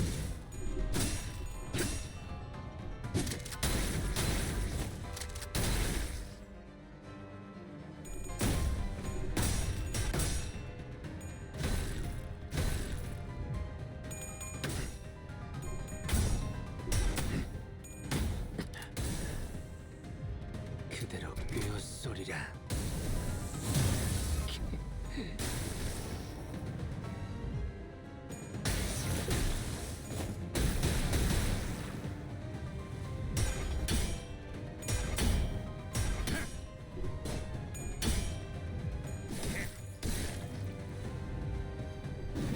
아이씨, 짜증나게.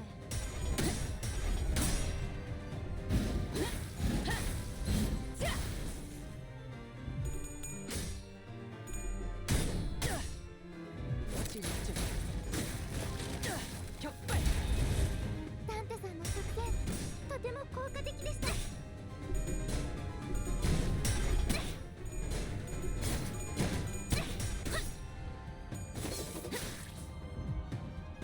전술 向こう 시야 にも 전 事情があるのでしょう。 오제트의 눈으로 ですが私たちは止まれません。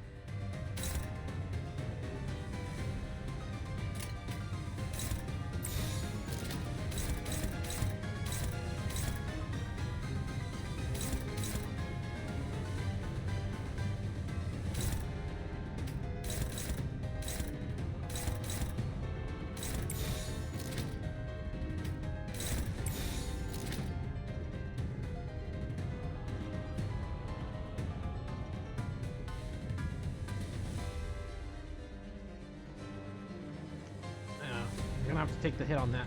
We'll defend it against it then. Better to defend than not have anything 있지만 있다면 to hit indefinitely.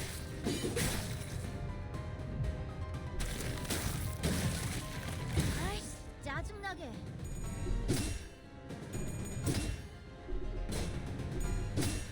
이중격 발효. 敵に対して大きな打撃を与えました。 아이씨,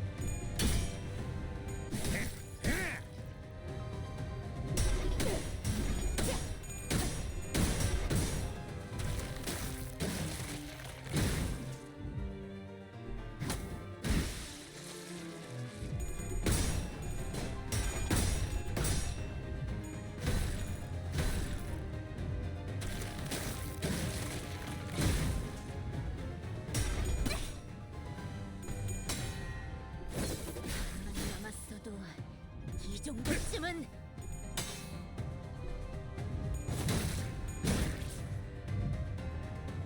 敵は壁を覆っています。 덤벼보던가.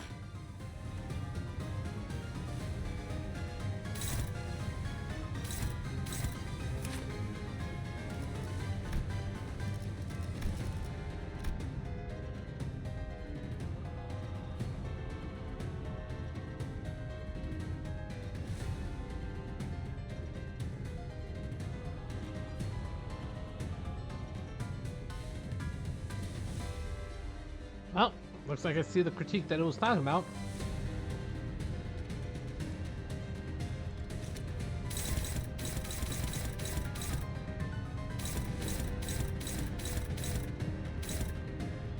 Oh, that's not good.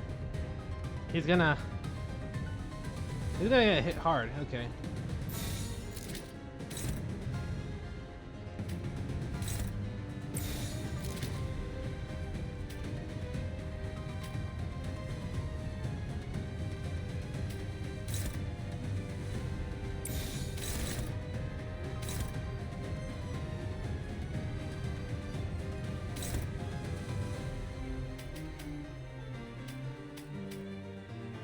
Shit.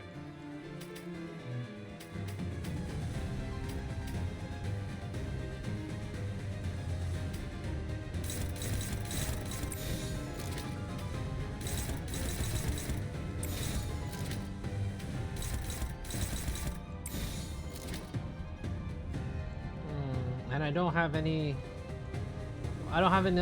ego to fight against this. Not really, anyway. We'll try dodging it. We'll try dodging it.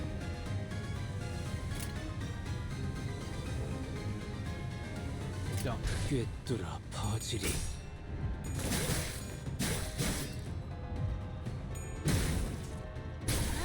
짜증나게. Ow! Stop dodging, damn it.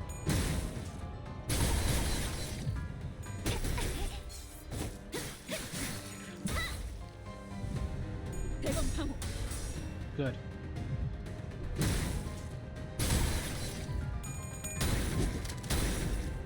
대상판 철침탄 트랜지션 적발탄 임상시험 성공. Reload.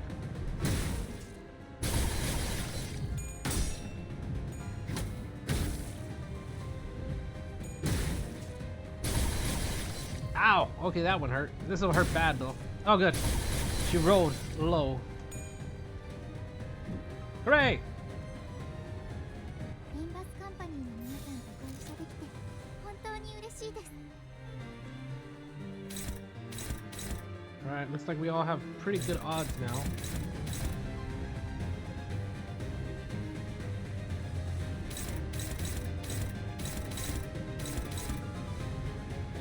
Splash damage shall be my friend here. I am sure of it. Why not? Let's do that. She's already taken care of that too, right?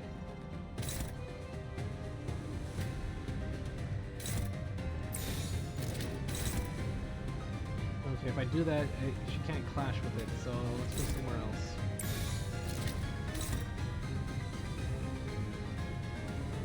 Anyone faster than me? No. Okay, so who was originally clashing with it?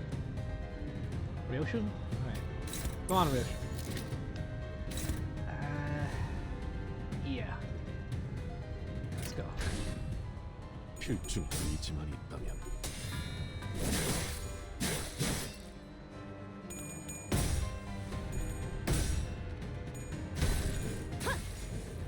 내 죄는 One down. 내가 알아서 처리한다.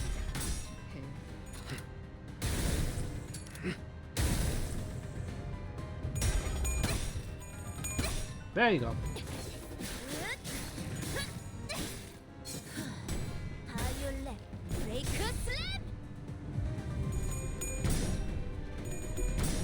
Come on. There we go. Fuck. Damn it. 아이씨, 짜증나게. Ah. There we go. Fuck.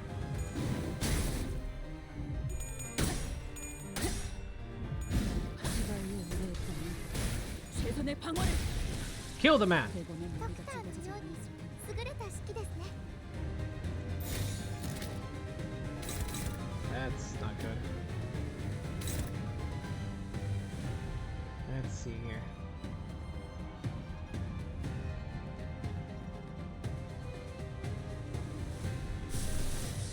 This will give SP. Yeah, let's use that. Cause some fucking Heathcliff needs some SP, damn it. Jeez. He doesn't necessarily need to attack much here right now anyway, so try to redirect him a little.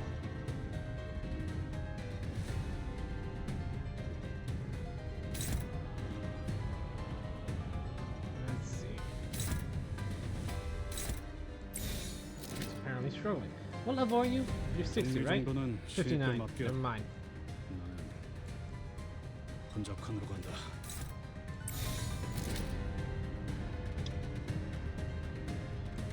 Oh, did it not trigger? No, it didn't. What the hell? Oh, because the enemies died before I can do so.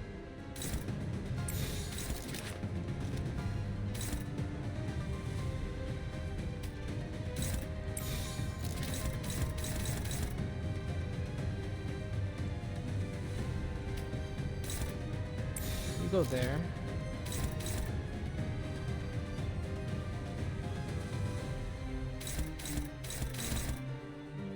You're taking care of that.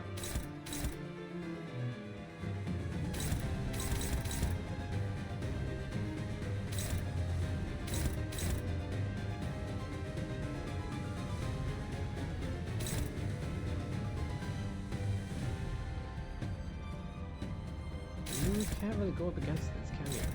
Well, you kind of can. It's a long fucking shot. Oh, it boosted. Ah, I see. Extra power because you have a whole bunch of that stuff on you. That makes a lot more sense.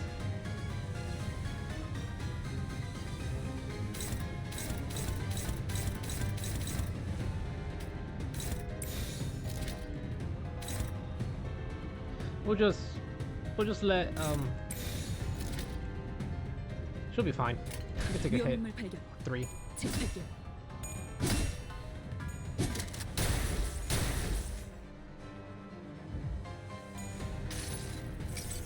There we go. We got this going now. 두려워하지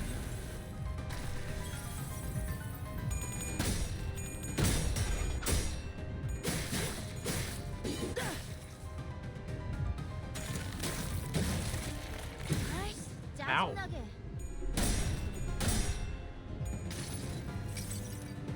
종원, 조명이 전멸하는 저곳으로. 파도가 모든 것을 There we go. 잡아쓸 거다. Okay, that's one down.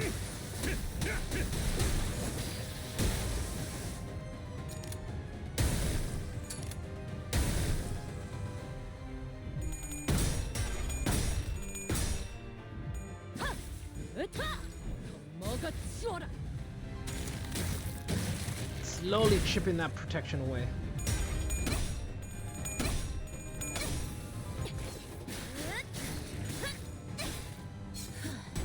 바이올렛 브레이크 슬랩.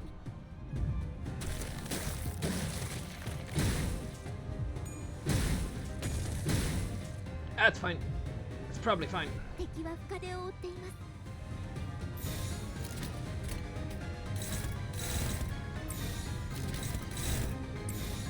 We'll defend against that because I have better chances with that, I think. Probably. Their SP isn't that high.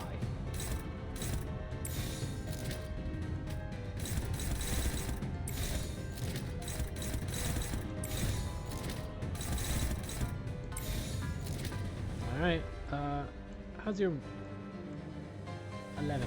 Not 소위만 enough yet. 구축. It's fine though. Hooray! Ow! 아이씨, 짜증나게. But now she's got no more backup. Stagger. 이중 격발 조준은 필요 없지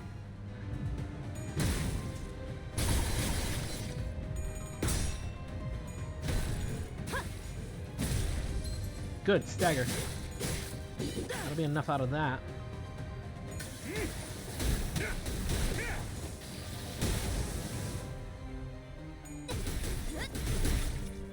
Oh, we hit the threshold. Worthy of the privilege to behold my prized needlework. Well then. 전술 시야선 必要な戦いであれば 로제트의 눈으로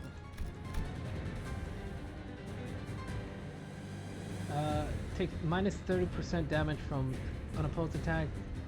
Deal more damage from unopposed attacks. The slot targeted unit is unopposed at 2+ aggro. Reduce increasing damage affected by this by 5 aggro per turn stack. Wow. Okay. So now she's pulling aggro on us, I guess.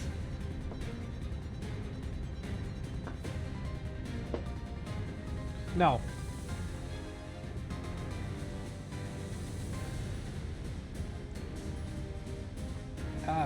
Powerful attack. Okay, so I haven't seen it yet. If the slot targeted by this unit's unopposed attack has 2+ aggro, reduce the incoming damage by 5%. I guess we do less damage then. Fine.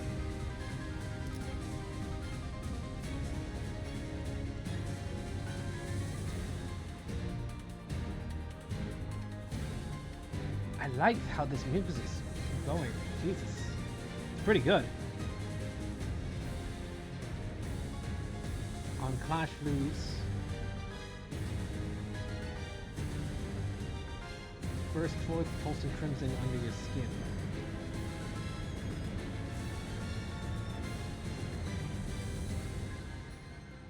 For every type of negative effect on this unit. Okay, so that's why I suppose it's a good thing I've been differentiating something.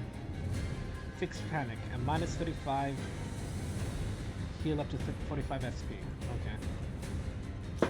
Alright. +1 speed, inflict bleed potentially. Alright, I already saw this one.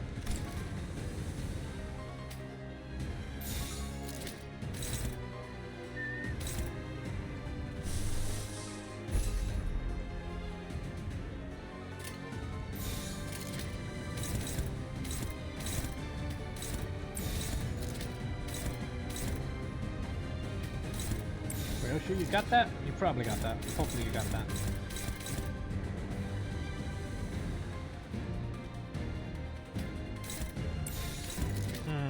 That's not good.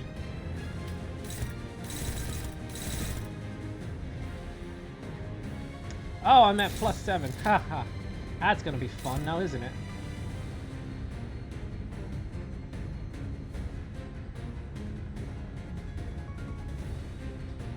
Attacking allies now, fantastic.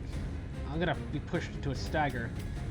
At least he's further down the line than normal, so that's good. He won't strike out at me immediately. Not yet, at least.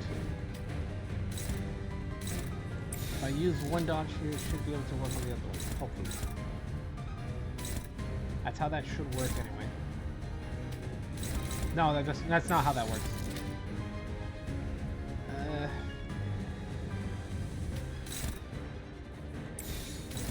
Fuck it, I guess I'm taking an extra hit. 필요를 잊지 말라. 여행엔 목적이 있었지.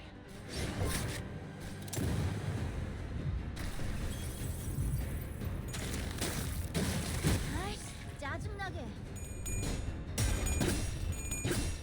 이중격 완료. Get those status effects on her, please.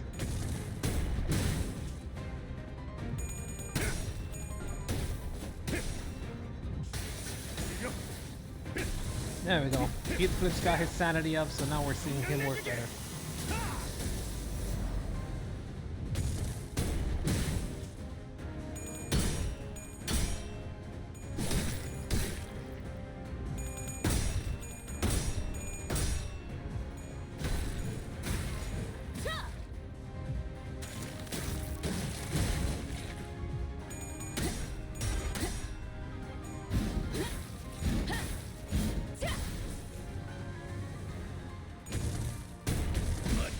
Ah! 그대로 뼈소리라. HPI 바로 요청합니다. もっと効果的な方法が。 Ow.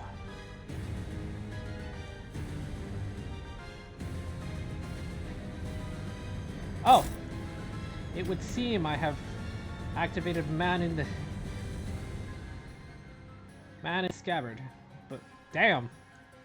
Alright, let me reread what that skill 6 does again. 웃음을 7. 잊으시오. Torn memory primarily targets units among 어떤 allies' 일인가? main targets.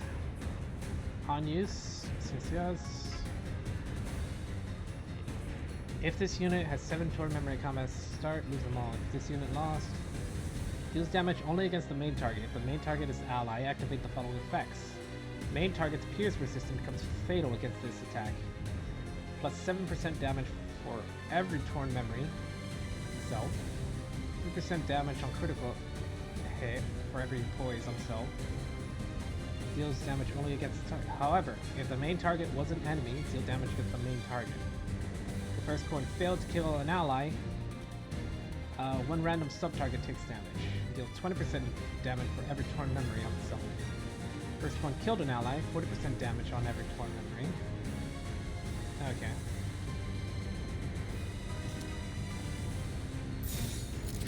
Wow, that's evil. Let's see.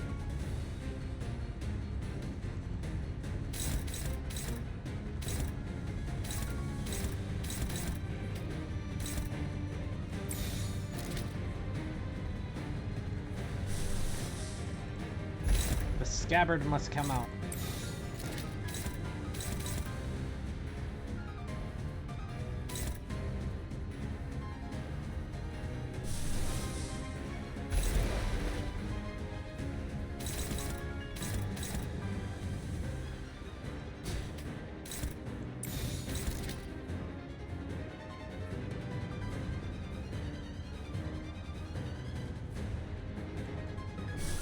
Well, there's no point in defending that. You just need to strike it down.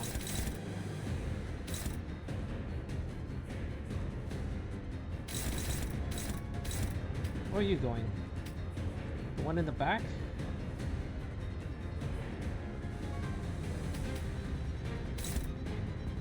Alright, Ryoshu, get off that one, go to a different one, please. This one. Ah, you're too slow for it, I see.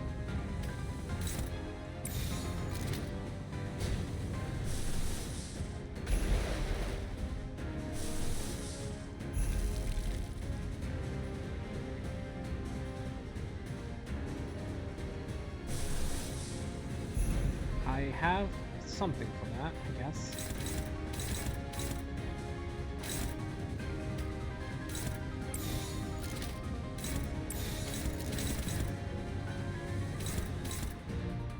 I may be losing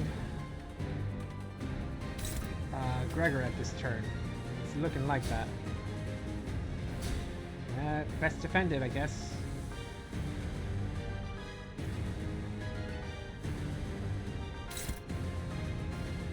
No, I need to defeat this if I want to survive, so I need someone else to take it.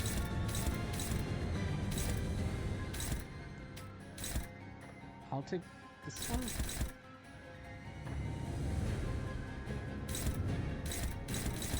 No, it's focused on me. Okay, I need to think of something else.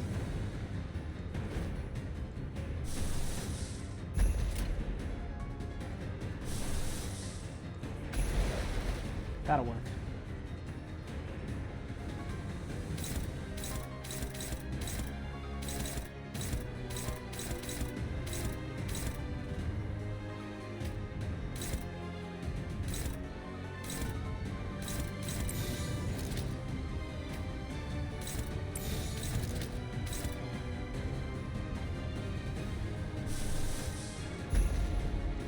There, that's better.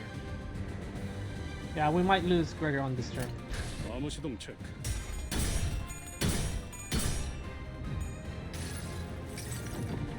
내 팔은 뼈에 있었어. Oh, critical. Not bad. Stagger. 아이씨, 짜증나게. Oh, no, never mind. Cool.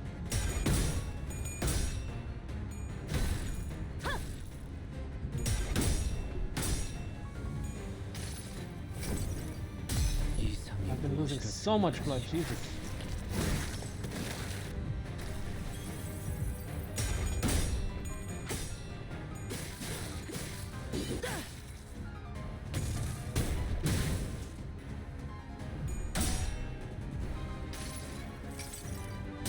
내가 찾은 나만의 항해 방식.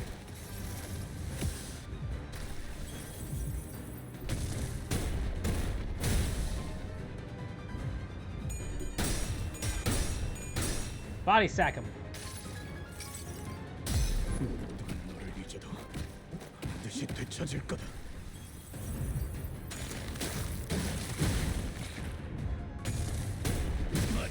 Ah. Ah.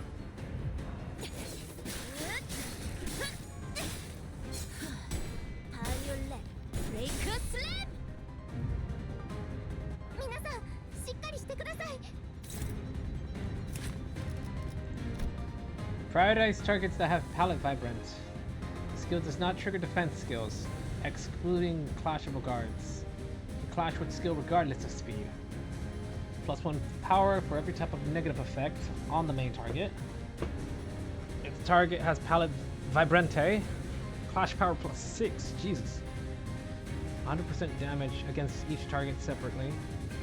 Target equipped defenses, I'll have deal minus 90% instead. So everyone else needs to defend, and I need to use someone who doesn't have pallet vibrante.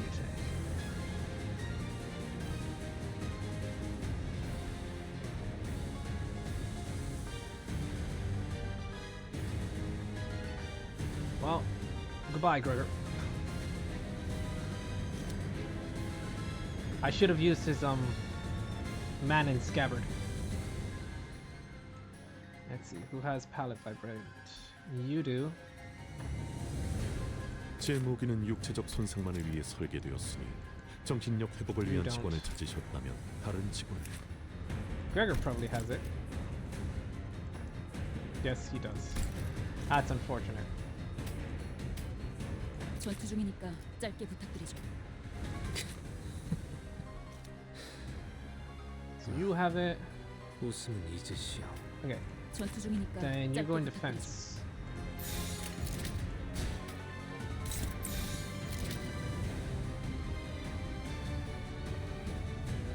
Gregor is gonna perish.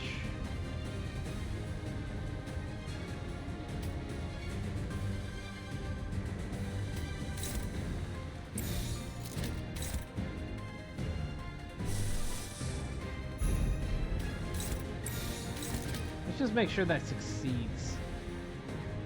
And I probably don't need that much. Yeah, that'll do.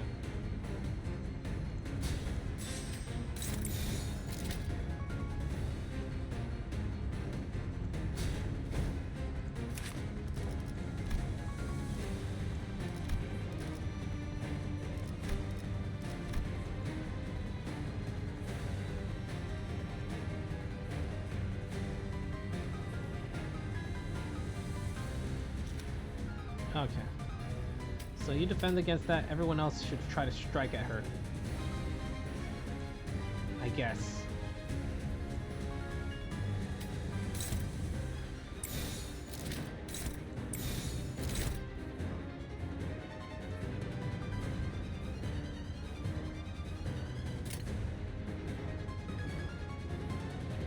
Yeah, let's go. 꿰뚫어 퍼지리.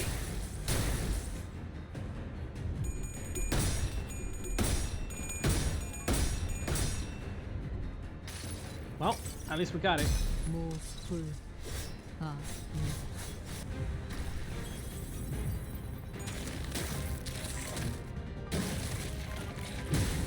아이, 짜증나게. Indiscriminate, I see.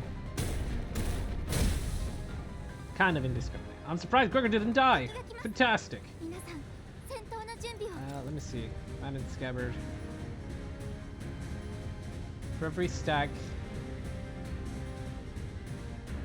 Unjust enrichment. Bullets are pricey. Passive activates. Consume all unjust enrichment stacks to your bow. Gained on heads hit against target with bleed. That's different. That's new. Also, how did I just heal? Something. Oh wait, is it? Probably Unbrilliant Glory. 애들한테 말해. Gain 1 HP. No. Meeting one of gain man and scabbard. This unit staggered to me. Suddenly one day. At turn start, at less than 25 HP, heal 15 and gain 2 protection. Got it. Okay, that's what helped a little. We're gonna have to scabbard this, good sir. Maybe not. I don't know.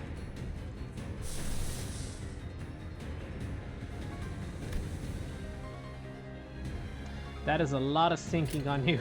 Shit.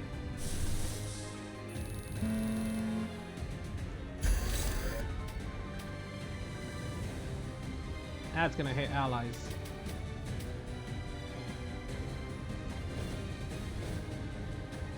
Let's just try to defend.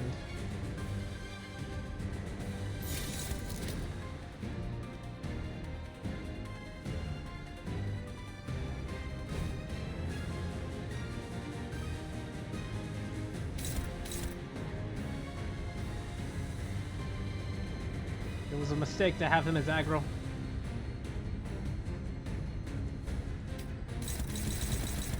Alright. I believe we need this one.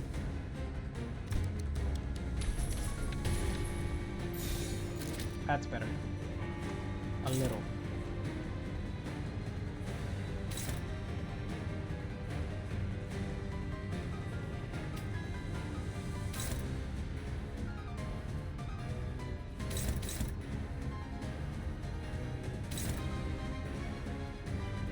Why can't she clash with this? Oh, is it because of this?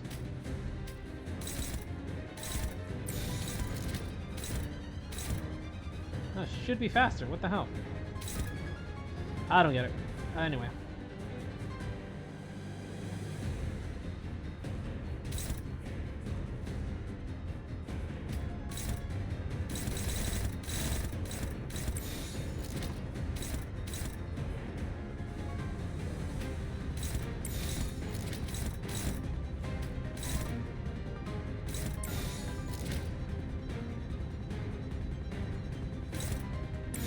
Do that. Keep Gregor alive for a bit longer. Possibly.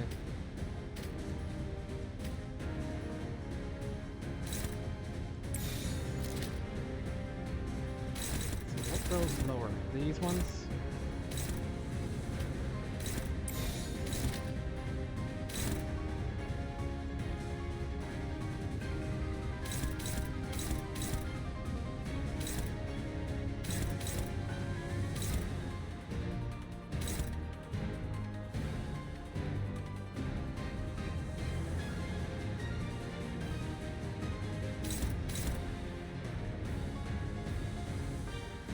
I said dodge it, don't try to fight it.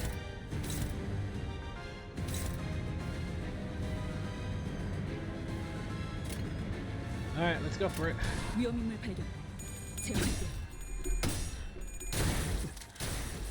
배상턱, 철침탄, 트랜지션, 확산, 임상시험 성공. I did a fair amount of damage. 아이씨, 짜증나게.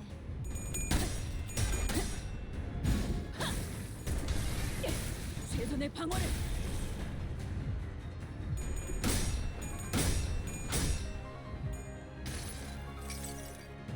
여행에는 목적이 있었지. Click clack, boom.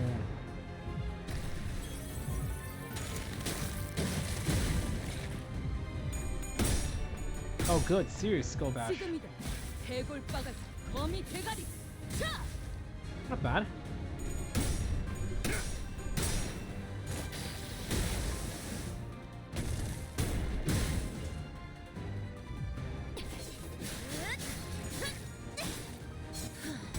바이올렛 브레이크 슬랩.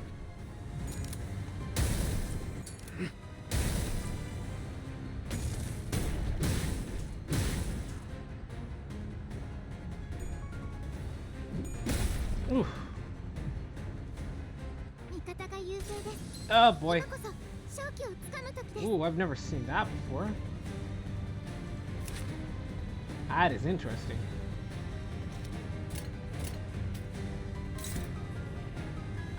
Well, it clashes over there, but it hits some of us on the meantime as well. What about this one? Eh, sure, let's go this way instead. This is gonna be fun.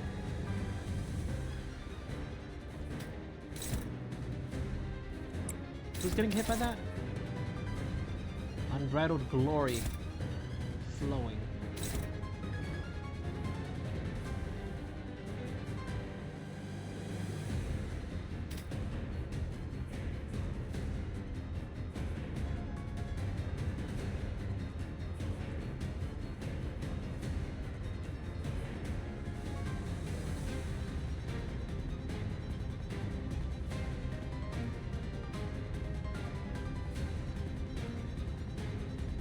Yeah, that's scary. Now that is scary. Oh well. Unfortunate. Alright, so Ryoshu and Honglu are gonna get hit. No. Yisang. Ryosu or Yisang are gonna get hit, so I need to be careful with that. Fire out, let's see how we adjust afterwards.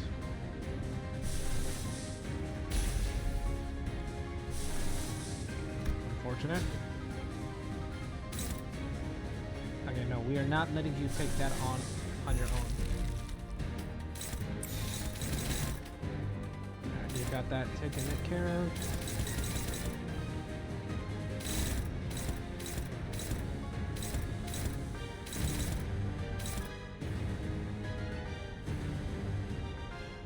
Everyone else is taking care of things, right? Yeah, good. You just sit there. And take the hit that you're about to take. 위험인물 발견. 제압할게. 그리워할 가치 없는 미스터리. Whoop. 나도 아니까 닥쳐라. 허명해. Splat! 囚人に致命傷を確認。至急対処お願いします。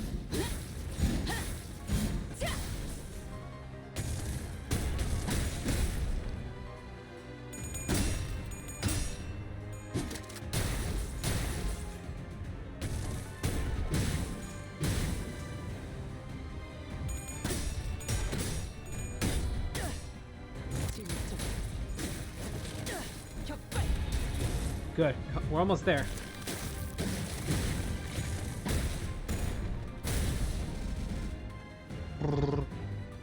That's not good. Zero shoot.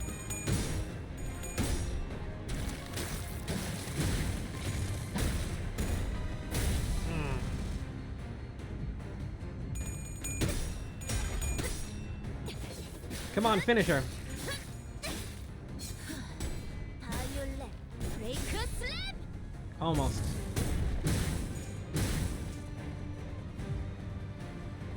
Many of us staggered. Some of us got swapped in. ダンテさんには囚人を蘇生できる能力がありました。 17 speed. Jesus. Right. You have the unfortunate condition. You don't somehow, but I'm still gonna try to let you dodge.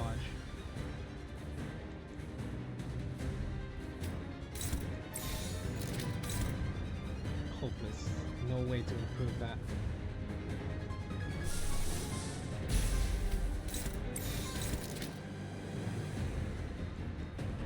Alright, this isn't good.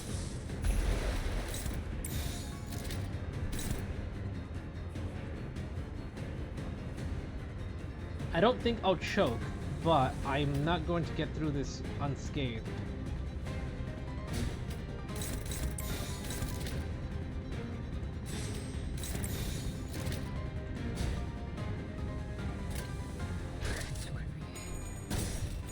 Oh no! Fuck. I thought Faust was still assigned.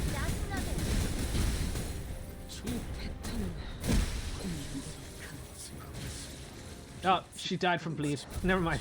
희귀한 경험을 I won in the end. Somehow.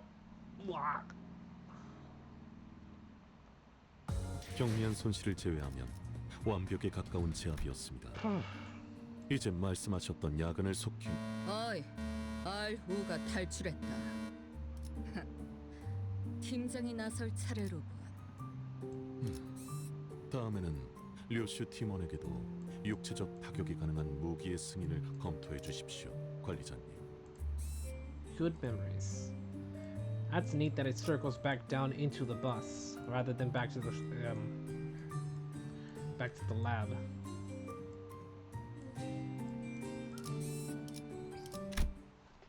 Good memories.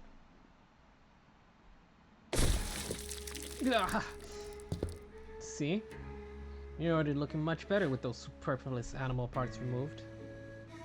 You're serious about founding your own movement? I already answered that. But you'll need time. Under the Foul Fist's wing, at least you can fully cultivate your movement. Perhaps... I don't suppose words have meaning now.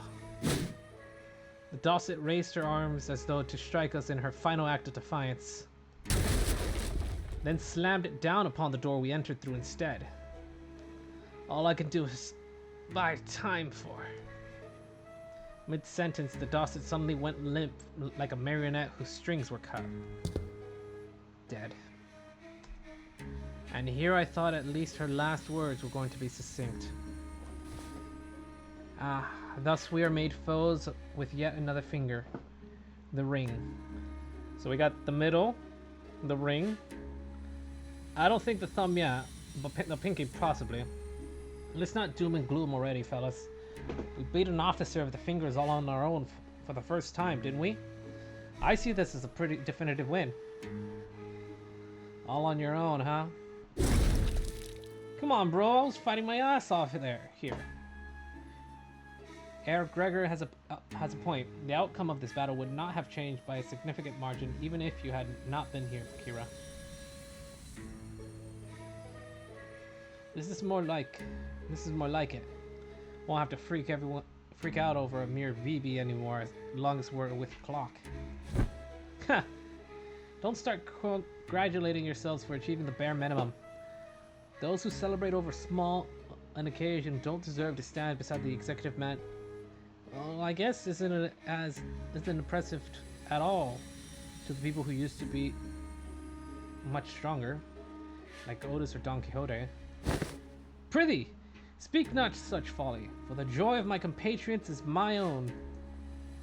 Have you any inkling to why she might have, in her final moments, elected to demolish the door? Right? It's not like we've a shortage of doors in here. Are we really debating logical thought process of someone who was 2 seconds away from dropping dead? Come on, let's get out of here so we can bring everyone else up to date. Didn't I just leave this room? Ishmael walked through the door we'd entered through and appeared from behind us. Oh shit, where'd the exit go? Don't tell me the exit changes every time someone walks through it.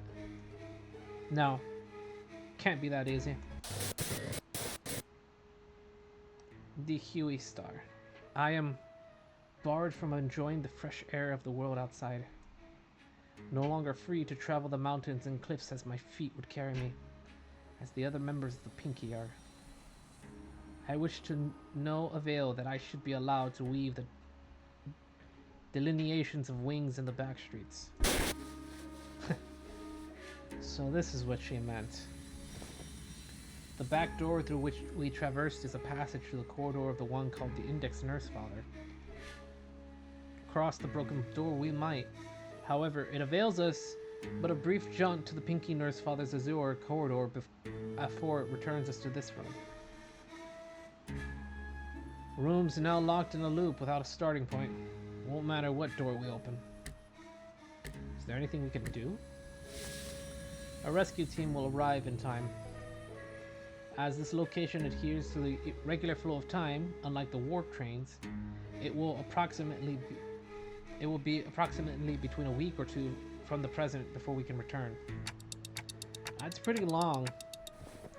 Well, the first problem we're going to have to deal with is food.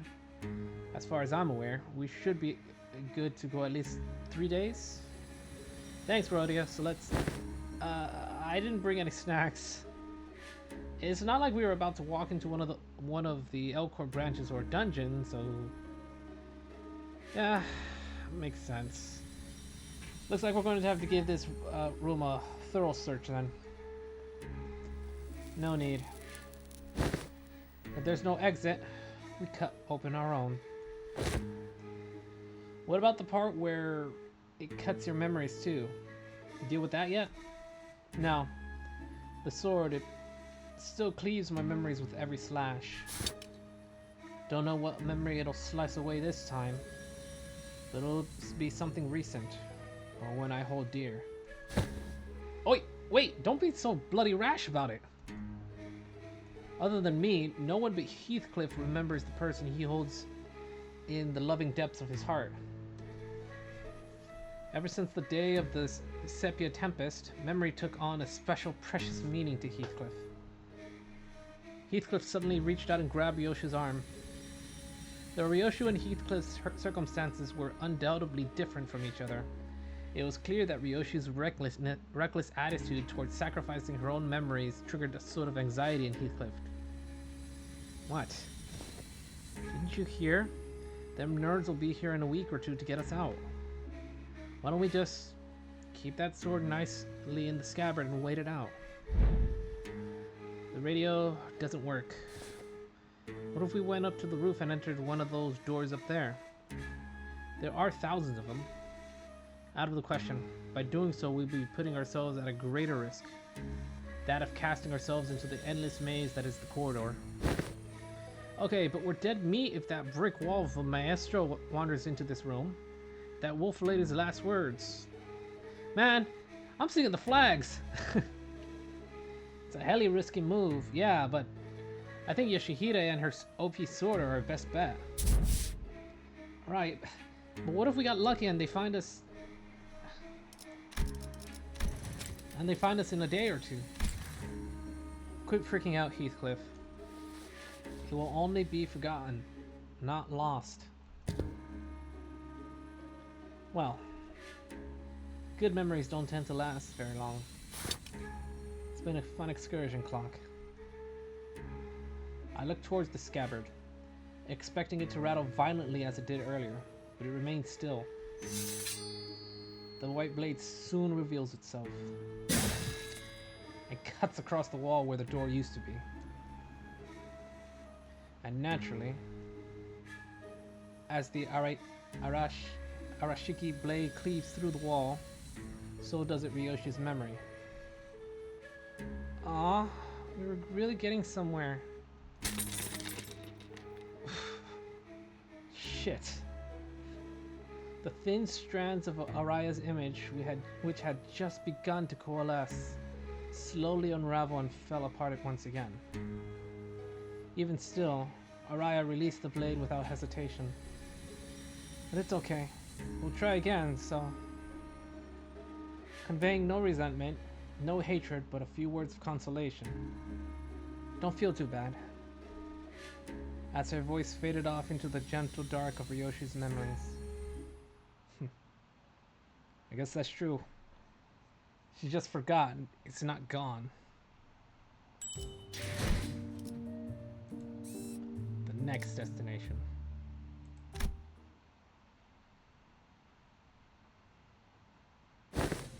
Ah, welcome back.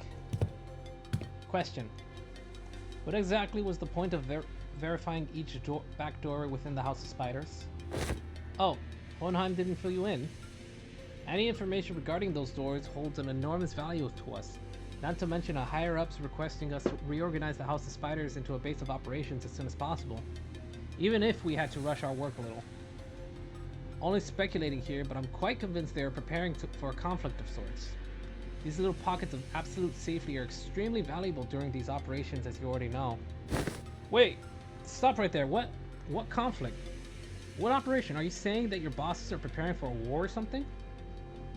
I just feel like there isn't enough alarm in his voice, considering what he's saying. Preparing for what? Another wing war. Not even trying to hide it anymore, huh? Did I say something wrong? Must you ask to know? I thought everyone knew. I mean, it's an open secret at this point. L Corp has already fallen. W Corp is teetering on the brink of collapse. You call us the Aspirant W Corp, we call Limbus Company the Aspirant L Corp, meaning we have a shared goal. And try and take over a wing. But unlike the dead and gone L Corp, the current W Corp is still kicking, despite its rapid decline in recent years. And as we all know, companies in the city aren't worth much unless they got the military force to back them up, right? Back them, right? It's only natural that a business conflict would lead to a physical one as well. This is just a mere team leader speaking, though. Who knows what the higher-ups in our companies are thinking. Either way, much fruitful collaboration was had today. This will reflect pretty well in our performance metrics, and we didn't even suffer that many losses. I can safely say that you should expect a positive review from us regarding this collaboration. After saying our farewells to Alan, we returned to the forward base and shared with Hohenheim everything that happened so far. Hohenheim and Faust did not seem willing to discuss the subject of the looming conflict. So we instead decided to have Ryoshi's memory and sword re-examined. Oi, Hohenheim, results out yet?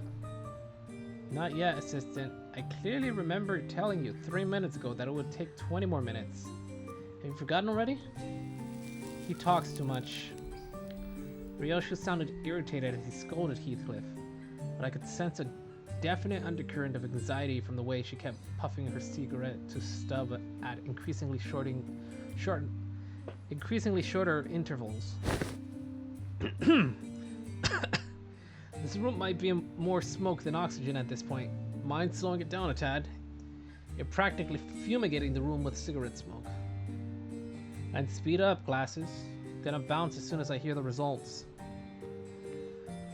Both of you need to learn to respect that things take time. Yes, time is indeed relative, but the fact that I have managed to complete an in-depth analysis of an item of such mystery in a single day is an incredibly fast turnaround, and therefore deserves your appreciation. I've been attempting to rein in the more self-indulgent part of myself as of late, but I believe this achievement deserves to be elaborated upon. It is an evident truth that such a result could not have been replicable had it not been for my genius brain. Go out to the hallways and grab any passing researcher and tell them of my incredible turnaround time. You will hear them say, "Whoa, done already?" And to that I will answer, "Shut the fuck up." Evidently tired of the two sinners alternating turns hounding him for results, Hohenheim seemed to speed up the analysis and managed to hit the finish line much earlier than 20 minutes. Oh, done already? God damn it, Heathcliff. Yes, there are times when test results are extracted earlier than the precedented time frame. Many of those instances are easily attributable to my genius at work. Then why aren't you saying anything? Give me the TR now. He did tell me to shut the fuck up, so I am attempting to observe the exact merits of doing precisely that. Toss it back at her too, I guess. You think Yoshida would ever use acronyms straight? What if it's something like sheesh? That's a full day, unwind after work though. And your verdict on her interpretation? That is exactly what I meant. She's better at MTL in some ways. How she lies as she breathes. At that moment, I might have caught a glimpse of the scattered rattling atop the examination device. Almost as if it were fuck me. Almost as though it were giggling. Very well, then I'll get right into it. First, the memory of the time she was compiled for her cooking has been erased. Of the time she was complimented for her cooking has been erased. Huh? That's it? Hardly. Second, A name has been erased from her memory. Do you recall the name of the man who works with manager Sod? Effie? I would have passed in past tense. I would have asked in past tense, had it been him who I was referring to. Glad Miss Sod wasn't there for that. That kid. Right, I don't remember his name. She forgot Pilot's name? That she did. Among other miscellaneously deleted memories are 172 hours of Don Quixote's tales of adventures and the types of food she fed to a seagull. Fly upon it! Dost thou say that the memories most precious to young Ryoshu and me have been thrown into utter destruction? Look, Donkey, I'm not trying to be mean here, but that seems pretty acceptable, doesn't it? For the price of unsheathing a sword like that? If we're going by sheer volume, I wouldn't quite say its mileage is acceptable. It erased several days worth of memories just for a single swing, didn't it? I mean, yeah. They kind of sound like inconsequential memories, don't they? Greg and Heath forgot stuff all the time. How's this any different? This seemingly inconsequential nature of these particular memories weren't achieved by sheer luck. In fact, it seems to have been impacted by the scabbard of Arayashiki, or to be precise, the power of Araya's ego. And that's so. Ryoshu looked down at the scabbard with an uncertain, hollow look in her eyes. All that remains of Araya in Ryoshu's recollection is a blank space where the fragments of her existence used to be, severed and removed again. While it takes a rather significant amount of time, the scabbard seems to be, yes, capable of selecting which of the sinners Ryoshu's memories are to be erased at a cost of using Arayashiki. Okay. So rather than indiscriminately slicing away memories, the scabbard chooses the least important ones to get rid of. Okay. That's neat. That's marginally better. Marginally. Sounds like I should be grateful then. But Ryoshu regards the scabbard with a conflicted look, as though to approximate the outlines of the void she left behind. Oh, so it's got like a cooldown timer. She can use it whenever, as long as she gives it time to select the trivial memories. I wouldn't be so quick to dismiss them as trivial. The memory of the time when you were complimented for your cooking. It was quite a precious memory, wasn't it? You've performed an inverse calculation of the relic's cost. Yes. According to our measurements, the sword seems to factor in the weight of each memory when calculating the cost of wielding it. Ah, I see. And that's why the memory, that's why she said we were so close. She let the cooking compliment get wasted, along with a whole bunch of other ones to offset most of the cost. Otherwise, it might have been even worse. It's become rather clear that it takes more than light memories to properly wield it. So, have her memories been restored? As presumed, attempts to recall the erased being's existence have resulted in failure. That is quite discouraging. But not all is lost. Simply by knowing that something used to be in that negative space, many things can still be reminisced upon. Like Ryoshu said, forgotten but not lost. Clock. You've just stepped foot into the world of sangria. She flashes the briefest of smiles, then scatters away with a plume of cigarette smoke. Collecting the GB will restore it. The golden bogue. What used to be here, in the pockets of the void of my heart. My one and only. Ryoshu's gaze traced the invisible, the unperceivable. A few more days passed us by. We didn't spend those days idling. We visited Sod and Pilot in recovery. Did a few odd jobs here and there, like helping suppress a distortion containment breach caused by a new LCE hire. Ugh. I'm sure they got their pay docked. With all those loose ends tied up, we managed to finally, after so long, kind of feels like we're home again. Return to the bus. Bus, sweet bus. The chair could use a little more cushioning, but there isn't anything like it out there. Damn, this is your ride? Hella badass. Oh, is she coming with us?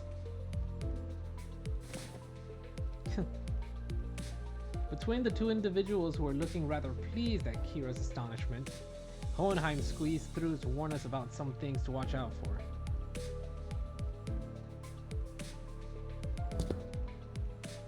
I asked team leader Alan to set coordinates somewhere as close as possible to the nest.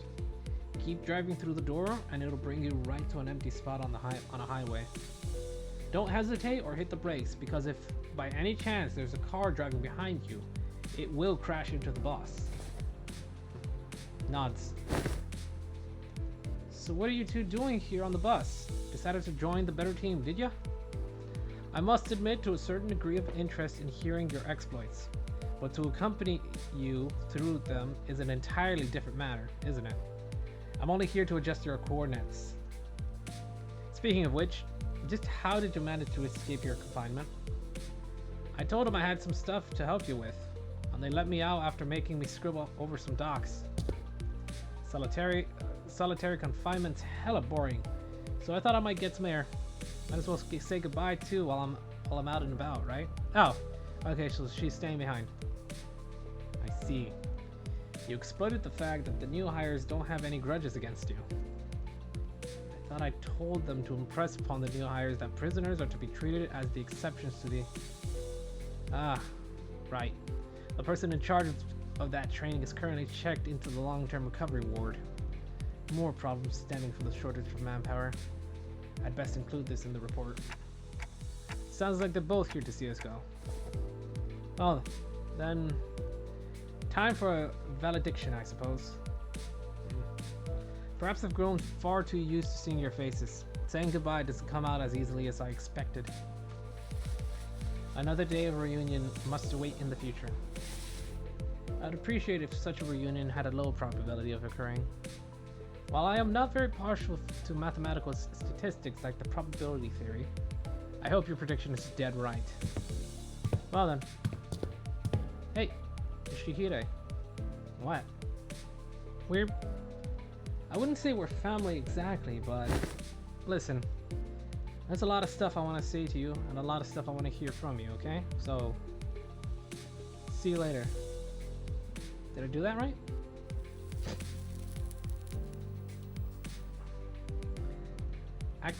Acronymize it to L. And call me Ryoshu, not Yoshihide. Prefer the echoes of that name. After a round of goodbyes, the two disembarked from the bus and no sooner had the machinery clicked into place than the bus's wheels finally began to turn, bringing us closer and closer toward a blindingly radiant portal massive enough to engulf the bus hull. Well, off to our next destination, I guess. Oh, right. Where are we heading to next? Dante inquires about the next destination for Julius. That's more like it. Been too bloody long since I heard that question. Yeah, don't get too excited. When has an answer to that question ever led us anywhere that's not downright bizarre? Virgilius gave me a faint, knowing smile as though to confirm Ishmael's pessimistic remark, then delivered a comment that sounded too light-hearted for its gravity. Downright bizarre, isn't it? Well, let me just say it's high time we face such a sight. Our next destination is District 14. In other words, Manager Dante, we are now en route to N-Corp. So we are going there after all. N-Corp. Plenty of faces there I'd rather not see. As the rest of the sinners voiced their various gripes of discontent in N-Corp, Marceau, who probably had the most amount of history with the Wing, simply flipped open his newspaper like usual and began reading it with the same unchanging expression. As though for him, none of this changed anything. Now departing. Vroom vroom. With that, the bus resumed its journey to yet another tale. Now then, certain developments have been made, certain things have been explained, and lunacy has been obtained. Right, well that was interesting. I liked it. We'll just have to see what comes after, because I'm sure there's plenty of conflict to come from this. But that'll be for next time. I will be headed to sleep and other things. And I'll see you guys later. Yeah, I'll see you later. We'll be doing something tomorrow. Probably, maybe, hopefully. We'll see. See you next stream.